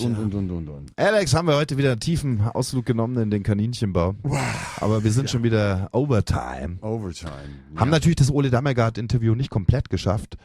Ich weiß nicht, wie wir da jetzt weiterverfahren, müssen wir uns auch mal selber durch den Kopf gelassen. Das ist natürlich schwierig, so wie heute. Aber ich meine, ihr versteht uns. Wir wollen natürlich das Zeug halt euch nahe bringen. Ja. Und andererseits wissen wir, dass es natürlich auch schwierig ist, wenn es die ganze Zeit auf Englisch läuft. Und aber trotzdem machen wir es einfach. Absolutely. Nee, weil es wichtig ist, weil es ein guter Mann ist, Ole Dammegard. Ja, absolutely. Und es wird mal auch schon wieder vorkommen, weil zum Beispiel ich habe mal ein Gespräch schon gehabt mit John Pardash unter anderem, der auch gerne bei uns mal im Sendung auftreten möchte und uns seine Sache erklären möchte, was auch sehr wichtig ist, weil das bezieht uns mal in diese Laurel Canyon Geschichte. Und das wird auch dann in Englisch stattfinden, weil John Pardash ist ein Amerikaner, aber der ist ganz, ganz bekannt in seinen Geschichten, was dieses Pop-Industrie und Rockmusik aus den 60er Jahren und alles drum und dran bis zu heutige Tage mal zu tun hat. Das Ding ist halt, und Ole sagt es im Laufe des Interviews noch, wird er noch kommen, er sagt, jetzt ist halt so eine Zeit, sich auch zu vernetzen, so. Und die ganze Zeit ging es in diesem Gespräch ja auch darum, aufzuzeigen, wie die andere Seite auch vernetzt ist. Global operierend, das sind Netzwerke. Ja. Und jetzt ist die Zeit, wo wir einfachen Menschen, und Ole sagt auch, er ist ein regular guy, weißt du, er ist auch, wir sind einfache Leute so, ja, die sich diesen Dingen widmen. Jetzt ist auch eine Zeit, dass wir uns vernetzen. Ja. Und in diesem Sinne, Alex, haben wir das ja auch gemacht, also diese Connection jetzt mit Ole Dammegard und versuchen das auch jetzt hier euch in Deutsch irgendwie einigermaßen rüberzubringen.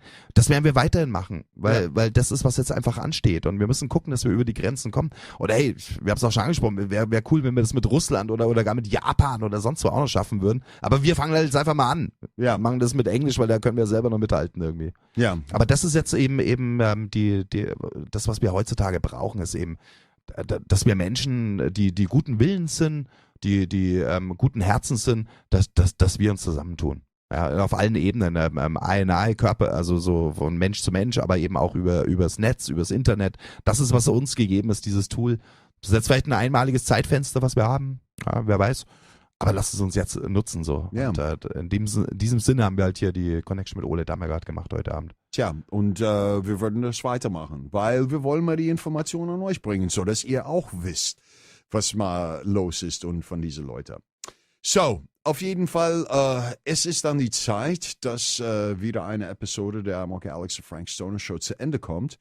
Wir haben mittlerweile 0:04 Uhr und ich will mal als letztes Titel heute Abend spielen, als Closer, das, was Frank gerade gesagt hat, mal mit die Vernetzung. Weil die Vernetzung wird stattfinden, wenn wir mal hier aus Deutschland raus over the rainbow gehen und hintergucken und diese Leute mal zusammenbringen und für euch das Information weitergeben. Und deswegen will ich mal jetzt eine Titel ich muss mal versuchen, mal seinen Namen auszusprechen. Der heißt Israel Ikamalulule. African? Nee. He's Hawaiian. Ach, Hawaiian. Und das ist der Typ, der mal, dieser ganz große Typ, der mal seine der mit der Ukulele. Ja, genau. Der ist es, und das ist der Titel, die mal gern für euch mal als Closer spielen. Super Wahl, Alex. Ganz gut. Klasse. So, wir wünschen euch mal eine angenehme Woche. Peace to your mind. Und natürlich ab Montag geht das wieder hier mal mit Frank Stoner's Vintage Club, Am0k Alex's Music Vault und natürlich am Mittwoch sind wir wieder am Start. Aber nicht vergessen, morgen und übermorgen, wir haben Bagger, wir haben am Start, wir haben Degel am Start, Shorty ist auch mit dabei and the rest of the Radio Emergency Team. Und wir danken uns, dass ihr das mal eigenermaßen ausgehalten habt heute und ich hoffe, dass wir mal wenigstens eine Person die Augen aufgemacht haben. Wie es Ole Dammegard gesagt hat, das ist auch so stark. Ihm ist es egal, ob da jetzt 2000 Leute sind oder nur 2. Ja. Wenn man einen im Herzen erreichen kann, dann reicht schon. Ey, das ist eine Einstellung. Ja. So sieht's aus. Und das ist, was wir versucht haben zu machen. Und jetzt machen wir das mit der Musik. Schönen Abend, everybody. Und bis nächste Woche. Am0k Alex und Frank Stoner saying over and out here of Radio Emergency. Ciao.